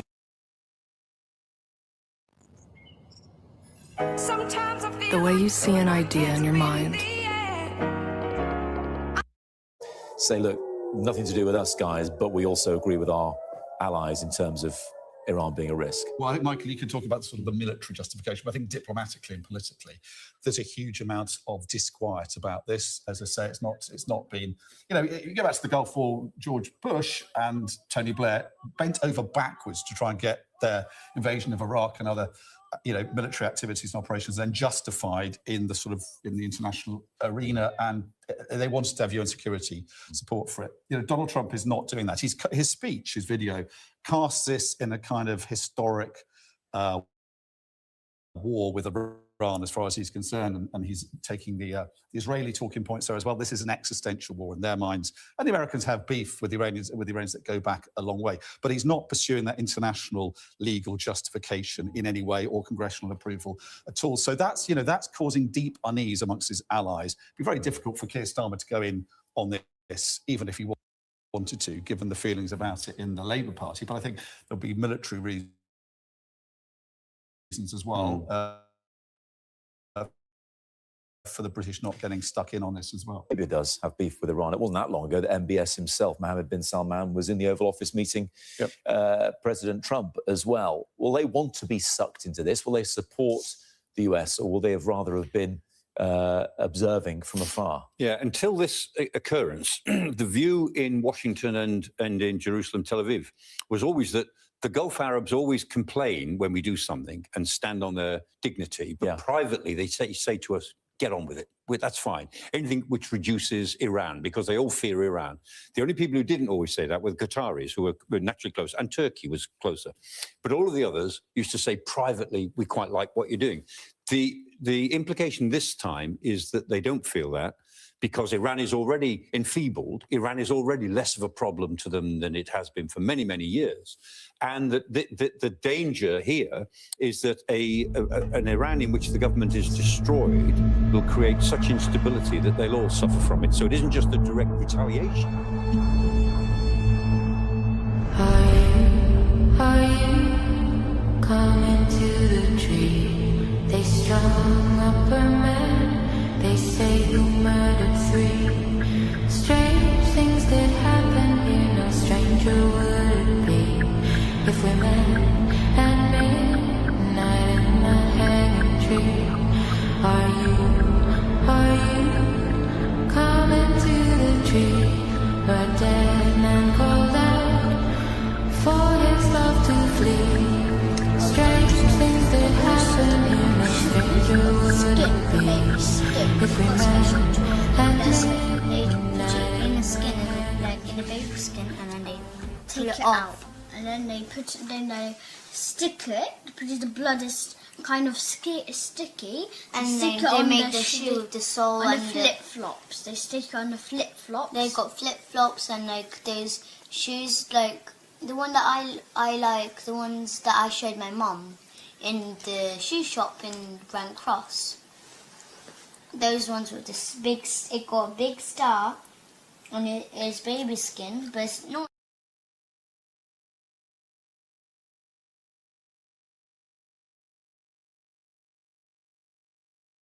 Americans are being fed to each other, and most have no idea it's happening. Don't take my word for it. That's the warning coming straight from Vladimir Putin, who claims the United States has become a live experiment for the global elite, a pressure cooker where populations are dehumanized, conditioned, and managed like cattle. But it gets darker. This time, it's provable. Documents, money trails, whistleblowers. And every line leads back to the same untouchable names. Before we dive in, subscribe to the channel if you haven't already, and join the People's Voice Locals community to join our incredible community, support the channel, and gain access to exclusive and uncensored content. Rumors are spreading online about Putin's warning that Americans are literally being fed to each other, while most remain unaware of what's happening to the food supply. What almost nobody realizes is this: it isn't exaggeration. It's evidence-based. And as usual, Putin was right before anybody else dared to say it. President Putin of Russia came out on the world stage and he gave a speech. In that speech, he said, I have proof, and this is all alleged. He said, I have proof that the American people are eating each other unbeknownst to them, that we are being fed each other and we have no clue about it. Yeah, that's what he said. The mainstream media won't report a word of what Putin says, but the evidence exists, and it's been hiding in plain sight. The receipts are coming up. But before the evidence, there was conditioning, predictive programming designed to make the unthinkable feel normal. The dystopian movie Soylent Green took place in 2022. They're making our food out of people. Next thing, they'll be breeding us like cattle for food. You gotta tell them. You gotta tell them. Promise, Tiger. I promise. I'll tell the exchange. You tell everybody. Listen to me, Hatcher. You gotta tell them. Silent breed is people. Following the programming, they began slipping horse meat into the food supply. I'm sorry if you're enjoying your dinner, but the Food Standards Agency says the discovery of horse meat in a Findus beef lasagna is appalling, but maintains there's no immediate health risk to the public. Then they normalized industrial waste in the food supply under a friendly name, pink slime. Now they have taken the next step, and they're pumping human remains and feces into our food and water supplies.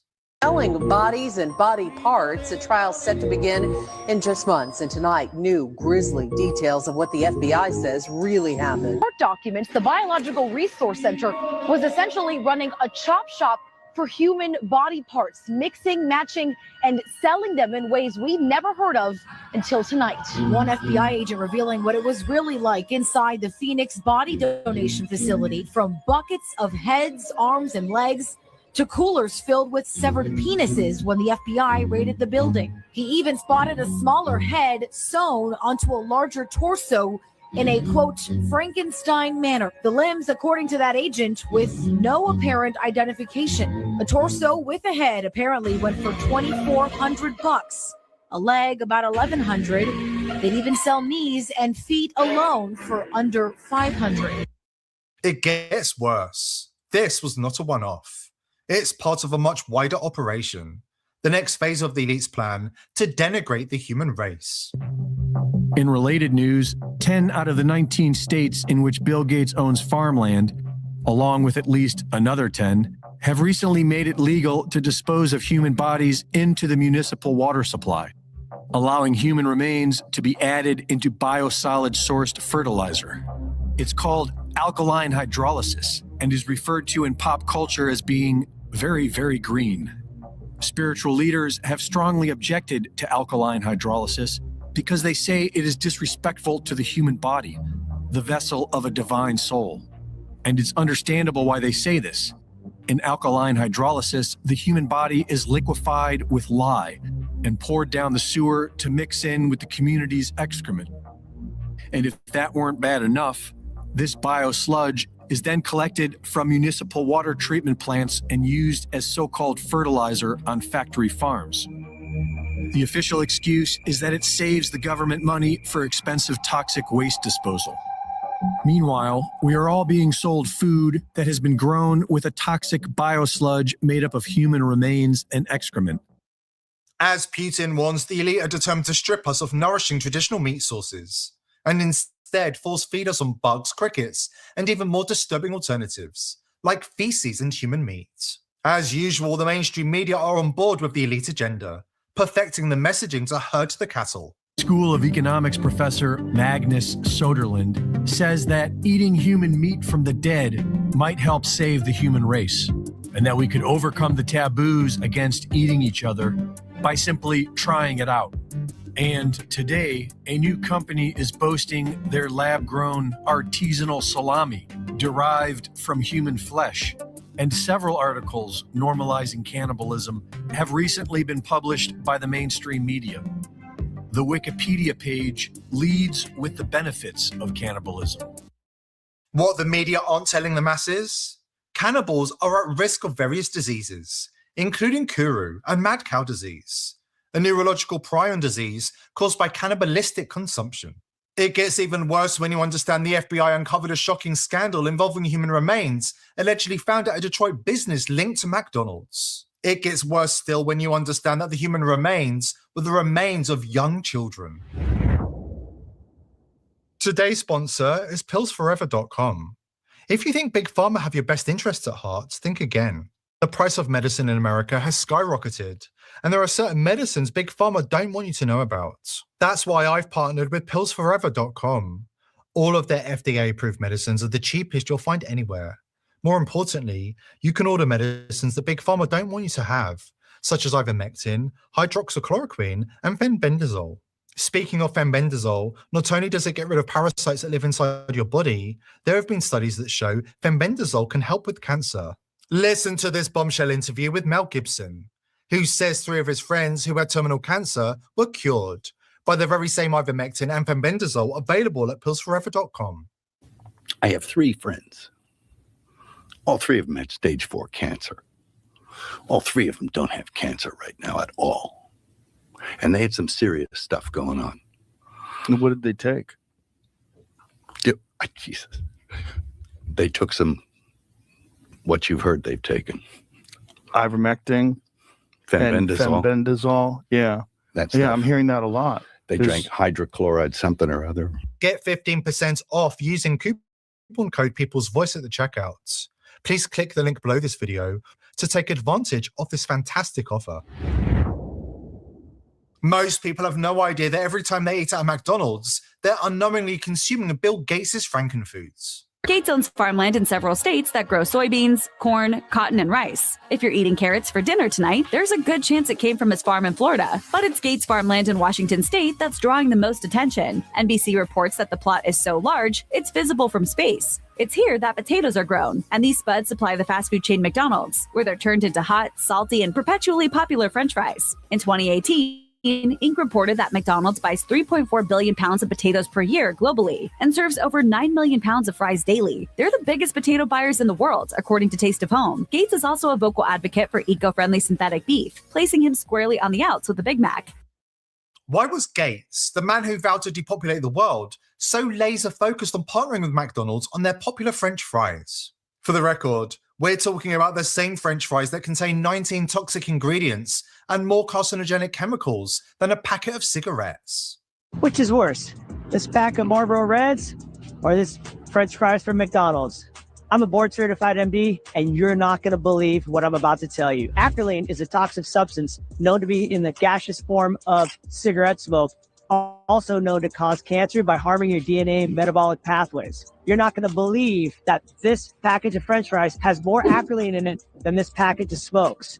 Acrolein is a toxic substance. You must avoid it. You should not be feeding your children or yourself McDonald's French fries. These French fries contain more than 100 cigarettes full of acrolein. Why am I telling you this? Because people need to know.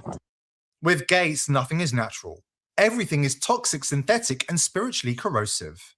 From lab-grown meat to genetically modified crops, chemical-laced water to engineered vaccines. Every product he touches is part of a slow march towards a world where nature is outlawed, health is manufactured, and control is absolute. For decades, the elite have made it clear. They see us as cattle, not souls. And now, we're beginning to understand what that truly means. And Jim, is this part of that investigation? Is that winding down at all yet?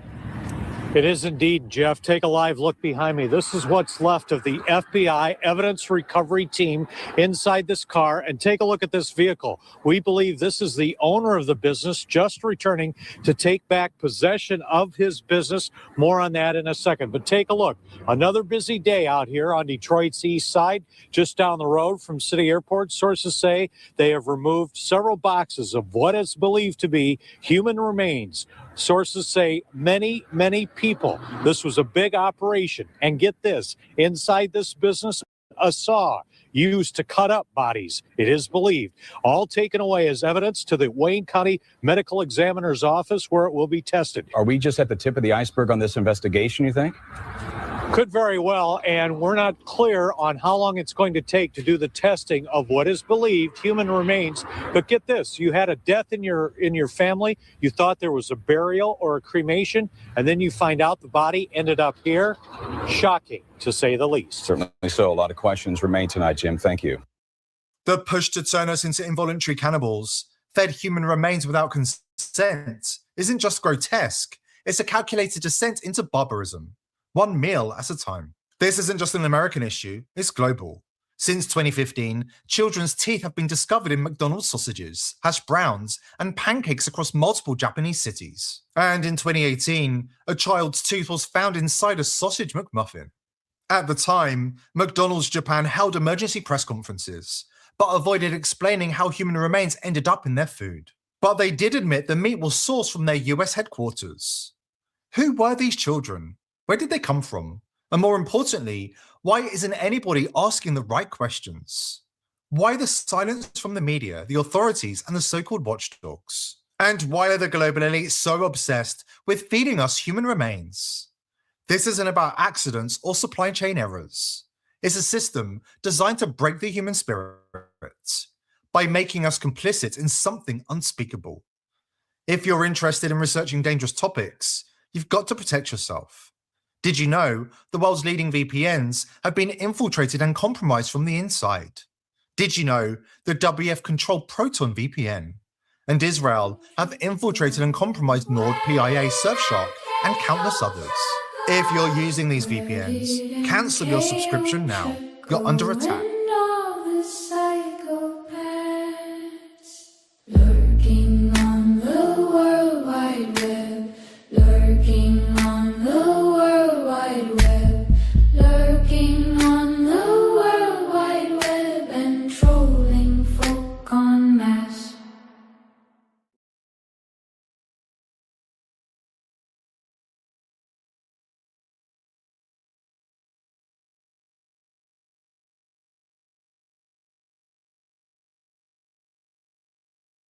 that it is facing an existential crisis, that its very future is at stake following protests on the streets and now this external attack. The Americans are similarly pumped up. President Trump, typically bullish, talking about this being an opportunity that could not come around perhaps for another generation when the Iranian people can rise. And Israel, which has for so long been so fearful of the tentacles of what it calls the octopus of Iran, sees this as a chance to plunge in the dagger. This is a hugely consequential day, but what happens next, we simply don't know. Okay, Adam, thank you. Well, let's take a look at your report rounding up the day's events.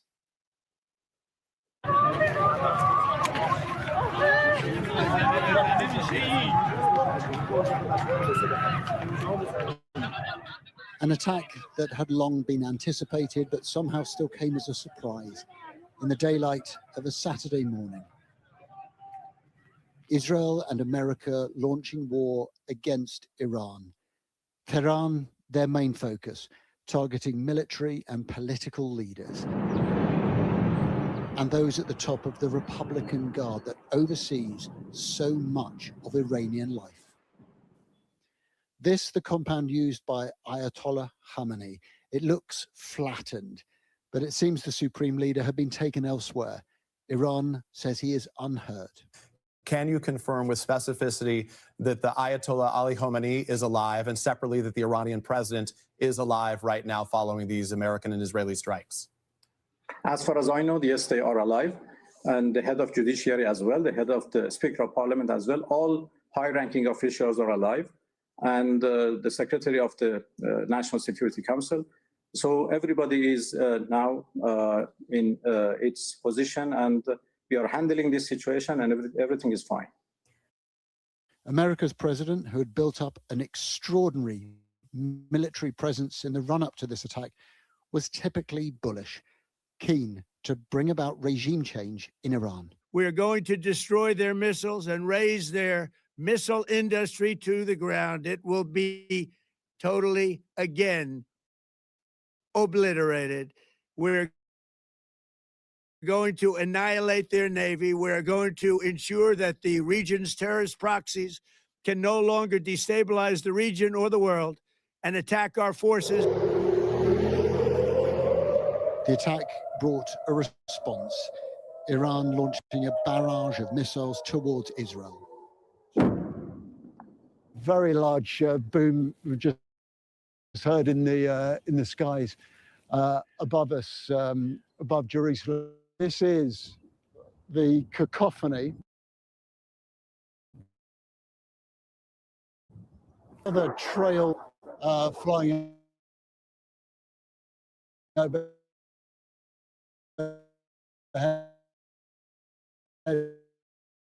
You see that large strike to Israel at the moment, and that's another element to it. If you just that chiming sound you can hear is the alert that is now played out on mobile phones and devices across this country. That is a warning that is sent out on apps on people's phones and other devices, warning them of incoming missiles and telling them to take shelter. That's a very, very loud intercept there. That doesn't feel as if that one is too far away. There will be many more attacks like this, and Israel is bracing itself. Challenging days lie ahead for us. Every military action involves risk, but the risk of not acting is immeasurably greater, because if we do not act, we will face a nuclear Iran, an Iran with tens of thousands of ballistic missiles, an Iran that will work to destroy us and be immune to our countermeasures.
What a nice song to open a stream with, eh? Well, it gets us all in a nice smooth mood. Let's hope Jupiter can stay in a nice smooth mood and someone doesn't come along to irritate me. I like being in a nice smooth mood. So again, I've watched the last couple of days. I've been watching a few things. A few things have tickled me. I'm gonna right. So there's a few things that I'm gonna cover, and we're gonna watch together. Some of it, yeah, Gary, stay out of the chat. Some of it we can laugh at. Some of it is pretty serious, and some of it, you know, is just average. But the fact of the matter is, look, there has been a mood shift in this country. People are waking up in enormous numbers. People can see what's going on. And for me, I always try and look at the simplest of answers, even though I understand the intricacies, right? So when I'm looking for the problem solving, I look at all the intricacies to shut down the loopholes and everything else. But when I'm looking at the problem, I try to make it as simplified as possible so that people can understand. And most people do understand because they're feeling it themselves. And David says, Starmer says British planes are up in the sky over Iran, but they're not. I can count 10 US planes going to and from there now. Yeah, look, I couldn't care less what Starmer says. I mean, he's a pedophile apologist. Everybody knows that he's corrupt as fuck. And I don't know why he's still clinging to that doorframe. Seriously, there's not enough strong men in that parliament to fucking drag him out yet. It's mental. So, in the last few days, on the internet or social media, shall we say, because it's also been sort of like on X and then swapping backwards and forwards. All this stuff has been entertaining to watch, but at the same time, it's been really eye-opening for me to see people that can read the room and people that can't read the room. And the way that there's been a lot of repositioning going on and people saying one thing and then the next minute they're doing something that's completely a little bit at odds with what they've been saying before, which is fair enough. People are allowed to move positions, don't get me wrong. Do you understand the intricacies of competing ideologies and philosophical frameworks? Yeah, I think so. Yeah, I think so. Skyworks, I think I do. But maybe I don't. You know, I don't sit here making out I'm the most high-end, most intellectual person at all. I just give my opinions, and if people agree, they agree, and if they don't, they don't. You know, it's no biggie. And I think that's part of the problem as well. People have forgotten that people on here just talking, people that on here that have got people that like to come in and listen to them so that they can sort of evaluate themselves and go and look and see for themselves in case they've missed a stream or whatever. People like myself, or even bigger people like Paul Thorpe or other people, I think a lot of people have not understood that there's a big gap between people that are talking on social media, people like myself, and people that are trying to actually get into politics. There's a massive gap. We're not the same groups of people. And I think some people have actually kidded themselves that they are. I think that's the first thing. I think the second thing is that some people have obviously invested money with nefarious sort of like agendas. It's not been totally wholeheartedly because of a cause or because that's what they've wanted. It's because they thought they were going to gain some kind of political influence. And I think that's become evident over the last few days. You know, and I just think that once somebody's done that, they're going to lose integrity anyway. Okay. So I think that was the final nail in the coffin for Ben and Beeb when all that stuff to do with the 5,000 donation to the Green Girls come out, in my opinion. Other people can say, no, the final nail was earlier or later. For me, that was it. I was like, whoa, I thought you was quite a decent person. I quite liked a lot of what you said. I thought that you showed that you was a bit weak when you had your wobble, you know, when you had your wobble over Rupert putting out his party. But then to find out all that stuff, it was just like, oh my goodness. I just want to say that I'm up for, I think the political motivations between the US striking around is sound. After listening to Huckabee on Tucker Carlson's, I didn't come to the same conclusions that everybody else did, because I actually listened to what the bloke said rather than listening to argue. And I understand that he sees those people as an immediate threat. Now, the only problem that I've got with this Iran situation is that I don't want all of their population flooding into our country because there's the war. I don't want that. But I know that I'm only one little person and I'm not a government official, and it's only my opinion that I don't want them all flooding here. What is the likelihood of them all flooding here? Well, probably very high with the fucking government that we got. But when you're talking about geopolitics, and I'm not very good at geopolitics, I don't go. This is one area where I'll hold my hands up and say I'm not really somebody that likes to study the art of warfare and, you know, wants to get, oh yeah, let's go and kill them, let's go and fucking obliterate their country and all that. I'm not kind of that sort of person. So, you know, watching planes flying over and stuff like that, I don't get nothing from it. It don't give me an endorphin rush or anything like that. So I tend to shy away from it. I suppose that is my girly side. I know people don't think Jupiter's got a girly side, but I really have. I didn't get 8 kids from being a completely boss woman. But yeah, so I suppose that is that side of me. But because somebody asked me to listen to the Tucker Carlson interview, I did, and I got exactly what the man was saying. You know, the Huckabee guy. I understood everything he was saying. I really wanted to break it down into what I call layman's terms, right? Basically, bring it down to basics so that people could understand how I saw it and why I was coming down on the side of Huckabee. But unfortunately, Tucker Carlson apparently is something you're not allowed to talk about, which is really weird, considering that YouTube actually removed the strike that I did get because they said they realised it wasn't what they first thought. But I wasn't allowed to re-upload it. It was mental. So yeah, that's okay. Skyworks, you know. So yeah, and all these gotcha moments that Tucker Carlson was supposed to have had by referring to the Bible and saying, yeah, but biblically, you know, the land of the chosen people is supposed to be where Lebanon is now and where Jordan is, and you know, and not settling for the answer that he got, that Israeli people have no intention of taking their borders to that far down, that all they want is their homeland, and then saying, well, you know, but in the Bible, he's saying, but in the Bible, you know, the borders are much wider, you know, and the bloke saying, yeah, well, we know that, but that's not what we're asking for. And yeah, so really what you're saying is that you'd be quite prepared to go to the border. No, we're not asking for that. And I was like, this is mental. This is mental. This is a problem that we've got with people that can't be fair because they let their emotions get carried away in them and their own little beliefs, and they can't actually see the reality in front of their eyes. They actually thought that Tucker Carlson had gotcha moments. Yeah, and I've never really watched Tucker Carlson before, right? But when I did, I realised he's autistic. He's got something wrong with him, hasn't he? And that's probably why he sees things very black and white, because he's definitely got something wrong with him, the way he reacts. You know, and he giggles like a little girl. I found him very infuriating as a personality, to be fair. I wouldn't have had much patience if I was being interviewed by him. I don't think I'd last 2 seconds. You know, because number one, he don't look at you when he's asking questions because he knows he's being shady, so his body language is off. And then he giggles at inappropriate moments like he's clever. And I'm like, what the fuck? Why is this man so popular? So Teresa said, Jewish is the religion. What I don't understand is where did the Christian Israeli go if it's a Jewish homeland? Well, as far as I understand it, Israel are not taking all of the land, are they? Isn't the plan that when the war's over, they might be taking some kind of overlord position, maybe? But you know, the big group of people in the Gaza Strip are still going to be there. I mean, this is what I don't get with people when they tell lies, right? The fact of the matter is that if Israel had wanted to just kill everybody in Palestine, they'd have done it by now. Yeah, because their armory was so much more superior. They could have flattened the whole place, killed everybody there, and then had their reckoning with the fucking rest of the world once they've done that. But that isn't what they've done. It isn't what they've done at all.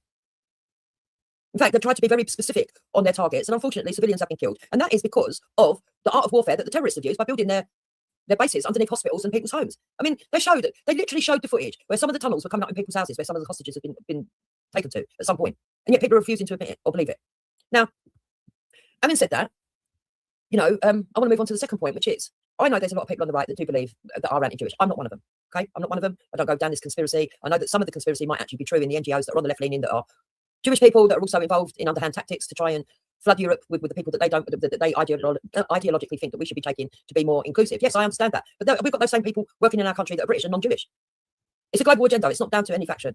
Their ideal, their overarching umbrella ideal, is Fabian society and DEI and all wokeism and left leaniness. The umbrella they're working under is not I'm Jewish. You know, so that's how I see my outlook into the world. Now, I know there's other people on the right that see it differently. Okay, that's fine. I'm not going to sit here and argue with them, right?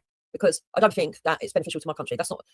If every conversation people have, we end up talking about Palestine and Israel, we're not looking at the problems that we've got here. That's the way I look at it. Those problems are for later on. You know, if Israel's going to war with the fucking rest of the world, as long as it's not going to war with Britain, you know, it's not our business. At the moment, we've got to sort out what's going on in Britain, right? If you can't understand the way that I look at that, where I don't want to get into Israel-Palestine conversations all the time, then you're foolish. Because I think even people that aren't anti-Jewish, even them themselves, don't really want to be talking about Israel-Palestine all the time. They want to talk about what's going on in Britain, right? Now, my other point of view regarding homelands is that if Israel can have a homeland for their people, which I totally back up, by the way, and people might say that makes me a Zionist, I don't fucking give a shit, right? I think so am I a Zionist for Britain then? Because I want Britain to have a homeland. Am I a Zionist for fucking Nigeria? Because I want Nigeria to have a homeland, or India, or Pakistan, or fucking China. I think all of these countries, all of these nations, yeah, have a right to have a homeland, and it makes more practical sense in the real world terms that everybody knows where they come from, where they were born, you know, where they're people with the same sort of mindsets as them, eat the same foods, dance to the same music, you know, understand the religion in the same way, understand politics in the same way, because we can't argue. You can't argue with me that since we've had an infiltration into our government, that the rationality and the reasoning isn't different now, because it is, which is what it's fucking everything up. They look at everything through fucking rose-coloured glasses. They don't want to look at reality, and it's because they can't cope with looking at reality. Yeah? They can't go, and don't get me wrong, I don't like the reality of the paedophiles and Epstein and all that. When people go, have you seen this picture or have you seen that picture? No, I hear about it, and I think, nah, I don't really want to click on that and find out what that's about. And I see it on next, I'm like, nah, let me just go through that. I'll read the writing underneath or read the writing at the top. Don't want to sit here and examine. My stomach goes over. So everyone's got their limits. Right? Everyone's got their limits. But I also understand that when a nation's made up, a nation is made up of people that have different beliefs, right? They have core beliefs that actually influences their daily lives, right? And we're going to look at the core beliefs that influence our daily lives, right? And then you have people, so for example, in the UK, our core beliefs are founded on the 10 Commandments, right? The 10 Commandments are here, let me show you. Right? Whether people want to deny it or not, they are. Like, all our laws and everything else revolves around this, right? So we're going to go through the 10 Commandments. So I am the Lord thy God, and thou shalt not have strange gods before me. Now, a lot of people don't really talk about this a lot, but even when we used to do jury service, I don't know, where we had to give testimony and we were swearing that it was the truth. We used to swear on the Bible. Okay, they've actually changed that in courtrooms now. I don't know if people are aware of that. They have. You don't have to swear on anything, and if you do want to swear on something when you're getting sworn into office or whatever, you can answer it to be a Quran. Well, when people say how has your culture been changed, that is one of the big things that they've done with our culture, because we don't have the same God that the Quran has. I know there's a school of thought out there that tells you that it is the same God, but it certainly is not the same God. When you start getting down into the scriptures, it's not the same God. Right? That's the first thing. Right. The second thing is, thou shalt not take the name of the Lord thy God in vain. Yeah. A lot of people say that's blasphemy laws. Right. But basically what it means is that you're not supposed to fucking cry out to God when you don't really need him. You know? You shouldn't slur him or slander him and stuff, but you shouldn't cry out to him when you don't need him. So when you stub your toe on the side of a fucking sofa and you go, oh God, or Jesus Christ, you're not meant to do that, right? That's actually breaking that law. Right? I know most people just overlook it, but that actually is. You're not meant to call out his name in vain. You're supposed to call for him when you really need him. Okay?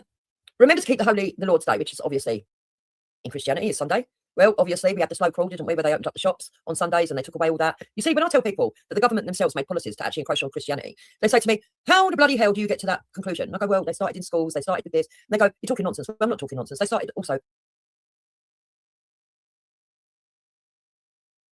with shutting down, opening up the shops and making it okay to have business and work and everything. Whereas before, when I was growing up, I can tell you, Sundays, most shops, if they open late, about 10 o'clock, and they close again about 11 o'clock. There's probably about a window of an hour where you could go to your local shops. After that, it all closed down. It was a Sunday. They were really quiet, peaceful days. Most people went to church, and most people spent time with their families on a Sunday. Okay? But the minute they commercialised the Sunday, of course, everything changed. Now we're going to get into the ones that actually do affect our actual laws of this country. Honour thy father and thy mother, right? I think most people in the world can agree that you're supposed to respect your parents. Yeah? Now, when you start looking at the woke left, they started encroaching on that by saying that children have got the same rights as the parents, exactly the same rights as the parents. And for an example, if there was a COVID injection or a HPV injection at school, and you as a parent weren't sure that you wanted your child to have that injection, when I was growing up, a parent had the right to not give consent. Okay, they still have that right in law, but it's not actually upheld, right?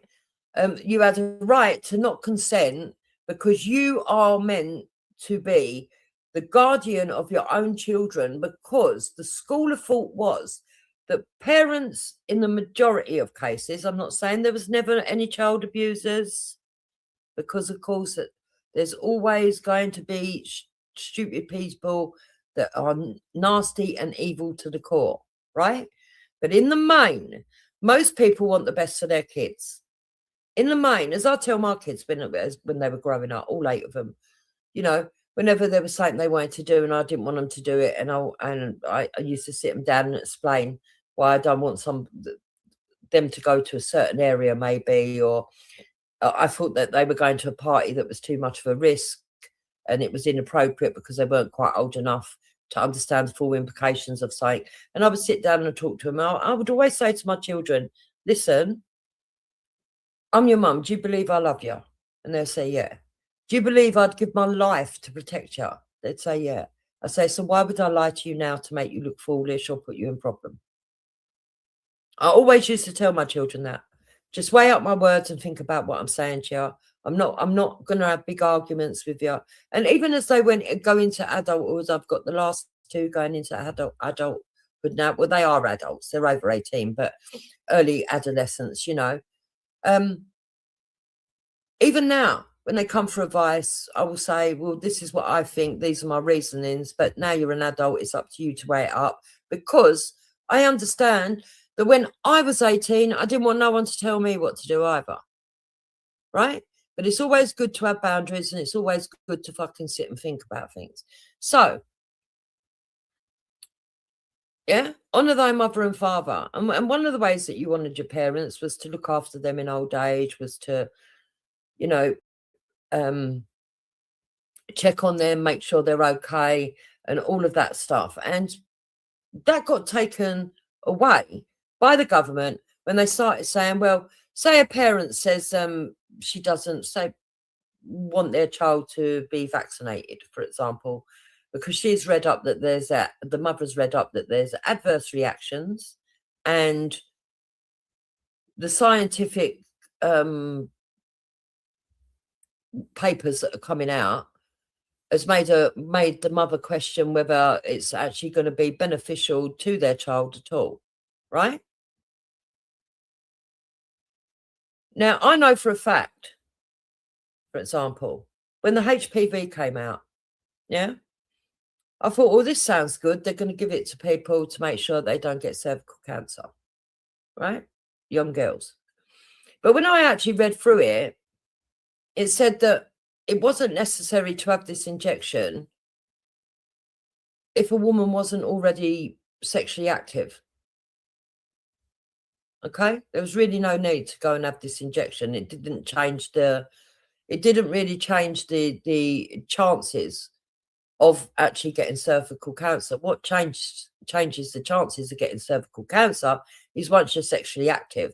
And it increases if you're sexually active with more people. Someone like Bonnie Blue is at a very high risk of cervical cancer. Not wishing it on anybody, but someone like Bonnie Blue is probably in the highest risk category, right?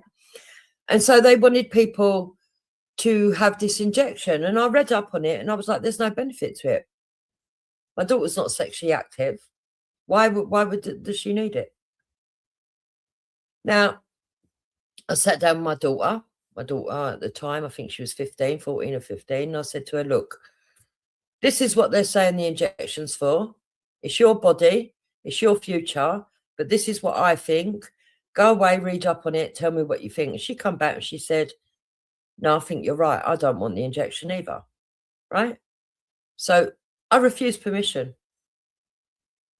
Now, 20 years ago, if I refused permission, the government would have just accepted that. Schools would have just accepted that. She just wouldn't have had the injection. But what they did that time round was they booked her an appointment for her to have an injection, took her out the classroom, took her to a side room, tried to convince her that she doesn't have to respect her parents' wishes, that she can override my decision. And if she signs a bit of paper, that will be just as legal and as valid as if I signed it for her. That's the big difference. Now, my daughter, I'd already heard that a couple of cases on the internet that this had happened to people. So I'd already said to my daughter, they're going to put pressure on you. If they try and put pressure on you, you're going to have to explain to them you don't want it and do not sign anything. Right? So she'd never signed it. She said, no, I don't want it. My mum don't want me to have it. I don't want it. This, that, and the other. So she refused to go and get this injection. Right? After that, they then wrote me a letter asking me again, could I give the permission? Said no. Then after that, I got a doctor's appointment sent through the post where the school had contacted my doctor to make the appointment for my daughter to have the injection, which of course we just ignored. Right? She's not had it to this day. Now, At some point, and by the way, that HPV injection, once you start having it, you've got to top it up every 5 years. Every 5 years, you've got to go and top that up. You know, and as I said to my daughter, once you're sexually active, once you're older, if you want to start having it, that's your choice. If you want to start having an injection every 5 years, it's your body, your choice. I'm not telling you for the future, but for now, I don't think you need it, right? This is how the government have infringed in respecting the parents because, yeah, honour thy father and their mother. The other way that they've actually broke this down and they've actually gone against it is, for example, all this trans stuff that they put out in the schools, yeah, where they've actually been telling children that they will treat them as a boy if they're born a girl. And if they don't want their parents to know about it, they'll keep the secrets with them in the school. So it'd be written on the file that this child wants to be called Johnny when its real name is Julie. And they won't even tell the parents that they're doing this within school, which is absolutely disgusting. Not only does it undermine the parents, it also opens up this area of it's okay to have secrets with strangers. Because school teachers might be familiar in the classroom, but they are effectively strangers. You have no idea what their political ideology is until they start talking to you about it. You don't know what their life perspective is, or what their values are, or their morals, you know. And all this stuff is not, when I was growing up, it wasn't allowed to be in the classroom. Yeah, they might have done it a little bit underhandedly, but it wasn't allowed to be in the classroom. And if parents clicked on, there would be a right rumpus. Yeah. But this is how they've encroached. Okay, Skyworks, I'll speak to you in a little while. Right? So that's how they've encroached on honour thy father and their mother. Thou shalt not kill. Well, we all agree that we shouldn't kill, don't we? I mean, life is meant to be sacred, but there doesn't seem to be much punishment for it anymore. It's like there's no deterrence anymore. You know, like the life of a human being is seen as worthless now, isn't it? I think so anyway. Thou shalt not commit adultery. Okay? Thou shalt not steal. Now, these three, I think, are probably the most strongest things that our law is based upon. Okay, because we do still have courts that and a police service that is supposed to put murderers behind bars.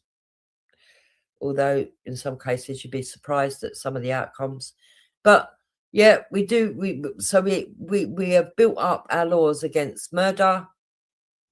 Adultery is kind of weakened down a bit because, you know, people can get divorced and remarried and everything else. But let's be honest about it. The average British person, if you ask them, do you agree with being unfaithful? Most people will say no. Most people are looking for committed relationships. Whether they manage to achieve that or not is a side note.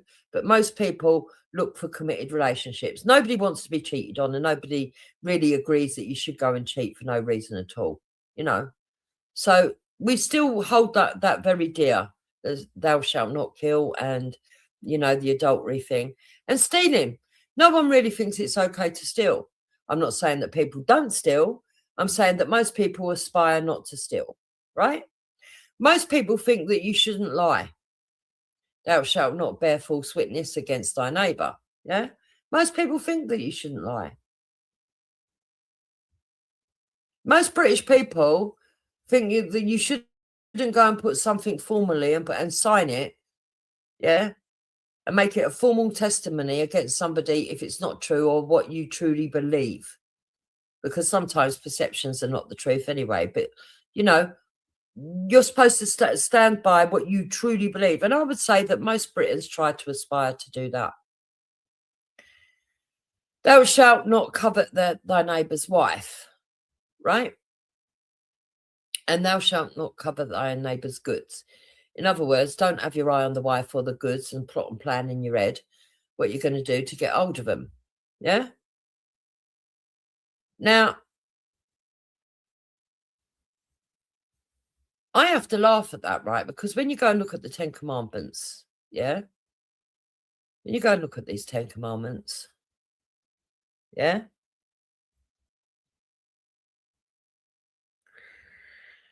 I look at this and I think Muhammad stole people's goods. Muhammad took his adopted son's wife. Muhammad practices taqiyya. Yeah, so do his followers. Muhammad used to steal from caravans. Yeah. Muhammad had more than one wife and was, by all accounts, quite virile, spitting semen out daily, that the women had to sit and clean it out of his garments. Muhammad killed people if you didn't agree with him. You know, and their holy days are Friday, isn't it? Not Sunday. I would say shouting out Allahu Akbar every time chopping off someone's head is taking Lord's God in vain. And, you know, for me, I just think that there's a lot of that that goes up against actually what our culture is. You know?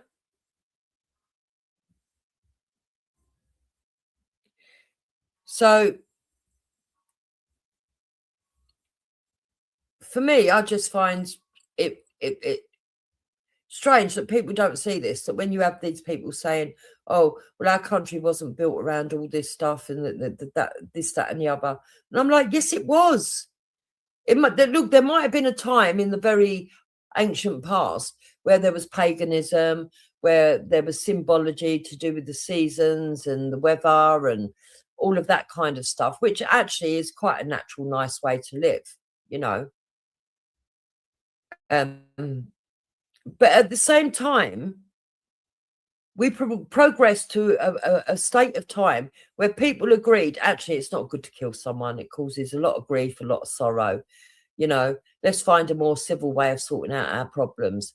Actually, you should respect your parents because they're the people that raised you, love you, brought you into this world. And without them, you wouldn't be in existence. And, you know, as long as they're treating you good, like most parents do, to the best of their means, they will nurture you into an adult, and that is their job and that is their duty. You know, all of these things are good. They're positive stuff. They're not negatives.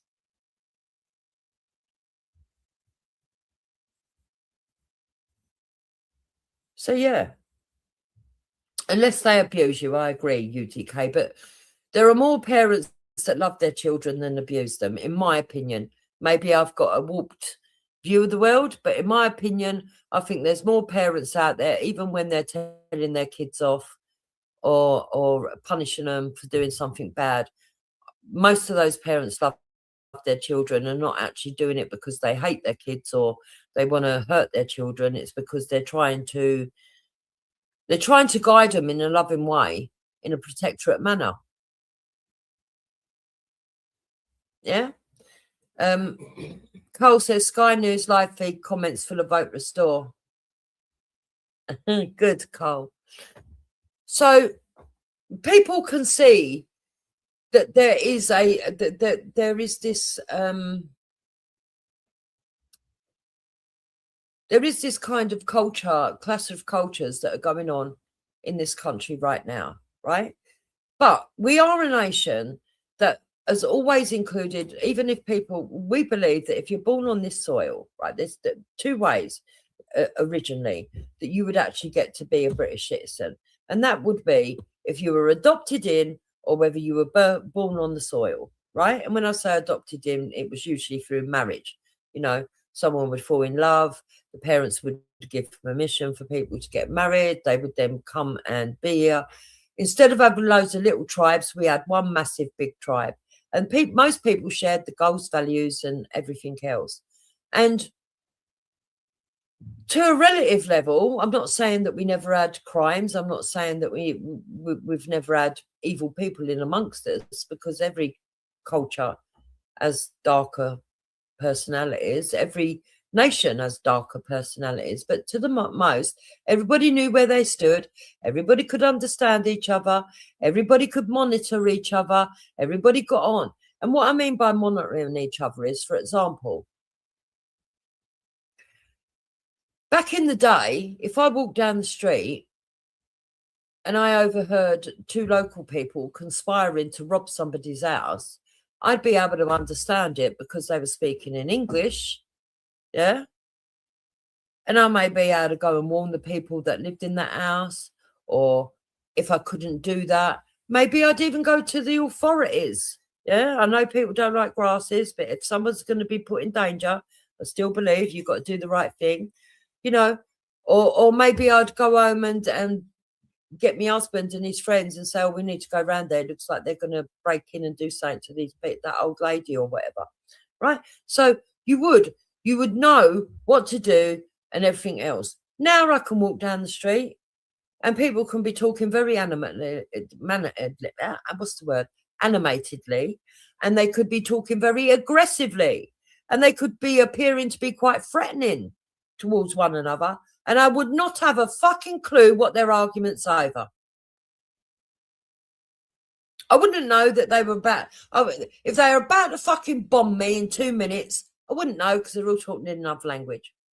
And our government has actually fucking allowed that to happen. Yeah.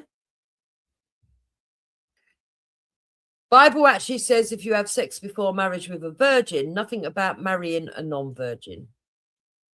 Interesting.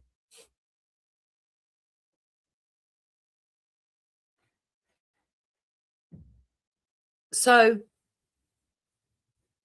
you know, we've always had this understanding that if you're born on the soil and you're raised in the culture and you're of bloodline lineage, that is essentially what most citizens were, right? Now, we also believed, because we were quite a forward-thinking country, and it was the same for a lot of other countries around the world, that people can move to your country. They can apply through legal routes to become a British citizen because they might want to work here, live here, and be part of the culture and stay forever. And that worked really well. People had to swear in. People had to conform to the culture that was already here. People had to respect the culture that was already here. That was fine. But somewhere in the last 50 years, these wicked, evil Fabian people decided collectively that they can say that anybody can just stroll into your country and that anybody can apply for British citizenship. And they've done it the same Europe-wide. And that instantaneously these people are to be considered of the same mindset, but they're not. They're not of the same mindset. In fact, a lot of them that have got the British passport, they come here, they work, they might have the British passport, but they have the full intention of leaving this country at some point. They have the full intention of going back to their homeland. They even call it going back home. We're going to go back home at some point. Yeah? Which means that they're not thinking about a future in this country. They're using us as an economic zone. And it's led to all sorts of problems, very mild ones to larger ones from that mindset. It's a kind of usury. Yeah? It's like people are coming here to suck the blood and fuck off. It's vampirism. And I think British people are tired of it now.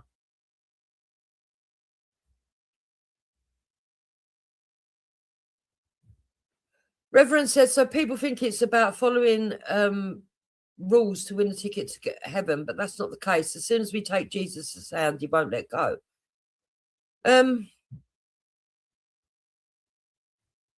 I don't think that you can judge that. I think it's only for God to judge. I think that the Bible tells you that you have to believe in Jesus and have some sort of faith for Jesus's power and the God's power to surge through you and to make you live in a godly way. I don't think, Rev, that you can guarantee that if you just say, if you stand up and just say, like the Pharisees do, that you believe in a God and you don't really, it's just words, you're not going to be helped, are you?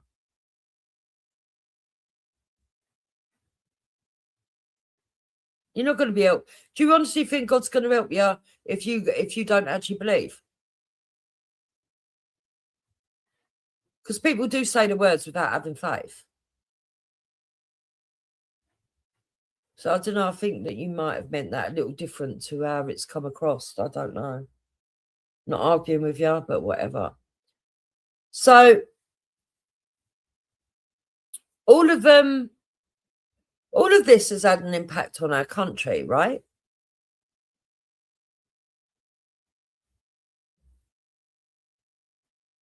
Irish said, can you let Violet know that her opening statement yesterday, she claimed Christians and Muslims was breaking fast and praying?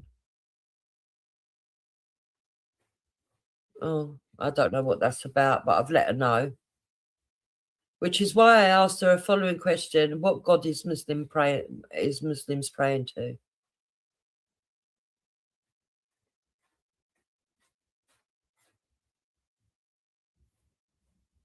Yeah, the Pharisees followed strict rules, 625 of them. Okay. Does the Bible talk about the Pharisees, Violet? Because I know it does.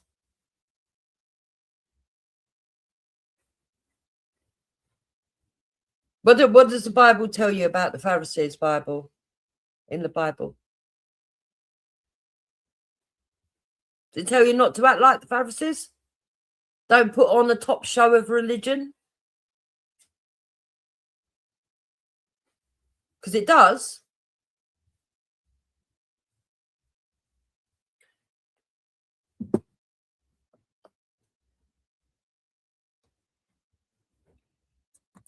The whole point I'm making is that there are people that will make a show that they're godly, but actually deep down they're not.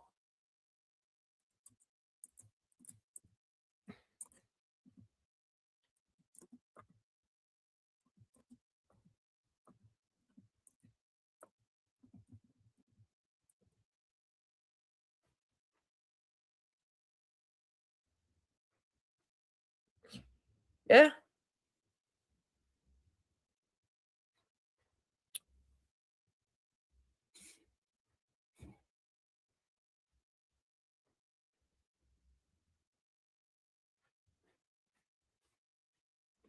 So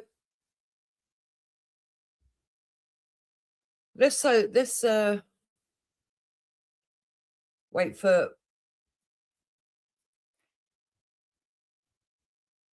Violet to tell me what is it that Jesus said about the Pharisees? I'm waiting for the answer, Violet. Exactly. He was basically saying, so when you come in here and say, all you've got to do is hold Jesus' hand and he'll do the rest, you haven't got to follow rules, you haven't got to do this, you haven't got to do that. Well, to a certain extent you do, because you have to listen to his word. You have to listen to the word of God. Yeah. And he does ask for obedience. Yeah. And he points out that you're not to be like the Pharisees, who are all top show.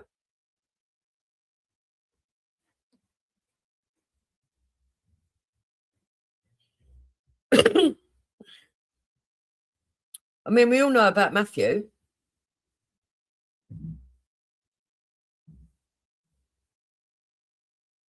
So, Matthew 23, for example. Then Jesus said to the crowds and to his disciples, the teachers of the law and the Pharisees sit in Moses' seat. So you must be careful to do everything they tell you, but do not do what they do, for they do not practice what they preach.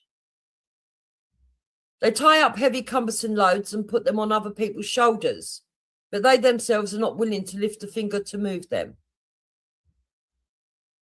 Everything they do is done for people to see. They make their phylacteries wide and the tassels on their garments long. In other words, they like to be like peacocks. They love the place of honor at banquets and the most important seats in the synagogues. They love to be greeted with respect in the marketplaces and to be called rabbi by others.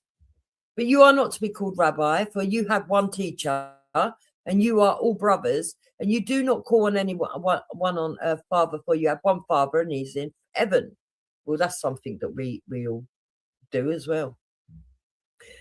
Nor are you to be called instructors, for you have one instructor, the Messiah. The greatest among you will be the servant. For those who exalt themselves will be humbled, and those who humble themselves will be exalted. Yeah? So basically, you know, they're saying that don't do what the Pharisees do, which is show off your fucking, how pious you are.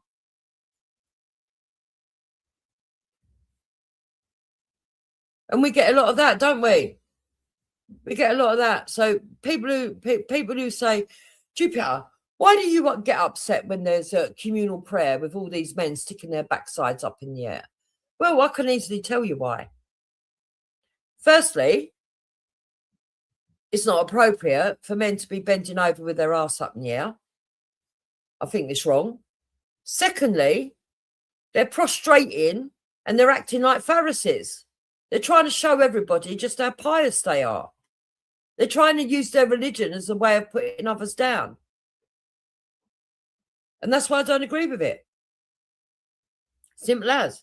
Now, do I have a problem with an individual Muslim or Christian going to pray quietly over in the corner discreetly? No, I don't. But when you do it on a commercial level and you do it at a level where you're grandstanding, I have a problem with it. Of course I do. It's not part of my culture. It's not my culture or my faith to believe that you go and grandstand and that you use it for politics. It's like charity. How many times we've got to see people on here talking about what they've done for charity? You're supposed to give, not to receive. You're supposed to be humble. You're not supposed to let everybody know. You're not supposed to let the right hand know what the left hand's doing. All of these things are ingrained in us, even if we're not the most astute of followers of the faith. Even atheists don't believe in adultery or try to aspire to not having adultery. Even atheists try to aspire not to thieve. They don't like lying. They try to honor their parents. So all of this stuff, yeah, is what our religion was formed around. Our country was formed around. In fact, don't take it from me, actually. I think in the last couple of days I actually watched I think I might be able to, let me see if I can get it up. If it's still there, let me see. Let's see. It should still be there. Here we go. Don't take it from me, because people say, well, why are you preaching? You're not. And I'm not trying to preach. I'm just giving you my opinion. So let's take it from this guy instead. The more you've been ignorant, we call it having a stone heart. That means that you're separated from your deen. The more that you are opening to working to help everyone, even with something called zakat. Do you know what zakat is? Yeah, it's charity. Especially it's a tax. People who doesn't even have to be. It's a redistributed okay, tax. Yeah, but why do we have to do so? It's a rule because you're commanded to. Yeah, but why are we commanded to? Because Allah commands it in His Quran. But are you aware?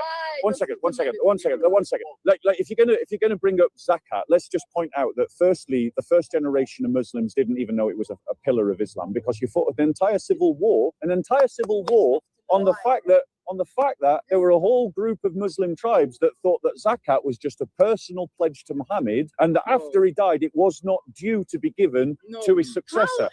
That's a fact. That's a fact. Muslims didn't even agree. Muslims did not even agree. The first generation of Muslims.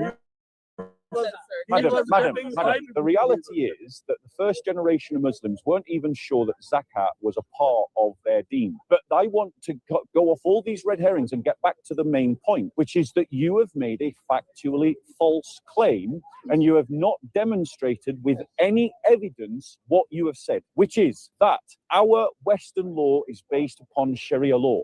That is nonsense. It is historical nonsense, and it comes from two places: ignorance combined with arrogance. Because you're trying to say that things like this bro showed you a little thing saying the jury system came from Islam. But if anyone reads Plato's writings, we know that the pagans were having juries even before Christianity. Christians have their own system of law. We base it on the Ten Commandments. That's where Christian law begins. Can you show me the Ten Commandments in the Quran?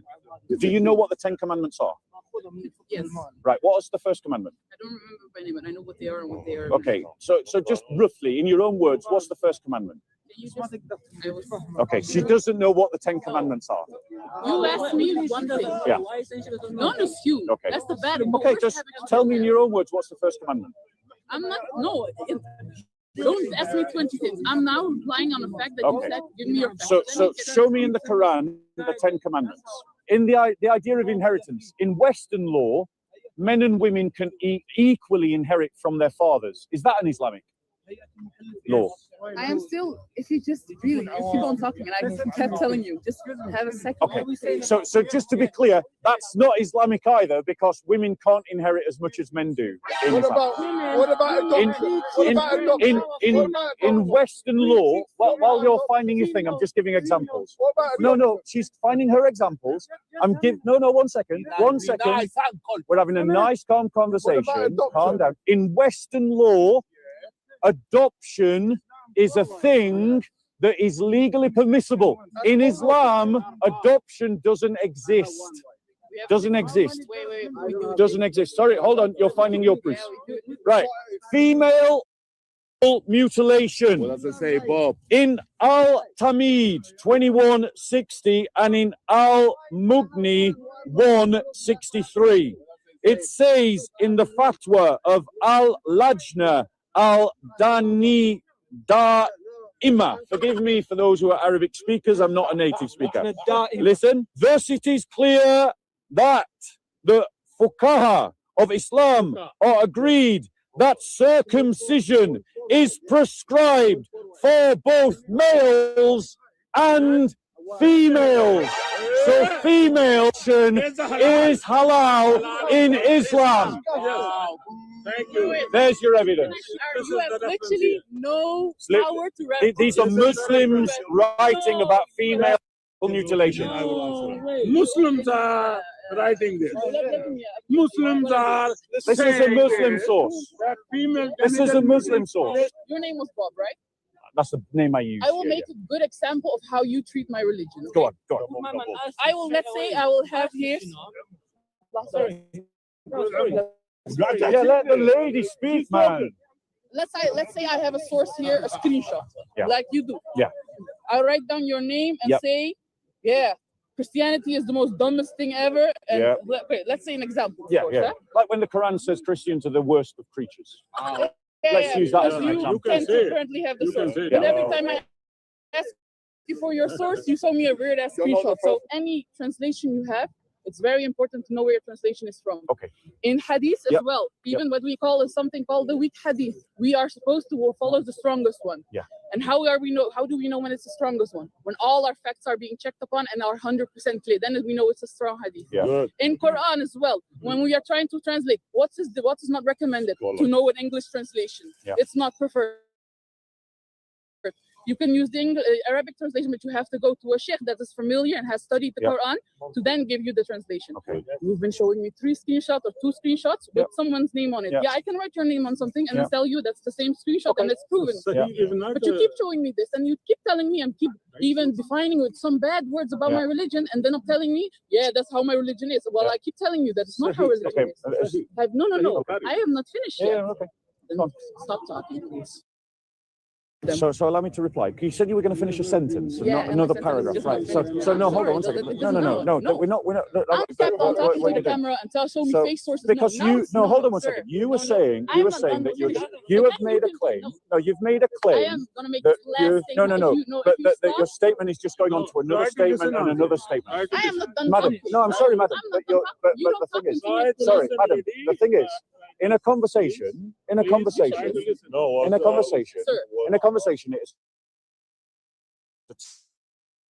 two-way thing. But the thing is, no. 1 second. It's not. Madam, you made a claim. You made a claim. That was factually false. It's factually false, and you have provided zero evidence. Zero evidence to all of your claims. Can you show me? Show me. You cannot. I got it from Saudi Arabia. Like, the thing is, madam, you're not finishing a point. You're just going from point to point to point to point to point. That's how this whole conversation you're trying to assume to me that it's been going. You've got every 10 minutes have been stating every time a new fact, and then I should be responding, and then you'll say, you haven't responded to any. You made a thesis. Your thesis was that Western law was built on Islamic law. And I asked you for evidence, and you have provided zero evidence to this claim. And I have demonstrated through examples in history that Europe has its own tradition of law. Now, that is not a factually disputable claim. 500 it is apparently for 500 years ago we didn't even have a language here. Arrogance and ignorance underpin these kinds of statements. Ali is here to rescue. No. Ali. So when I come into your conversations, you won't be complaining, will you? I will say one thing and then leave the tape because I have a flight. Okay, I'd like to give you a gift for your flight. No, I don't. You don't want the gift. You don't want the gift. No, I don't expect Fair it. enough. Okay. Yeah. Sir, I will say one thing. Go on. If you want to know the facts, give me right sources first of all. Don't make statements. If I gave you if I gave you a peer-reviewed article, if I gave you a wait a second. I will make my final statement, sir. If I gave you a peer-reviewed article done by not 1, 3, but it's like 6 doctors. Their opinions. They are. Your life is an opinion, I guess. That's just an opinion. Hey, sir, that's just an opinion. Your life. That's just an opinion. So what we saw, ladies and gentlemen, what did we see? We saw arrogance and ignorance on display.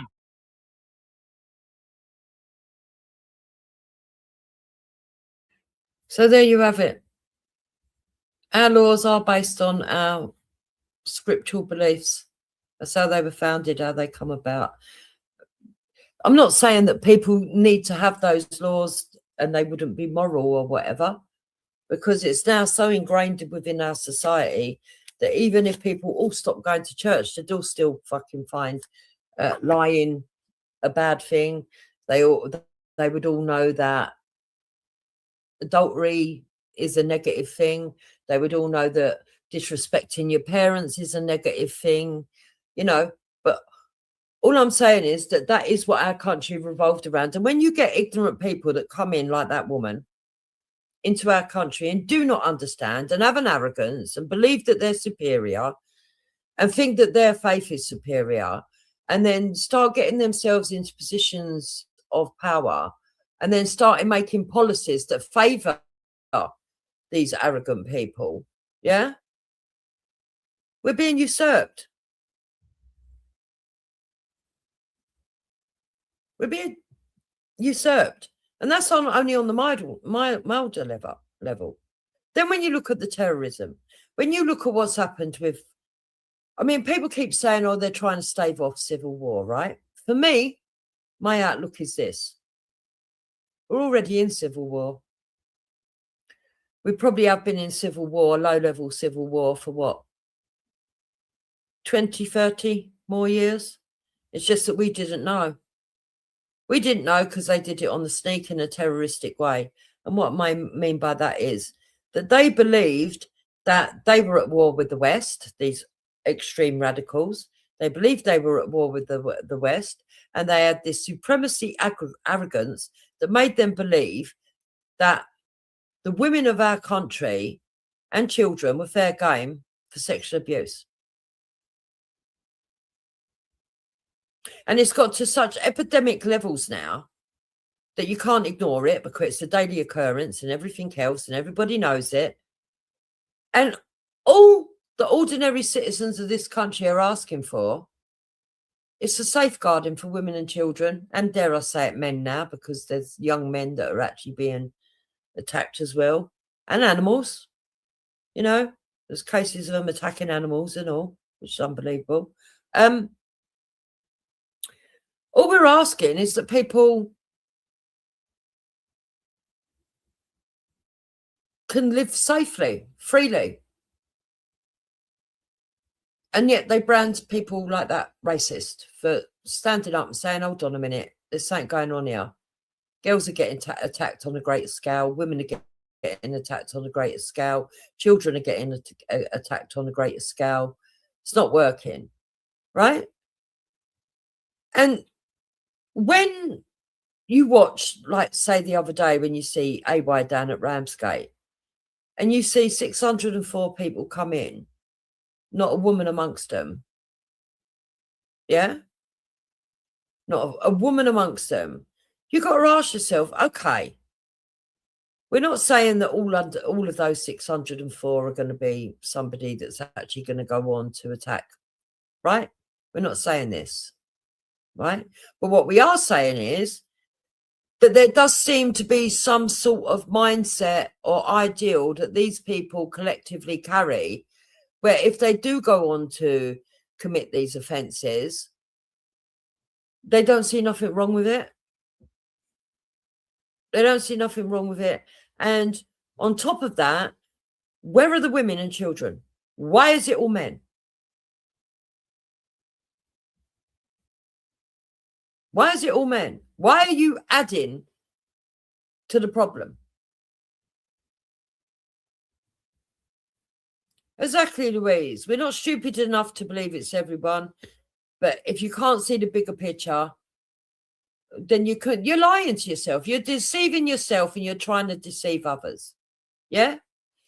And the thing is, from my outlook, when you've been a mother, right? And I think a lot of these people can't have children. And if they have, they've got kids that are not old enough to actually go out into the big wide world without being supervised yet. Because let me tell you something, right? I've raised 8 children. And as a mother that wants to raise 8 children and get them to adulthood, the one thing that you do is weigh up risks every fucking day. Should I buy a bunk bed? Has a bunk bed got bed guards? Are they going to have a fire in their bedroom? I've got to go and get a cage to put around the fire. Okay? On firework night, are we going to do our own bonfire and we're going to have sparklers? We'll make sure there's a bucket of water. You know, all of these kind of things you do, all little things, but all up to bigger things. You learn them the green cross code. You learn them not to play with sharp knives. You learn them to keep away from fucking hot flames. You know,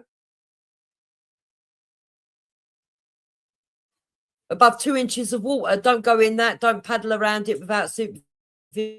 You can't swim. Once you can swim, that's okay, but don't go deeper than when you can stand up. Don't go into waters that got tidal waves or fucking going to be during extreme weather conditions. All of the don't dive off a diving board if there's not going to be enough water to sustain the depth of what you're going to dive, because you could fucking end up paralyzed. Don't go on holiday when you're a young adult and fucking jump off a balcony into a swimming pool. I know there's plenty of adults out there that have never had mothers who've told them all this stuff. Yeah. But there's plenty of us that do. There's plenty of us that do. Because the one thing that women are good at is weighing up the risks to safety. And we can see, right, that our women and children are under great threat. Yeah? We can all see it. We've all been speaking about it for as long as I've been on the internet now. I've been speaking about it, right? And we can all see that there's loads of people that give platitudes like Jess Phillips and all these other people. Oh, yeah, they're looking for women's rights, this, that and the other, whilst eroding women's rights, whilst putting us in danger, whilst ignoring the groomed girls and all the rest of it, whilst the Epstein files is going on and all the rest of it, everything that's been coming out, the Jimmy Saviles, all the rest of it, yeah? But not even just the sexual side of it, the violent side of it. People going to work, getting stabbed into the head 23 times. Other people just casually sitting at a bus stop, you know? Elderly ladies whose partners have died and they live in the countrysides getting broken into and murdered and raped. People walking their dogs. We're being gaslit. And most people have woke up to the fact that they're being gaslit because the threats are now coming into their communities, on their doorsteps and on their streets. And so there are more and more people waking up. Now, people understand that this level of bringing people in is not going to work, okay? And it's not going to work because even if only a quarter of every time some of those boats come in, even if it's only a quarter, even if it's only 1/10, right? Even if it's only 10%. So let's say 604 immigrants came in the other day and only 60 of them are likely to go on to commit some kind of sexual fucking offence, right? There's still 60 offences that we should never have had. But it all starts to add up when you take 10% of the daily amount and they're all men. So the risk is increased because you're not even diluting it by bringing women in. It's all men. And the pool of women that we've got here is not getting bigger. It's getting smaller. Yeah? And more rapes are going on. I mean, it's almost like some of these mindsets are not mathematicians, but that wouldn't surprise me. It wouldn't surprise me. Seriously. Because what did Neil deGrasse say? The Muslims had the golden age, but then they had a new leader that come in and told them that knowledge was bad. Oh, my God. A woman stumbled across the barracks training migrants for a war in Ireland's countryside. I think, personally, that there's probably people in Britain that are training for war as well. You know? Let me see if I can find that little thing that Neil deGrasse said.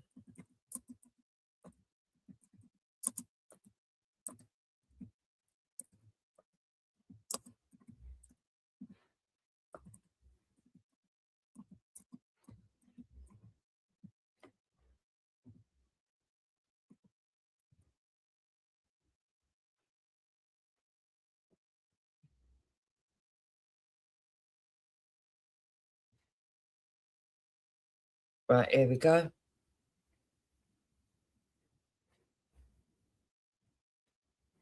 How long is this? Let me see how long this is.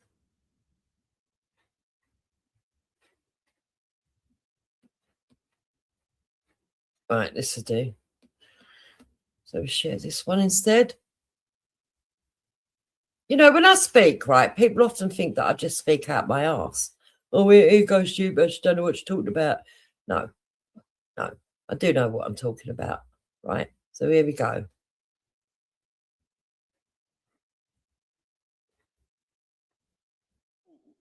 I would say that although, as shown by this statement, there is opposition to specific scientific ideas within Western Christianity, there's not really an opposition to the idea of science itself, only to some of its conclusions. I think this is different in the world of Islam. And it's really quite tragic because, as we know, Islam led the world in science in the 9th century at a time, I mean, the famous statement by Philip Hitti in his book about the Arabs that the caliphs Al-Mamun and Al-Rashid were delving into Greek philosophy and science at a time when Charlemagne and his nobles were struggling with the art of writing their names. Many of the scientists of this great period of Islamic science were rather non-religious. Some of them, like Razi's, actually hostile to religion. Although some, I must say, like Al-Tuzi and Avicenna were quite religious. But it was a mixed picture. But then there was a reaction against science in the Islamic world in the 12th century. And it was not a reaction so much against any one particular conclusion of science as against the very idea of laws of nature. Because it was felt that the laws of nature put God's hands in chains. This was particularly the view of an influential philosopher, Abu Hamid al-Ghazali, who wrote a book, The Incoherence of the Philosophers. He rejected the idea of the laws of nature. He explained, for example, that if you put a piece of cotton in the fire and it turns black and smolders, it's not because of the heat, it's because God wants it to turn black and smolder. Everything is a special occasion for the will of God. Whether it was al-Ghazali's influence or whatever, or perhaps the depression due to military defeats in Spain, Islamic science really ended by the end of the 12th century. And today we have the Muslim Brotherhood in Egypt that calls for an end of education in science. I had a dear friend, now no longer with us, Abdus Salam, a Pakistani, although like all scientists I know of Muslim origin who do significant work, he was educated and works in the West, not in Muslim countries. He tried for many years to get the oil-rich states of the Persian Gulf to invest in universities, including science education. And he found that they were quite open to the idea of technology, but tried to divorce it from fundamental science because they felt that fundamental science would pose problems for their religious faith. My feeling is they were probably right about that. I want to call something to your attention that we all know intuitively, whether or not you've thought about it explicitly. You go around the world and you find times and places where nations have excelled in one subject or another. There's a birth of that period of where they excel, and then there's a peak, and sometimes it drops off, and sometimes they hang on. And so you can ask the culture of that. What was going on in that nation to support those discoveries? And then what happened when they ended? And so I call that sort of naming rights. If you were there first and you did it best, you name things. Particle physics in this country, in the United States, was like going gangbusters after the Second World War. And the discovery of atomic elements, look at the periodic table. There's berkelium, californium, you know, we got half the United States up there in the upper, heavier elements of the periodic table.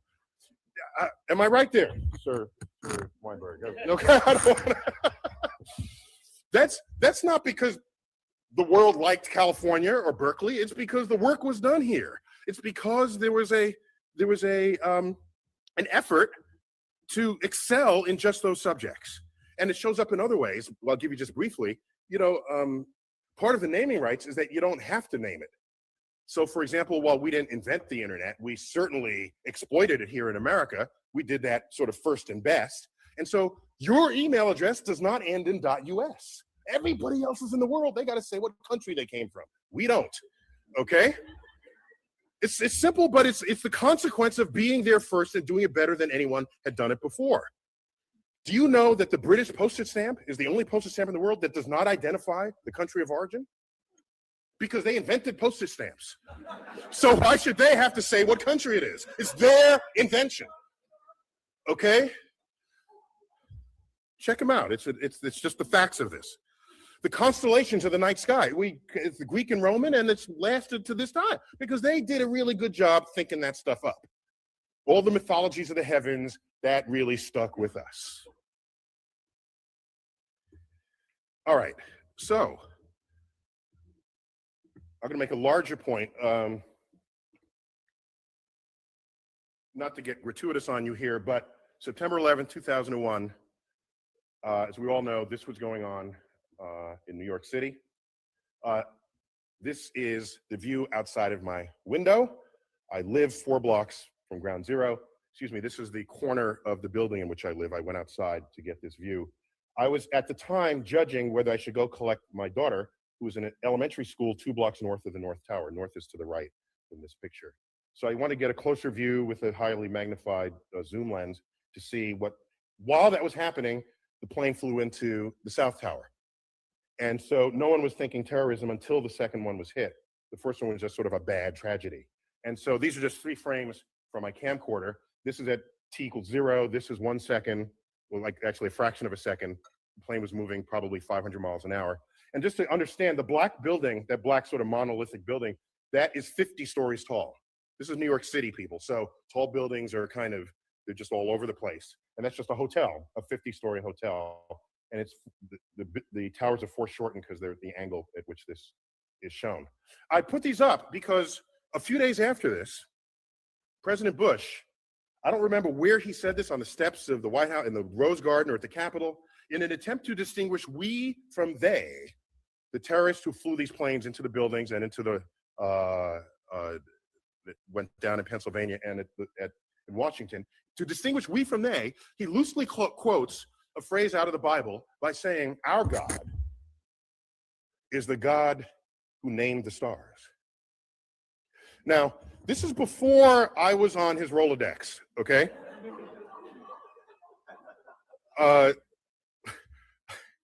Because I could have helped him out there. The fact is, of all the stars that have names, 2/3 of them have Arabic names. So this was not, I don't think, his intent with that message. Okay? While the constellations are Greek and Roman, the names are Arabic, all right? And the list just goes on and on and on and on. And so where does this come from? How does this happen? How do you get stars named with Arabic names? How does this happen? And it happens because, of course, hang on, just catching up with myself here. Okay, it happens because there was this particularly fertile period that Professor Weinberg duly discussed. And around that period, that 300-year period, the intellectual center of the world was Baghdad. Baghdad. It was completely open to all visitors, all travelers, Jews, Christians, doubters, which today we might call atheists. They were all there exchanging ideas, all of them. All of them. And it was that period we had the advances in like engineering and biology and medicine and mathematics. All right. Our numerals are called what? Arabic numerals. They ever stop and think about that? You know, who as in America, do we take pause at this? Why are they called Arabic numerals? Okay, they fully exploit the discovery of the zero, create a whole field called algebra, itself an Arabic word. Algorithm is an Arabic word. All this is going on, and it's all traceable, not to some long 1,000-year tradition in Islam. It's traceable to this 300-year period. This 300-year period. And then, so they had naming rights. The most expensive, beautifully carved astrolabes come out of this period. There's a great collection of these at the Adler Planetarium in Chicago, if you ever want to check them out. So navigation, celestial navigation, all of this is traceable to this period. And so something happened. And what happened, as was previously described, I was told, and forgive me for repeating from what you might have heard, 12th century kicks in, and then you get the influence of this scholar, Al-Ghazali, all right? And so out of his work, you get the philosophy that mathematics is the work of the devil. And nothing good can come of that philosophy. That combined with other sort of codification, philosophical codifications of what Islam was and would become, the entire intellectual foundation of that enterprise collapsed, and it has not recovered since. Over that period, all these books were translated into Arabic on a scale not seen since then. If you're a historian, typically you focus on history as marked by changes of kings and leaders and wars. That's the lens through which many historians look at the past.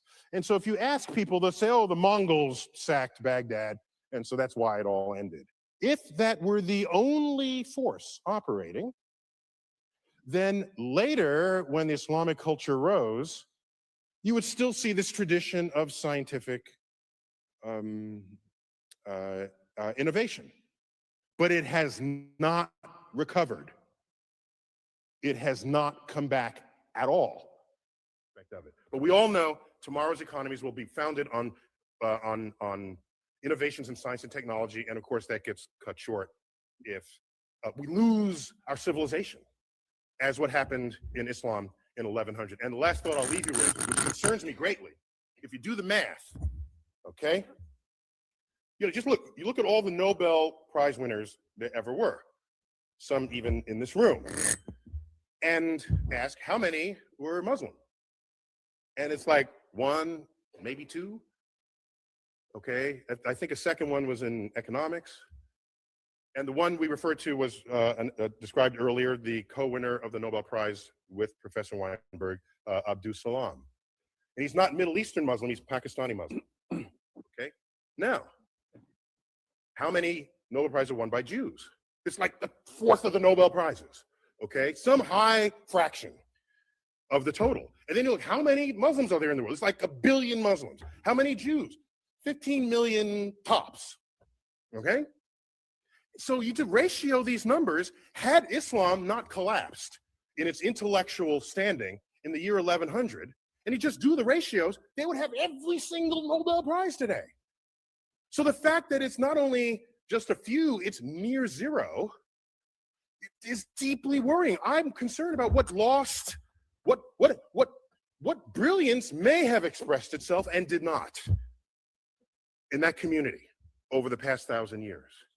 Lecture given by Neil, which I enjoyed immensely, but there's one minor point of disagreement. I think he got something factually incorrect. And that is, he talked about the glories of the Arab civilization, about Baghdad, which I agree with wholeheartedly. But then he referred to Arabic numerals, that they invented the number system as we know it, with zero and numbers. In fact, these should be called Indian numerals. They actually originated in India in the 2nd century AD and then were transmitted to the Arabs, and from there to the West. And Western scholars therefore refer to it as Arabic numerals. But that doesn't contradict the spirit of what you're saying, which I agree with.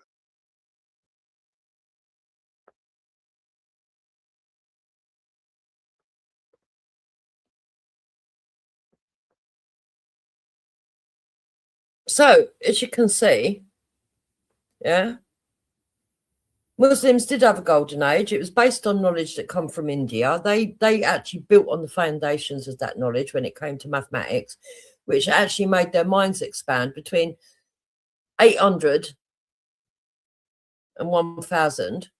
Yeah. But since then, because of Islamic teachings, they've gone backward and they've never recovered. Never recovered. And we're supposed to be able to get on with mindsets that are like that. Now, I'm not talking about some of the British-born people that have gone through an education system here, because I'm sure there are some very well-educated Muslims that have been raised in Britain, because the British education system, as it used to be, not now with the wokeism, as it used to be, was very, very good. Yeah? I'm not someone that believes that the bell curve is really something. It exists and it is a fact of life, but I do believe that if you give somebody the same nurturing and the same education as an average European or Westerner, you will end up with somebody that's a bit more intelligent, right? I'm talking about all these lot that are coming in. Loads and loads and loads and loads of them. They can't even understand basic mathematics. How do you expect them to have reason and logics in their head when they're with their actions? How do you expect them to have self-discipline if they actually believe they're superior? When they come from worlds where they can do what the hell they like to women, and there is no justification for the women's rights. There's none.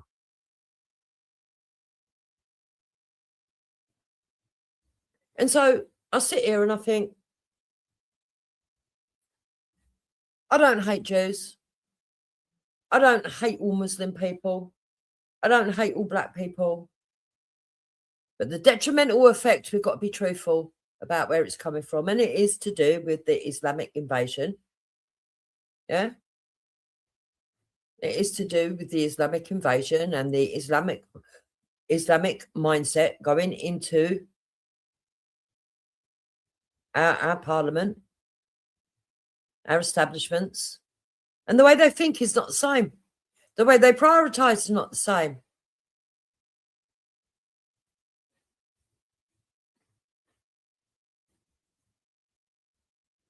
But the one thing that we can't do is sit and say that it's based on skin colour, because that's not true. It's not true. A lot of these countries have got very light-skinned people that have the same beliefs as the very dark-skinned people. It's all to do with what they believe. It's all to do with their belief system. Which is why I've always supported Tommy Robinson, because Tommy Robinson has got Muslim friends, but he doesn't like Islam. And he sees the problems and he's pointed the problems out.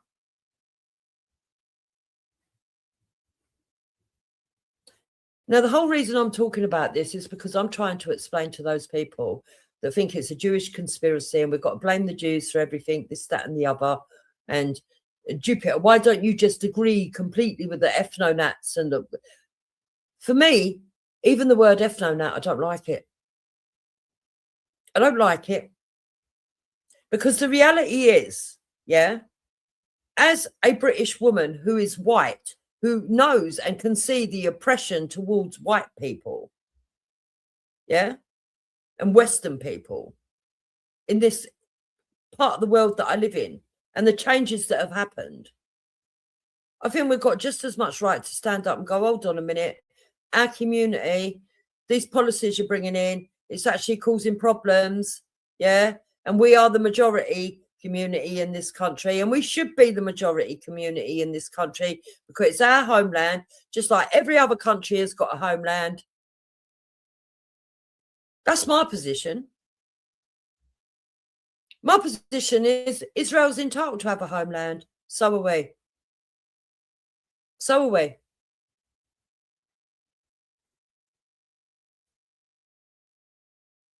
My position is it's not racist to stand up and say I'm being hated on because my skin is white. It's actually calling out the racists. And equally so, I don't like the racists that have gone on at Barakah, the handful of fucking little schoolboys who think it's funny and think it's clever. And in recent days, I did see Barakah come out with a little stream, and he said that he wrote to somebody that he wanted to join Restore or something. I don't know how. I mean, if it was only membership, I'm sure his membership would have been accepted. But I'm thinking that maybe he wanted to be a bit more than just a member or something. I don't know. And apparently somebody sent him back a silly little email. If it's true, by the way, and I've got no reason to doubt Barakah. Yeah. No, we're going to get blacks out first. But that's obviously some little knob talking shit. To see that as a representative of Rupert Lowe's office is just ridiculous. People are getting confused with people that are activists, people that are influencers, people that are just YouTubers, people that are auditors, to people that are actually at the in the organisation of Restore. And it's pathetic. It's pathetic because I want Rupert Lowe to do something because I believe that he can.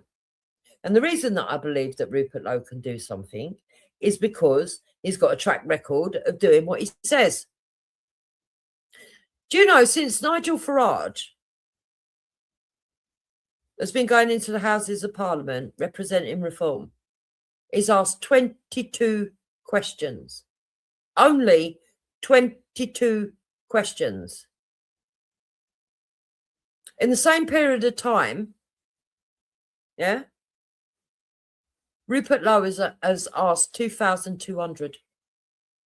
Sat in committees, done petitions that have actually persuaded people to change, even stop going in directions that they were going in, and pulling up people and exposing the system's failures.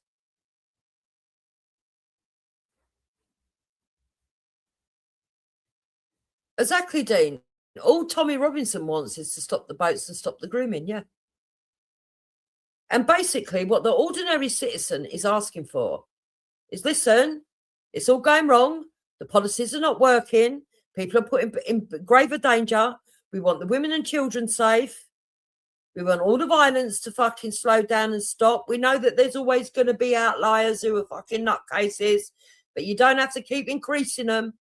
We want the immigration stopped. We want it all stopped because it's not working, and we need to rehaul it and we need to change it. And the person that has got all of those answers at the moment is Rupert Lowe.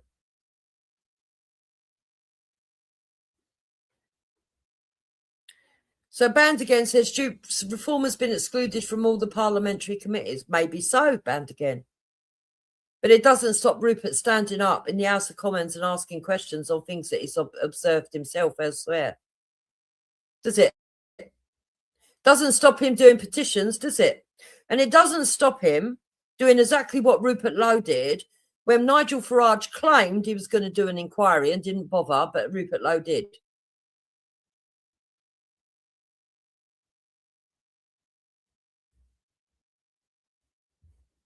Add to that the integrity of the fact that he gives his wages every month to charity. Add to that the integrity that when he had imbeciles, and I do mean it's imbecilic, to actually donate £5,000. So an imbecile donated £5,000 to the grooming gang inquiry. And because he didn't get enough updates like he thought he was going to get, because he thought he was more important than everybody else because he put £5,000 in, which was a donation. Now, does anybody know the difference between a donation and a transaction? I hope you do. I hope we're all decent people here who actually understand the real world and not nutcases who like to propagandize and change words up and change the meanings. If you give a donation is given with goodwill, expecting nothing back. So you can't a week later, 2 weeks later, 3 weeks later, how long it was, start writing to someone saying, I gave you £5,000 for a grooming gang inquiry and you're not updating me quickly enough. There is no right to be updated. There is no, it was a donation. You gave a donation towards something.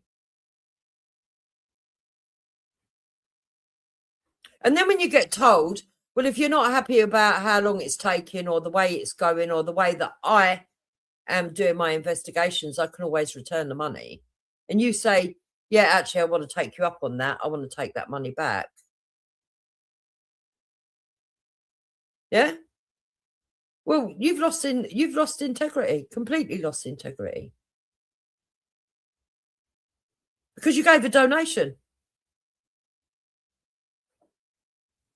Now, had the grooming inquiry never came about and that money got taken and, you know, nothing ever got done, then, yeah, you would have been a saviour or a hero to stand up and say, look, people gave money for an inquiry and it's never been done. But there was an inquiry done. There was. And you took your money back from it, so you're not even part of it.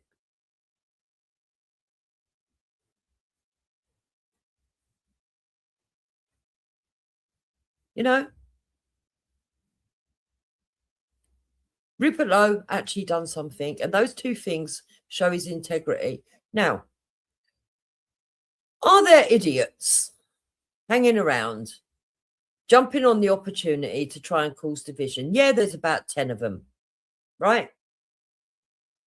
There's probably little keyboard warriors that are more than 10, but the 10 that really push themselves to highlight themselves because they want a bit of notoriety, they're just fucking idiots. I don't think anybody takes them serious. Everybody that I speak to, I do not hear people saying that they like Steve Laws, apart from idiots. Yeah? And I can count on my fingers that even if I wanted to, I could name them. I can't be bothered. People that I've heard say, oh, Steve Laws is something good. Everybody else just looks at him like a knobhead. And so when they branded all of those people that are like me, that can see that Rupert Lowe's got integrity, that will wait, yeah? Let's be honest about it. We all sat there. Well, I know I did. I did several streams saying my ideal dream team would include Rupert Lowe. This was a long time before he fucking said he was doing a party. My idea of a dream team would be Rupert Lowe. If Rupert Lowe did a party, many people would swing to his favour. This was a long time before he come out and said he was definitely doing a party.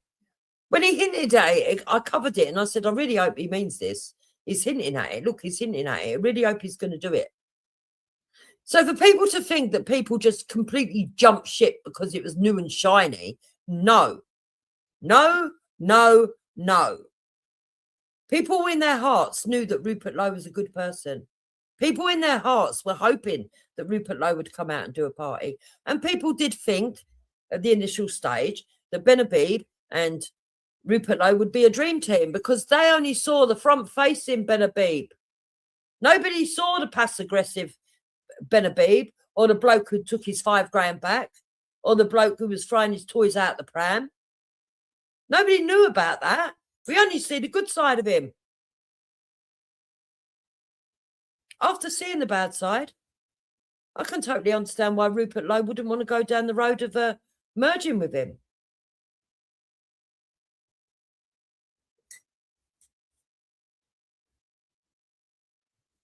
Now, I'm going to take a look at a conversation that happened on Danny Roscoe's. Big up Danny Roscoe. And we're going to have a little look at that, I think. We're also going to look at, well, actually, before that, Wendy last night, before we move on to that one, Wendy last night did a stream where she played a full Paul Falk video that I hadn't even seen because I must have gone live to talk about the one where he said that he was leaving, not realising that he'd also done one ranting in the car, which was rather bizarre. So I am going to look at that first, actually, I think. I'm going to go to the Paul Falk in the car first. And I just think it's really sad. I was going to do the Lubna one. I'm not going to bother, but, well, I might actually go and have a little look at Lubna's. But first of all, I'm going to look at Paul in the car.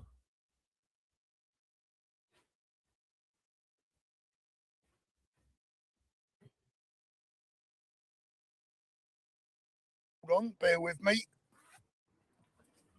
Oh, going to be one of those days today, I can tell.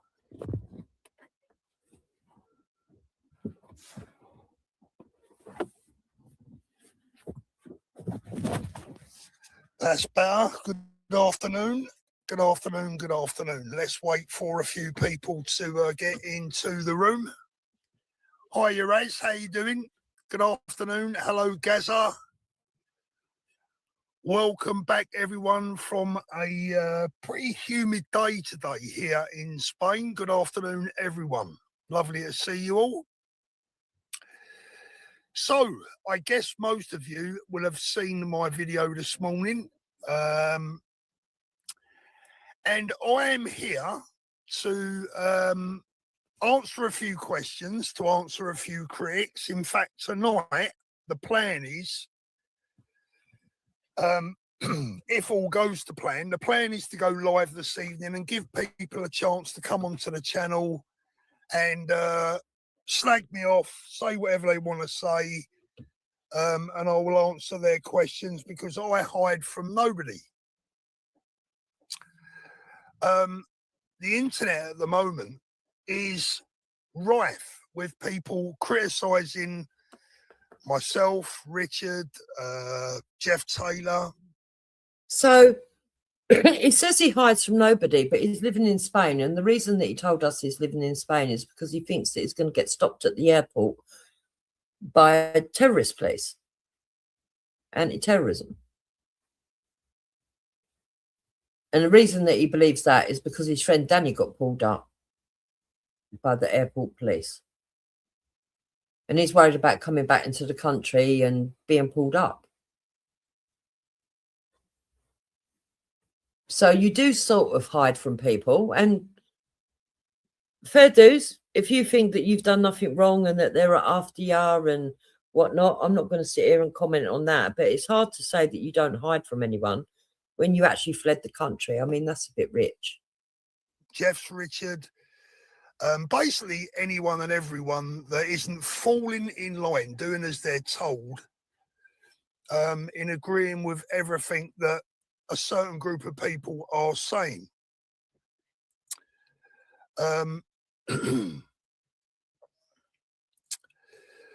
So, yeah, I'm here this morning, or this afternoon now, isn't it, to just give you a brief follow-up to my video this morning, my reasons behind it. Yep, too many negative vibes. Yep, vibes.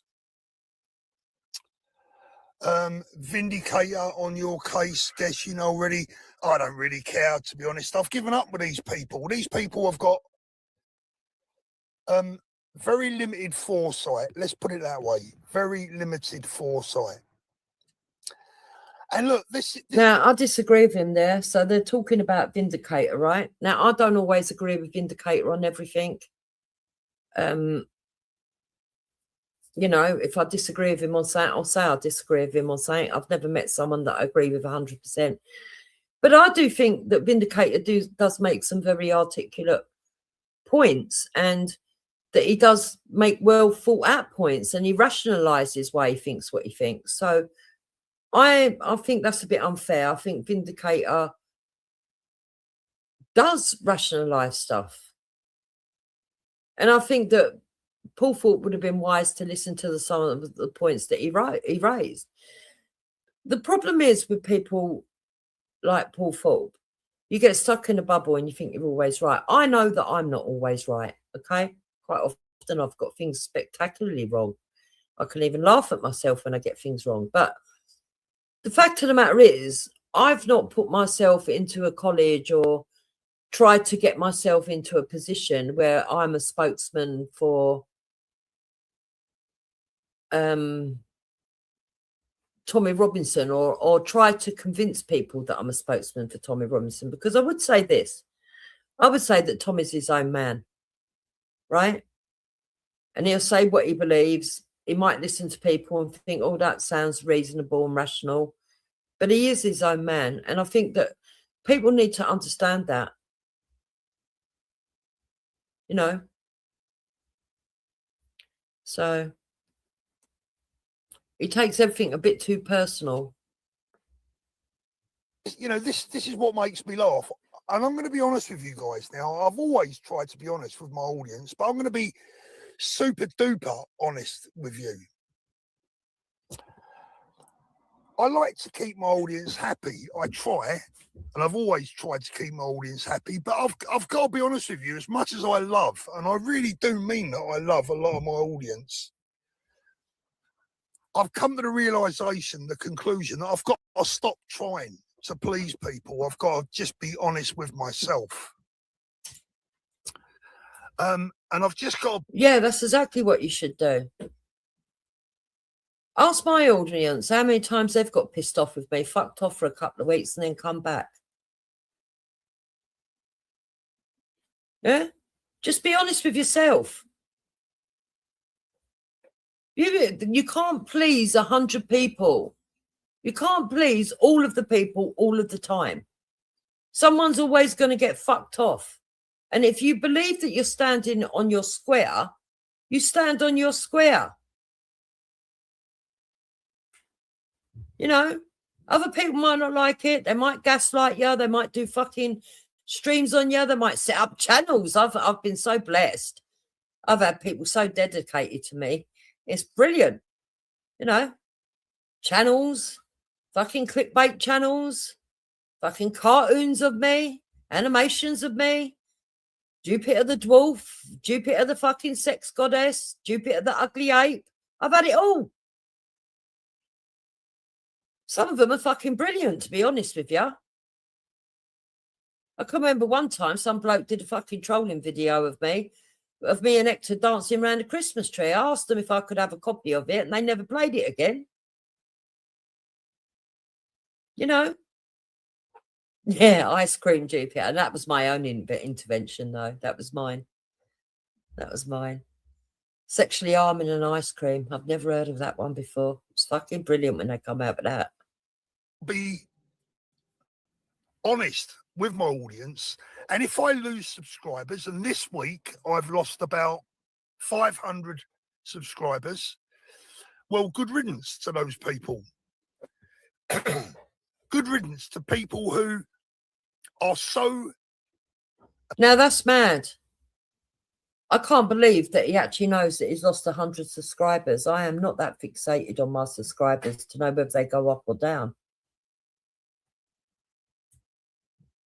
You know, I was actually surprised a couple of weeks ago when I realised that I'd actually gone over 3K subscribers a few months ago, a couple of months ago. I was shocked. I was like, hold on, I thought I only had 1.5. To actually be that focused that if you lose 100 subscribers, it's something that you're going to worry about. God. Wrapped up in their own mind that they refuse to listen to anyone else's opinion, or refuse to listen and debate before going, I'm going to unsubscribe. Well, unsubscribe. See you later. Thank you very much for the nice comments coming in. I can see them as well. What do you mean debate, though, Paul? Because I don't think that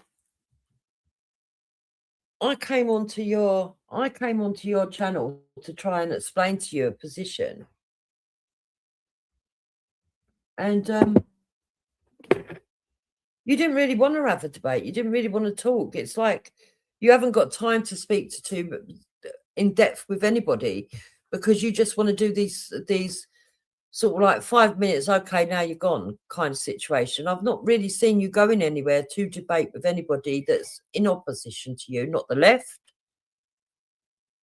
Not any of them, not people that might believe that Rupert's the way to go. I've not seen you debate anybody. What I have seen you do is go and sit on channels where you feel they're going to shore up your beliefs. I think the nearest you got to it was Libna's. And I have to say, all the criticism that I've given Libna, she did push back on you because I've actually gone and watched it in full now. And she did push back on a lot of things and tried to tell you some own truths, which I was quite surprised about, actually. Actually, it's notched her up a couple of notches in my opinion of her. Because she did actually try to lay it out to you in layman's terms. And you still didn't get it. It was weird.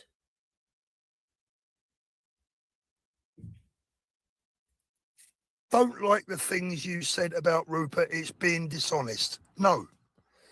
Actually, I am taking this stick because I've been honest. I'm taking the abuse that I'm getting now from YouTubers who have no idea what's going on in the background, none. And the reason they don't know what's going on in the background is because they haven't been in the background. They haven't been party to the emails that were sent from Ben Habib to Rupert Lowe. I've read every single one of them. This is ridiculous, Paul. See, I do feel sorry for Paul in a little bit of a way, right? Because I think he's had a very blessed kind of life. I know that he did have that situation where people attacked him outside his shop, which must have been very traumatic. But that was a one-off incident. I don't think he really... I don't know. I get the opinion, the impression that he's pretty sheltered. He's had a pretty sheltered life, because if he can't I'm not saying that people should have to put up with online abuse, right? I'm not saying that. I do wish there was a way to stop some of the online abuse where people go into people's private business and dox people's names and go after their children and put children's pictures out there and false propaganda. But everybody's had it, from Tommy right to the very last person who says they support Tommy. From anybody on the right, we've all had it. You know, even people who only sit mainly in comments. I mean, I could pull people out now from our comments right now. I mean, you know, that have only ever spoken in comments, and people have still tried to go and find who they are. So for him to sit there and really, at this moment in time, be more worried about negative YouTube comments towards him than actually understanding why people are saying that they're going over to restore, I think he's showing you that he prioritizes things wrong. He's prioritizing what people think of him and not what people are wanting for the country. And this is my kind of problem, because I just want to live in a safe country. Yeah, that's all I want. I want women and children to be safe.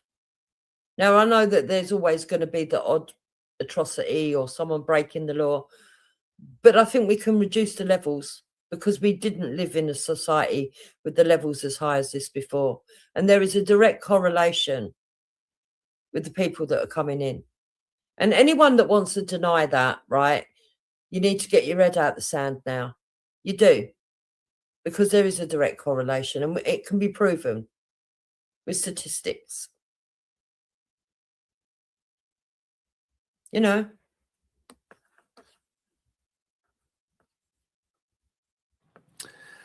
And I know what's been going on in the background. So those people that are slagging me off now and that are unsubscribing, fine. You carry on believing what you want to believe, and I'll continue to tell the truth. And if the truth isn't good, then I'll just take it on the chin. Hi, Paul. Do you think you could get Dino Bain or Bo from Lotus Eaters come on for a chat on the show? I feel it's all just a big understanding. Sorry, Cyberstar. It's not a big misunderstanding. It's not a big misunderstanding. Anyone that listened to Bo's rhetoric on Lotus Eaters last night on Lubna's channel,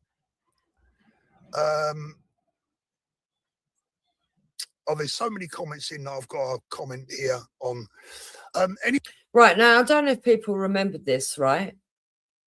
I mentioned a few weeks ago, Danny Roscoe was actually on my channel. And I said to Danny Roscoe, oh, that Bo is started up a talk show in the mornings, but I ain't going to be listening to him, because not only do I find him boring, and I find him a bit too much. And that is my situation on him, right? That's how I feel about Bo. Danny Roscoe said, oh, I thought it was cool. That was it. End of conversation. I'm not going to follow Bo around and tell him how I feel about him and moan about him and argue with him. And if I think he says something worthwhile that I actually want to critique, I will. But I think that he's just somebody that enjoys being a bit of a push the buttons kind of guy. Yeah? That's what I think about Bo. I think if you were to get him on serious, to talk seriously about politics without the pushing the buttons and the hyperboles that he does, actually he's not a bad person.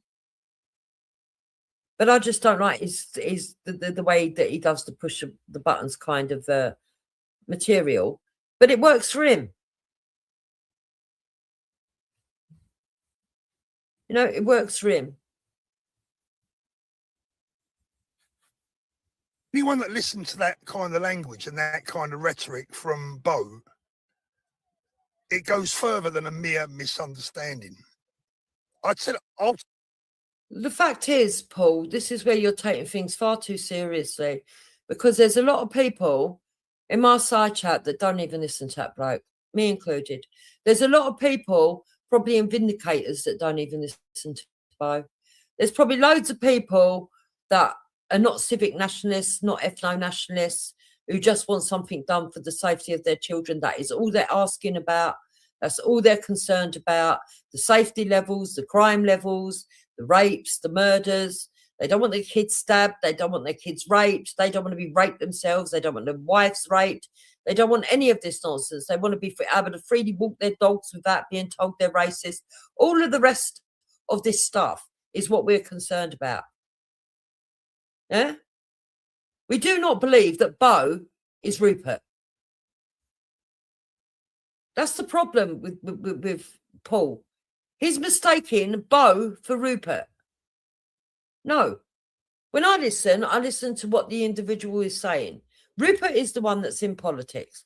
Rupert is the one that's coming forward with all these policies and what he believes should be done. And I'm going to take him at his word, because I've seen him give his word on the grooming gangs and follow it through.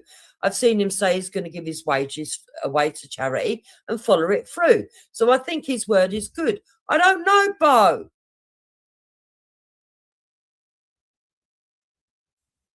Now, Bo might be one of the people that is able to, through Cole Benjamin, to be able to go and talk to Rupert and say, oh, you know, this is what I think from my perspective. But do you think that Rupert Lowe's only going to listen to Bo?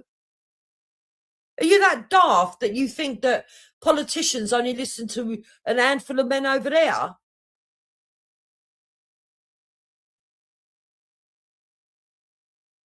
This is where it makes me laugh. We've got a whole government, yeah, an establishment telling us we're not allowed to judge 100% of Muslims as bad people for the real Islamic extremists who want to behead, groom, kill, murder, rape, pillage. But apparently, we've got to judge all of Rupert Lowe's party based on some words that some bloke called Bo said. It's ridiculous. This is where I don't understand. You know, there's a word that I don't really use right a lot, but I'm going to use it today. People have forgotten how to compartmentalize.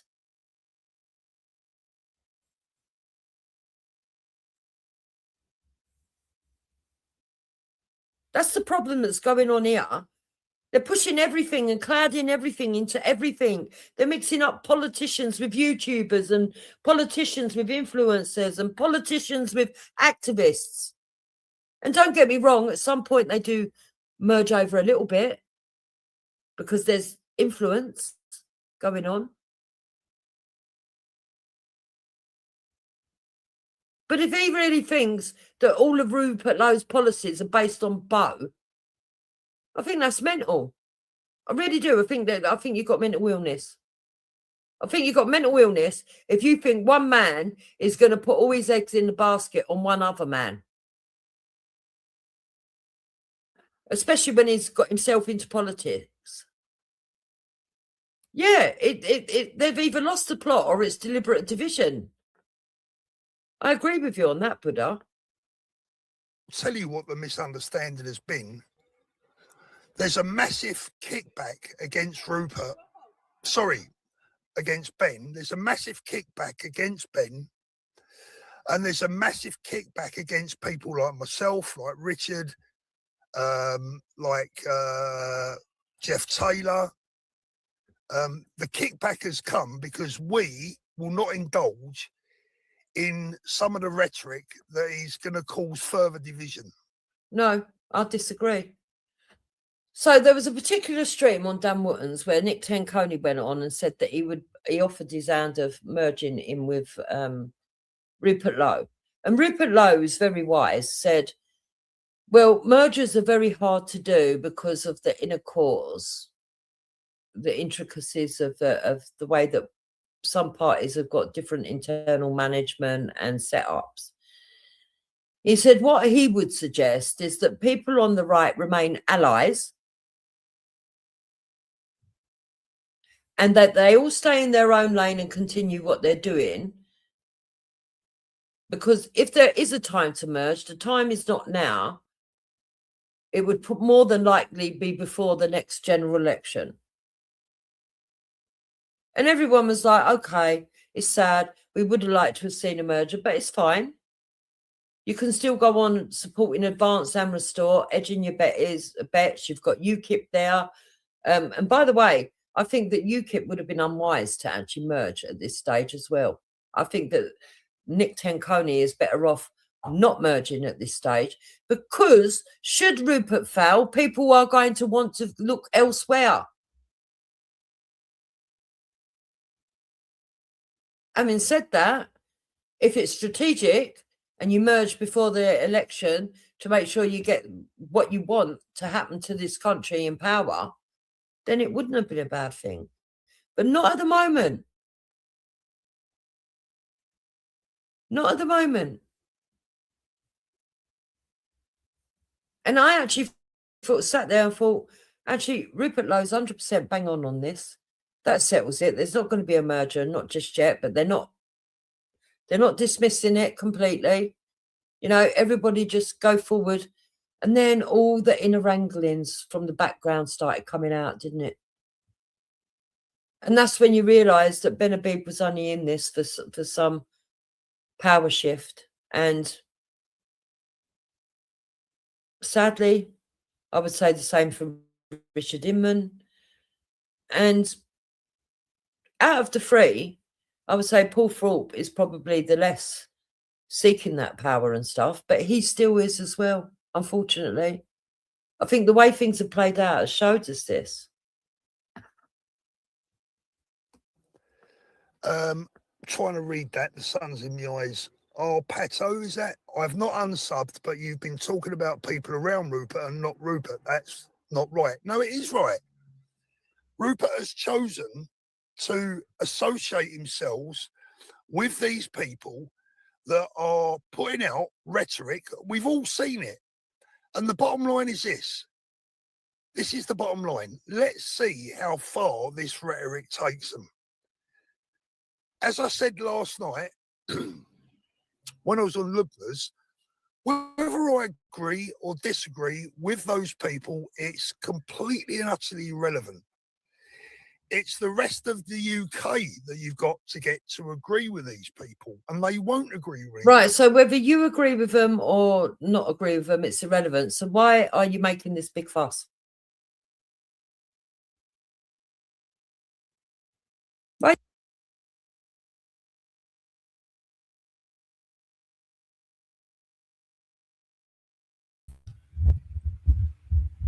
Okay, I don't think I can actually listen to any more. I'm going to play a couple of other things before this stream finishes. But I think what we're dealing with here is a Michaela Onyevosa who's not even been informed or turned the news on or even realised yet that there's pretty much World War III kicking off. I mean, she did the whole, she doesn't want to turn everything into an Israel-Palestine conversation earlier.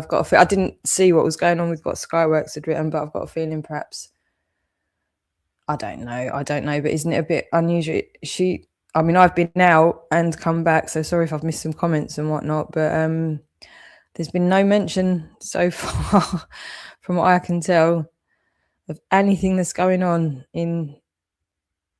Now, I know she says she doesn't care an awful lot, but she literally shuts down anything to bat for Israel, and she doesn't know anything about anything, and they're just blowing up the whole of fucking Iraq.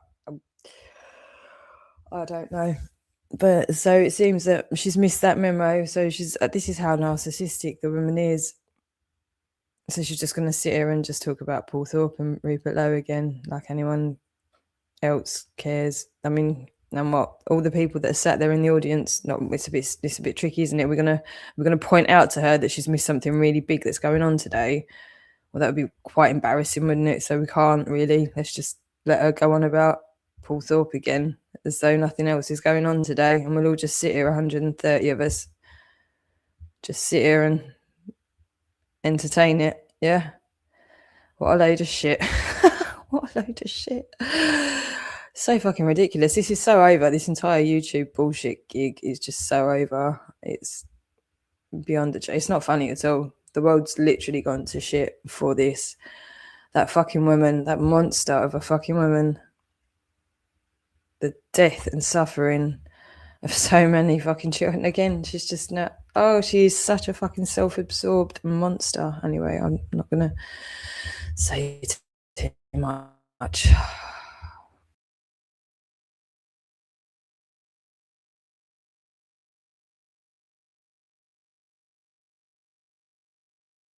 Why are you making this big fuss? Because look, I'm going to tell you something. The way I see it, right? I look at Rupert, I think he's a stand-up man. He makes sense. The policies he's brought forward seem rational and reasonable. He's not saying all blacks get out. He's not saying all people of colour get out. He's made it quite clear that he's talking about criminals, people that are not conducive for our society, people that shouldn't legally be here, and people that are a detriment, that he wants them gone. And people that have been complicit in bringing down our culture, oppressing our country, and actually making it a really uncomfortable place for the majority of the people of this country to live. I don't think that's a bad position. He's told you how he's going to do it, and we are going to look at that a bit later if I get time. Otherwise, it'll be tomorrow. And for me, I'm like, well, that's reasonable. If there's other people that are Nazis, Jew haters, that want to vote for Rupert Lowe, that's none of my business. I don't care. Because I actually understand politics, and I understand that when you do general elections, it means that everybody in the country has a right to vote equally. And that those people can vote for the person that's going to give the better results to them to make their lives more comfortable, even if they don't agree with them 100%. People did it in the last election. There was people that were voting reform that didn't really fully believe that Nigel Farage was actually going to do anything for them. It's just that it was a protest vote because they knew that Labour and Conservatives had fucked up spectacularly. It's none of my business if somebody is a Jew hater and who they're voting for. That's like saying to me, see that bloke over there is Jesus. He's 100% perfect. But there's a group of men over there don't believe that Jesus was Jewish ethnicity, and they want to vote for him, but they hate Jews. So you can't vote for him, even though he's the most perfect answer in the world. Because those people over there are going to vote for him as well. Why would that bother me? What do you reckon I should do then? Drop her a line or just pop round with a decent packet of biscuits? Exactly. If he had his vote, you don't call him out. Because politicians are above all that shit. And when they do get themselves involved in that shit, they look pathetic. Incident Carl sits there and goes, nobody likes him because it's racism. And we're all like, what? It's because you're an actual asshole, and the policies that you've implemented has fucking ruined things like. When the Prime Minister stood up and said all of the people protesting over Southall. So now you're incompetent as well as us. I'm like, what? Can you not see this is not about colour, this is about general safety? And now we're getting the same thing. Oh, everybody that wants to vote for Rupert must agree with Bo. Who the fucking hell is Bo? Nothing to Bo. This man, your great matey, beef and his daughter. I wouldn't be surprised if he was a murderer. Okay, well, so just same old Peggy, ain't it? Everyone else's fault.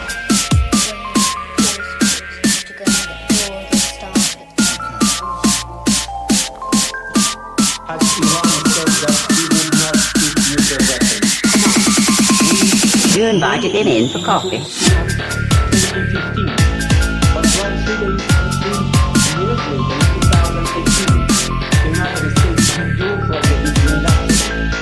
Same old Peggy, innit? 9 months, we entered into negotiations with the United States. You remember in June, we were in the middle of the negotiations, and we have always said that Iran is not seeking nuclear weapons.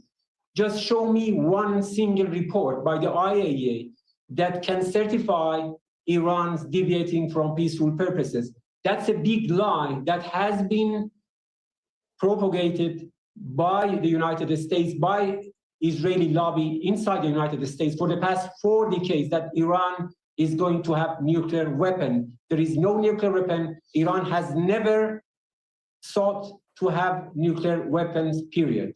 But President Trump is arguing that you are not taking the talks seriously. America considers you a threat.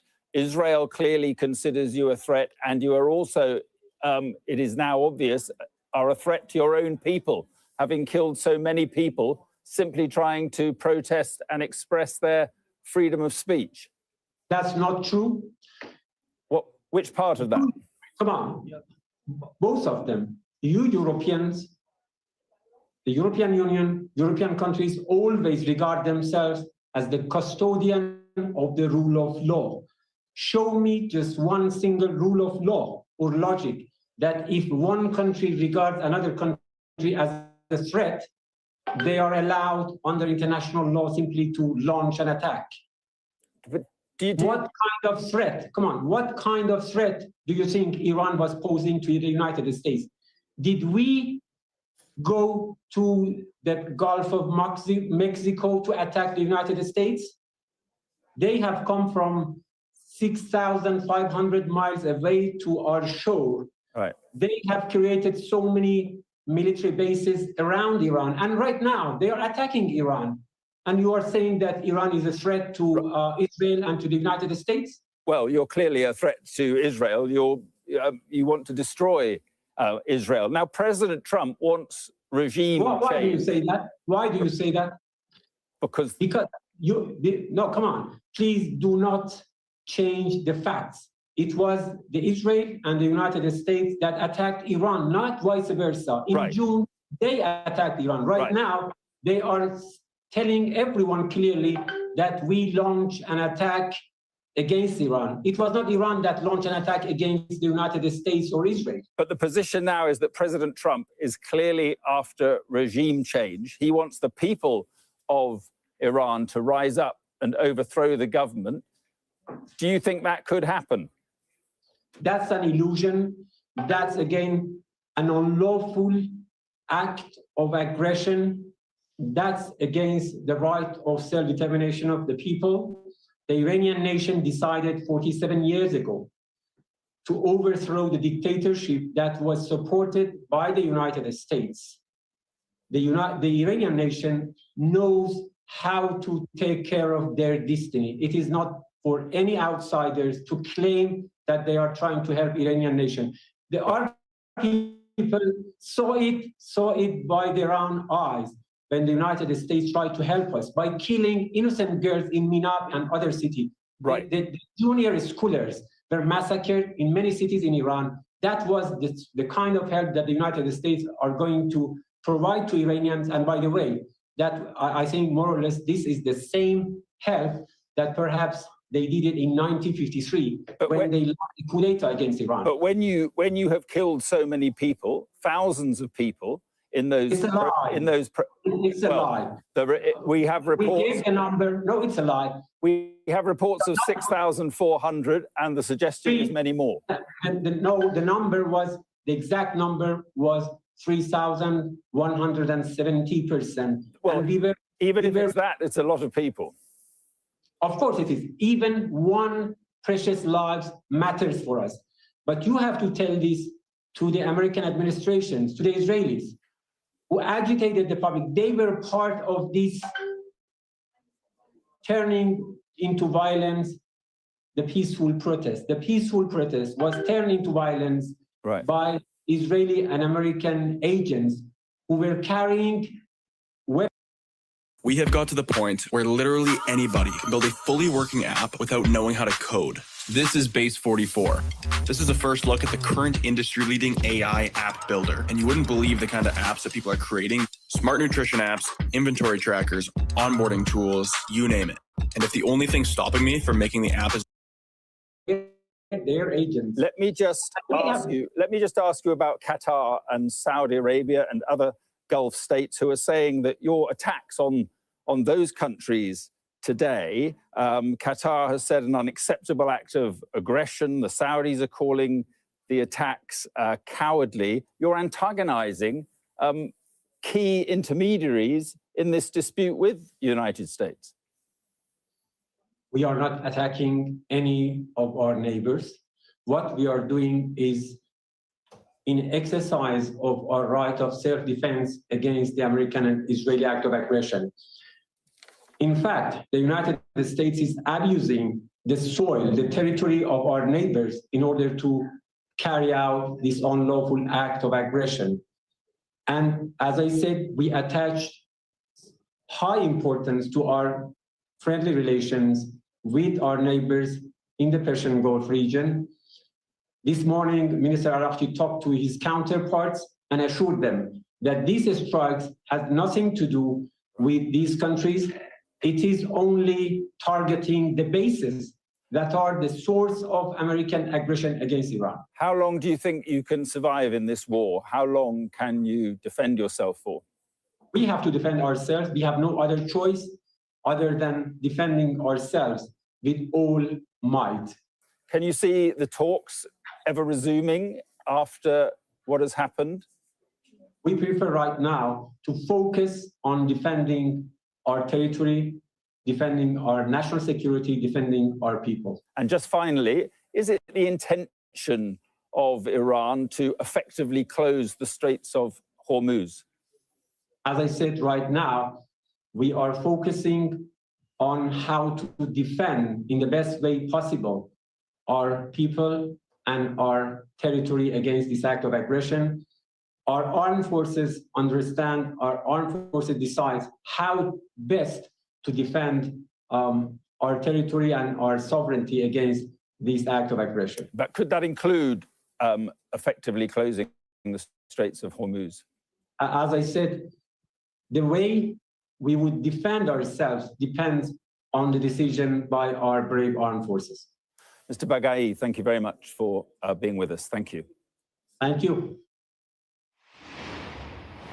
Well, now that interview was recorded a short time ago, and there you have it, the Iranian Foreign Ministry spokesman saying that Khamenei, the supreme leader, is alive and well. We've just heard Benjamin Netanyahu saying the signs are growing that Iran's supreme leader is no longer, as he put it. Let's talk to Mark Stone in Washington. And Mark, just on this issue of whether Khamenei is alive or dead, are the Americans shedding any light on this?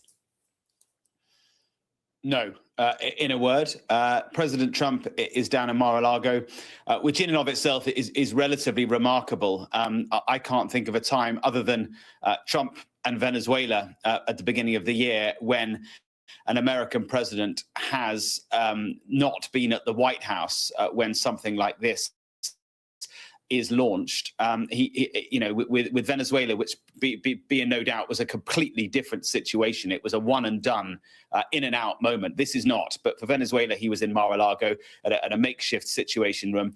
He is again today for this altogether different situation, a war, he is calling it, and he is calling for regime change. What I can tell you is that from Mar-a-Lago, Mark, he has spoken to the leaders of Saudi Arabia, of Qatar, the United Arab Emirates, and also to the NATO Secretary General, Mark Rutte, with whom we know he has a good relationship. Although, in the context of what we've seen unfolding over the course of the past 12 hours, I think that organizations like NATO and like the UN, where there will be a Security Council meeting a little later on, feel kind of almost quaint, given the unilateral action that America and Israel have chosen to take.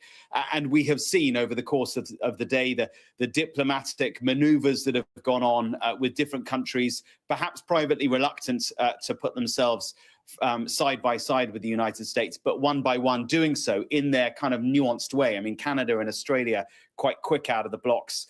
We've seen the Gulfies, as they're often referred to, the Gulf Arab countries, who are on the front line of all this, getting very quickly behind President Trump. They've kind of got no other option. But Britain's perspective here is fascinating, and I think it's going to be a strain on the special relationship. Keir Starmer at pains to frame Britain's involvement as defensive and as only being part of it after the initial strike by the Americans. So very much not side by side in the initial decision by the Americans to carry out these strikes. And there remains a question mark over the use of British bases like RAF Fairford in Gloucestershire, Lakenheath in East Anglia, and Diego Garcia in the Indian Ocean. Key British bases that the Americans need if this is to become a prolonged war. And I've not got any clarity at the moment on the legality of all of that. So that's an issue to watch for sure. Of course, the other thing, Mark, is how all this goes down in the United States. You know, President Trump was the America First president. He's the president who said in his victory speech, "I'm not going to start a war. I'm going to stop wars." And yet, what has he done now? He has unilaterally decided to start one. I guess he will argue when we hear from him in more detail that he's starting one in order to create peace down the line. That will be his argument. And I think, you know, there seem to me to be three strands to all of this. There's the nuclear, there's disarming Iran's nuclear capability. There's the ballistic missiles, but then there's the regime change. And he was so clear in his statement that came after he'd orchestrated and announced the attacks. He was so clear in his statement that this is about regime change. Now, my perspective is that regime change requires a plan for the day after. There is no plan at the moment. It requires us a clear strategy of succession within Iran. That doesn't exist at the moment. And regime change without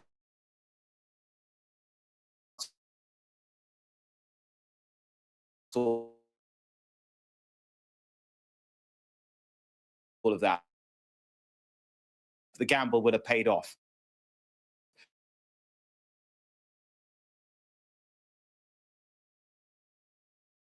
But it's a big if.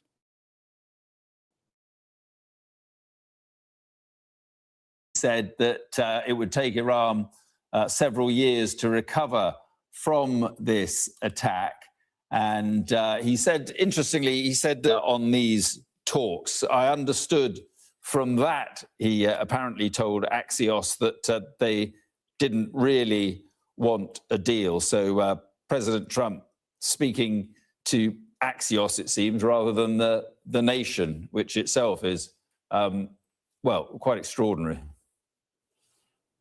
Yeah, it really is. I mean, in normal circumstances, if a president was going to make the decision that President Trump has now made, various things would happen. In the weeks prior, there would be a sort of a strategic plan to prepare the American people for for the choice that the president is about to make. There would be they would be trying to begin to justify what they felt they needed to do.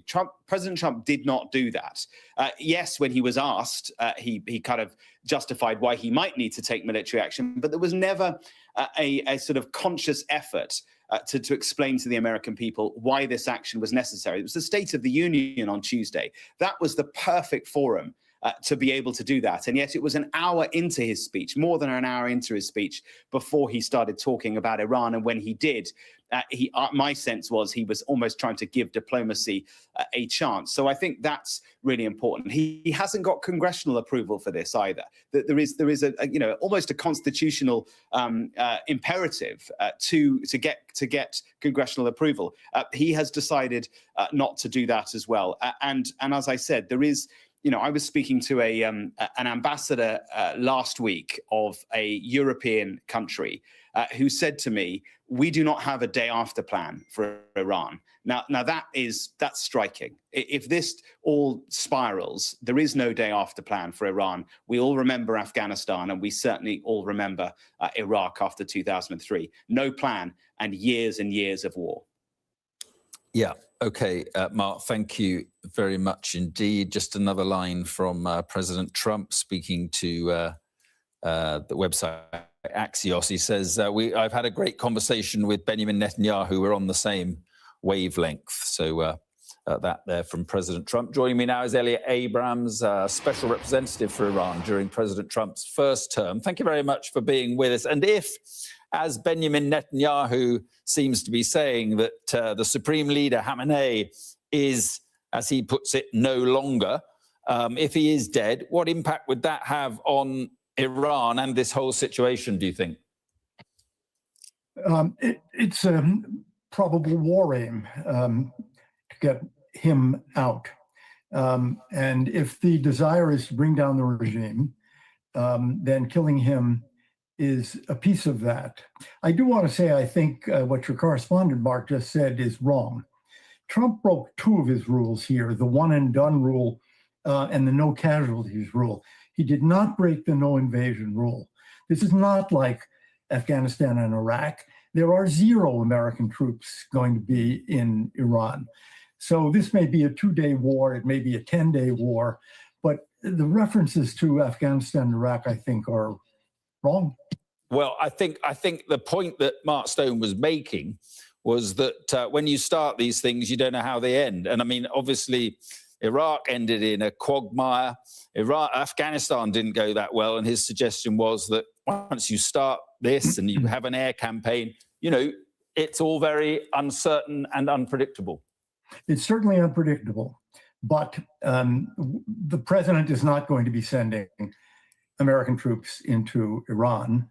I do think on the question of why he didn't alert Americans more, of course, he wanted the element of surprise. That's part of it. And he is counting, maybe rightly, maybe wrongly, on the idea that Americans have some knowledge of Iran as an enemy country, the only country saying death to America. People remember everything from the Iran hostage crisis to the killings of Americans in Iraq. He's counting on that. We'll see whether he's counting on it rightly. Why this and why now, do you think? Isn't it all a huge gamble? And the other point really is that the talks were ongoing. There was talk of some progress in the diplomacy in Geneva. More talks were planned for next week. I just wonder why now, or was this always the plan, do you think? Well, the words about the talks making good progress came from Oman and they came from Iran. They did not come from the United States. And the Americans, I think, pretty clearly thought the Iranians were never going to make the compromises that Trump thought necessary. For example, 0 enrichment. Why now, as opposed to, well, I was going to say as opposed to January. He was busy in Venezuela in January, but why not wait 3 more months, 6 more months? It is possible that election timing is part of this. But the decision certainly goes back to the day when you start assembling forces. In the Caribbean, Venezuela, and now in the Gulf region, the president has pretty much shown that when he brings these troops, ships, air power together, he makes a very quick decision on whether to use them. These things don't stretch out months. So when you see him assembling these armadas, you can pretty well predict the outcome. How dangerous do you think this is? You know, these, as I was saying, these wars are unpredictable. It could lead to the implosion of the regime. It could lead to chaos. How dangerous do you think this is? Well, the danger really for the United States and nearby countries is, first of all, loss of life. So far, I don't think there is a large amount of loss of life in any of the Arab countries or Israel or of Americans. So the president did warn the American people in his initial statement that that might well be coming. There's another danger, which is to oil. And it is striking to me that we're now, whatever, 9 hours into this or something like that, that Iran has not chosen to attack oil facilities. A few years ago, they did attack the largest oil facility in Saudi Arabia, Abqaiq. Not today. They're hitting U.S. bases so far and some other targets, but they may be afraid that if they hit an economic target in any of the Arab countries, they'll get hit in return. If that happens, you'll see the price of oil skyrocket, and that'll have an effect on every economy, including the U.S. economy. And again, this is an election year here. And just finally, this idea of people rising up, the Iranian people rising up against the regime, overthrowing the regime. I mean, Benjamin Netanyahu is kind of saying over to you, really, to the Iranian people. Is that realistic? Is that possible? Do you think it would happen? I think the president is also saying over to you. That is, we're not invading, so we're going to hit the regime, then over to you. Is it possible? Sure. I mean, the Iranian people have risen up 5 or 6 times in the last 20 years, including very recently. And of course, that gave rise to the mass murder by the regime. That could happen again, or maybe this time enough people are in the streets so that the regime actually does fall. Is it likely? I would say it's less than 50-50, but it's certainly plausible. Okay, Elliot Abrams, thank you very much for coming on. Just a little bit of breaking news. Oman has urged Iran to respect the sovereignty of states, international law and neighborly relations with Gulf states. That's interesting because that's from the Foreign Ministry of Oman. It was Oman the Foreign Minister of Oman, who's been shuttling between the two sides at these talks in Geneva, and Oman clearly angry about what's been happening with these waves of missile attacks and drones, and Oman urging Iran to respect the sovereignty of states. Well, as we've heard, Donald Trump and Benjamin Netanyahu have both called for Iranian citizens to take to the streets. Our international correspondent, John Sparks, has been looking at the reaction from inside Iran, from the regime itself and from those opposed to it. The war came from above, metallic streaks and powerful explosions through the windows and on the streets of the capital, Tehran. This, the first day of the working week. The Americans and the Israelis encountered little or no resistance. Their planes and missiles striking targets at will. They hit offices and residences, military installations and weapons programs. But they were after the country's rulers as well, past and present. Here's what's left of former President Mahmoud Ahmadinejad's residence. His chief of staff told us he survived. This operation has been launched in a deeply divided country, and those divisions were on display as the mission began. I love Trump, he says. Here we see civilians celebrating the attack. Such is their loathing for the Iranian regime. And on a rooftop, women watch breathlessly after a strike on northwest Tehran. They've hit the residence, says one. A reference to the compound of the supreme leader, Ali Khamenei.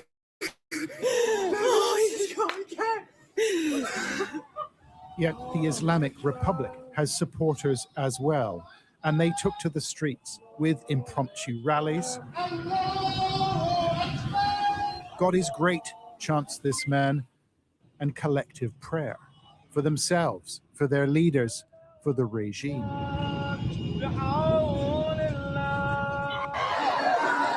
The opening phase of this operation has caused much chaos and led to much loss of life. Iranian state media says more than 80 people were killed at a girls' school when it was struck by 3 missiles. Dozens more are reportedly injured. Images of blood-stained backpacks won't win supporters to the American side. The state broadcaster moved itself into an emergency studio, fearing an aerial attack. With this newsreader advising Tehran residents to leave the city for their own safety. But the authorities are trying to deal with a different sort of threat. This is Reza Pahlavi, son of the country's last king, now presenting himself as the heir apparent. And in an address, he said, "Stay where you are." I ask you to remain in your homes for now and preserve your safety and security. Stay vigilant and ready so that at the appropriate time, which I will announce to you precisely, you can return to the streets for the final action. The people of Iran know that their rulers will fight until the bitter end. Years of failed protests have taught them that. And a bombing campaign, well, it's highly unlikely to dislodge them. John Sparks, Sky News. John Sparks there, and we were just hearing growing suggestions from Benjamin Netanyahu in his televised address that that Khamenei, the supreme leader of Iran, as Netanyahu put it, is no longer. Let's just have a listen to what Benjamin Netanyahu had to say about this. This morning was a surprising hit, a blow. We hit out at the tyrant Khamenei. For 3 decades, he has been sending terror with proxies and has made his people miserable and continue talking about the extermination of the state of Israel. This plan and program no longer exists. This tyrant no longer exists.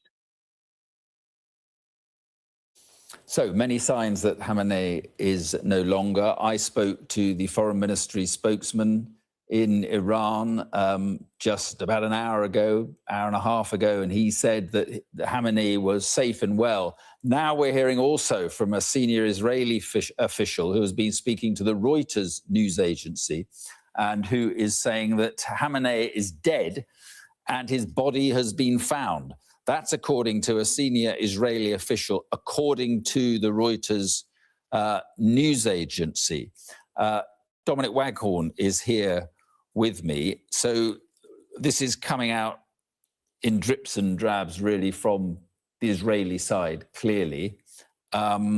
If the supreme leader is dead, what is the significance of that? Well, if he is dead, it is hugely significant because, you know, he has ruled Iran for 36 years as the supreme leader, and he's lived up to his name. You know, he believes he's able to rule by divine right.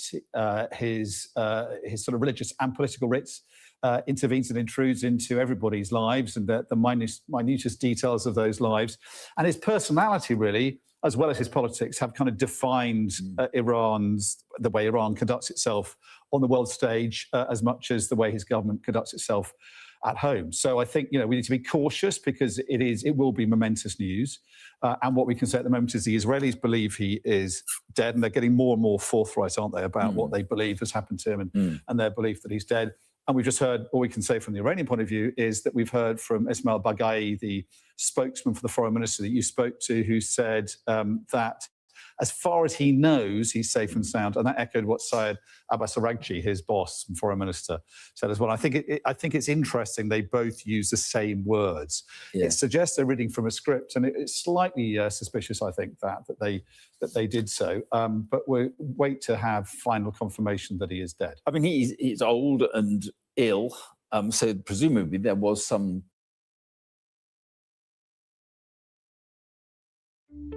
Agileft has had a very positive impact on our organization.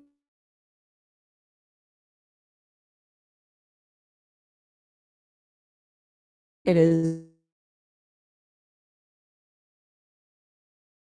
despite his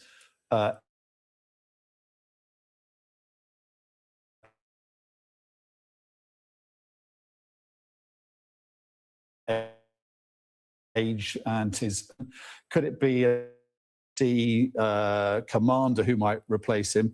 And what he's been doing in the last few weeks, Mark, reportedly is kind of delegating to people.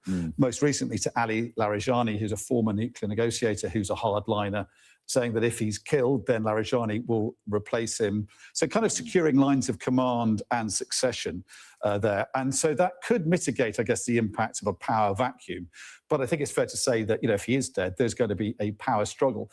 And even while he was alive and heading towards what would have been a natural death, the speculation was still that the other power structures in Iran, particularly the IRGC, the military and the intelligence wings of the kind of security establishments, if you like, in Iran, would take the opportunity of his death to sort of sideline the Ayatollahs and the mullahs and the religious wings of the government there, because there's so much resentment and frustration about the totalitarian theocratic rule that ordinary Iranians have been living under, and maybe offer a kind of change of regime, or a change within the regime rather than an actual change of regime. Maybe the IRGC replacing the Ayatollah. So that speculation has kind of existed already while he was alive and wasn't facing any kind of unnatural death. I guess we could be looking at a similar scenario if he is actually dead. But obviously, in a time of war, I think it's hard to predict how this is going to unfold now. Yeah. Okay, I'm just looking. I mean, there's bits of news coming in all the time. But the Iranians saying in an interview about an hour ago that the supreme leader is safe and well. We're hearing increasingly out of Israel, not confirmed, but increasingly out of Israel, that is not the case. Joining me now is Dr. Dan Diker, who is president of the Jerusalem Center for Security and Foreign Affairs. And good evening to you. And I don't know whether you can shed any light on this. There doesn't seem to be any confirmation, but this has been hinted at by Benjamin Netanyahu. And now we're hearing that other Israeli officials, rather, are talking to Reuters and saying that Khamenei is dead. What are you hearing there? Mark, good evening to you all in London from Jerusalem. I heard fewer than 10 minutes ago, by the way of the Israeli media, by the leading commentators on Israeli international affairs, that the supreme leader may be well, healthy and well, but not in this world, that he has been killed. And we're facing, it's a new reality today in Tehran. And as the gentleman said on the program, the beginning of a new power struggle for leadership. My sense of it is, and we at the Jerusalem Center for Security and Foreign Affairs, who have dealt with the highest levels of the Israeli opposition, believe that there is a major thrust towards a different type of Iranian leadership, one that tends to parallel the type of demonstrations that we've seen among the Iranian public for a free Iran, as opposed to a frightened Iran in the type of regime that we've seen for the last 47 years. Right, let me jump in there. The Iranian state media is now quoting the head of public relations at the Supreme Leader's office saying, well, not that he's alive, but saying that the enemy is resorting to mental warfare. All should be aware. So, well, it's difficult to say. I mean, were he to be dead, what do you think the impact would be? Very consequential, in fact, because the Iranian people understand the sources of Iranian regime negotiating behavior based on strength and power. And it was clear, if we remember back in 1979, when the Shah fell from power, that people were beginning to yell at the end of the Shah's reign, Khomeini, Khomeini, and many people didn't know who Khomeini was. They're looking for the next powerful leader in order to take the reins, and they respect that type of power. But this is a new morning for the Iranian people. So many of them, by the tens of thousands, have lost their lives in fighting this regime, and hundreds of thousands have been wounded. And there is a major thrust, as you probably know, in the Iranian public for democracy, freedom, and pro-Western sentiment. So I'm quite unsure that the leadership will move from the religious leaders in Qom to the most severe members of the IRGC.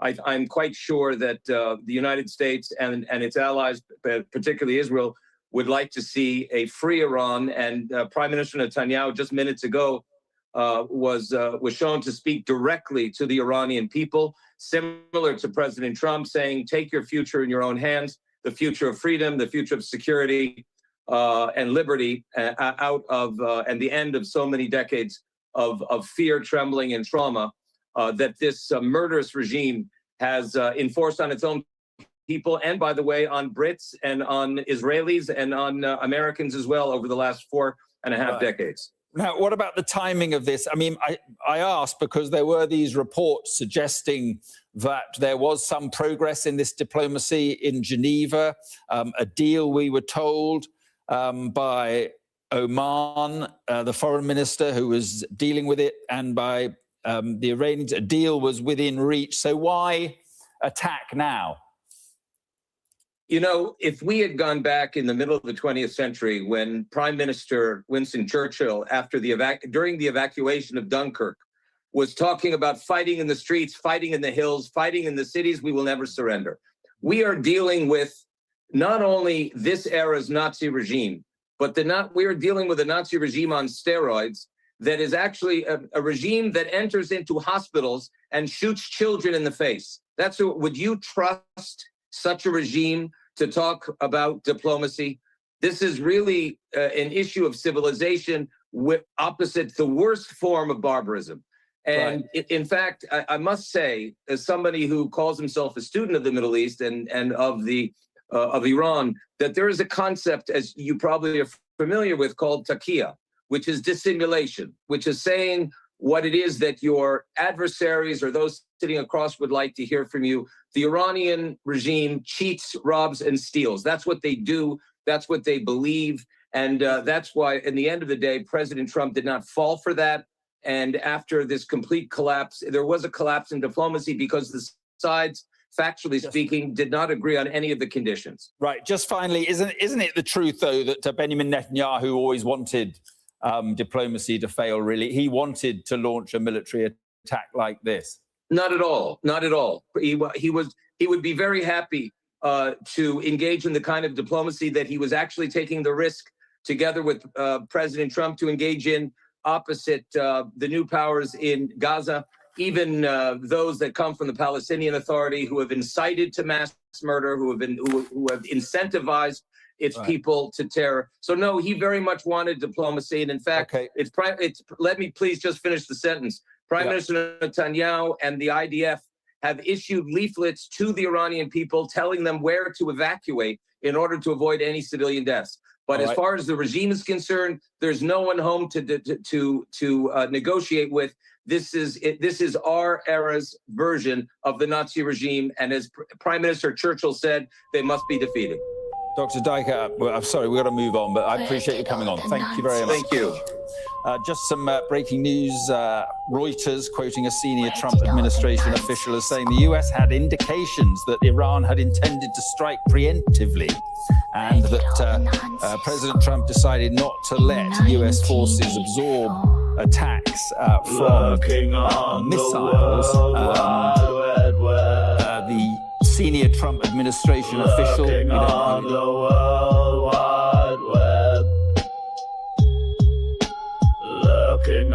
the World Wide Web, waiting to open our kids' door.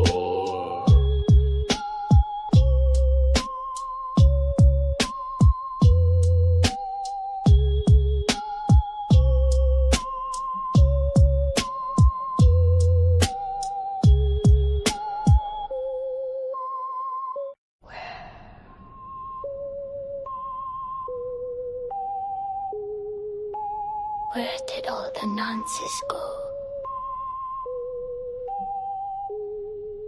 Where did all the Nazis go? Where did all the Nazis go? In 1984. Lurking on the World Wide Web, Lurking on the World Wide Web. Lurking on the World Wide Web. Waiting to open our kids' door.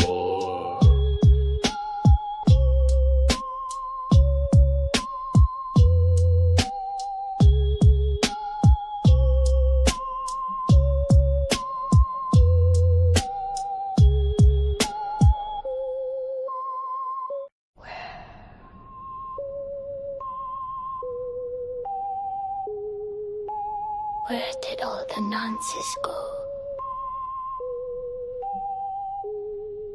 Where did all the nonsense go? Where did all the nonsense go? In 1984.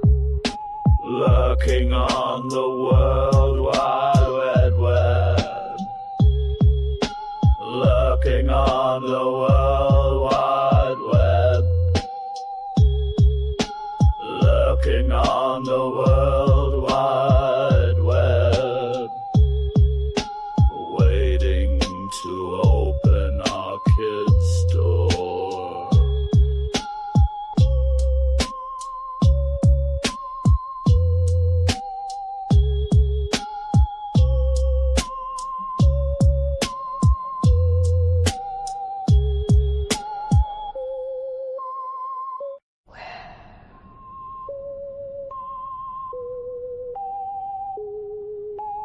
Where did all the nonsense go? Where did all the nonsense go? Where did all the nonsense go? In 1984. Lurking on the World Wide Web. Lurking on the World Wide Web. Lurking on the World Wide Web.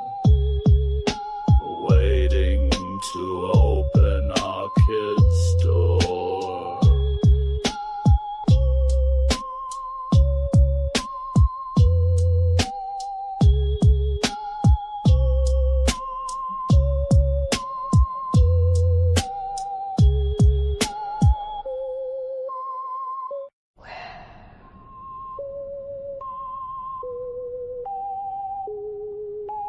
Where did all the nonsense go? Where did all the nonsense go?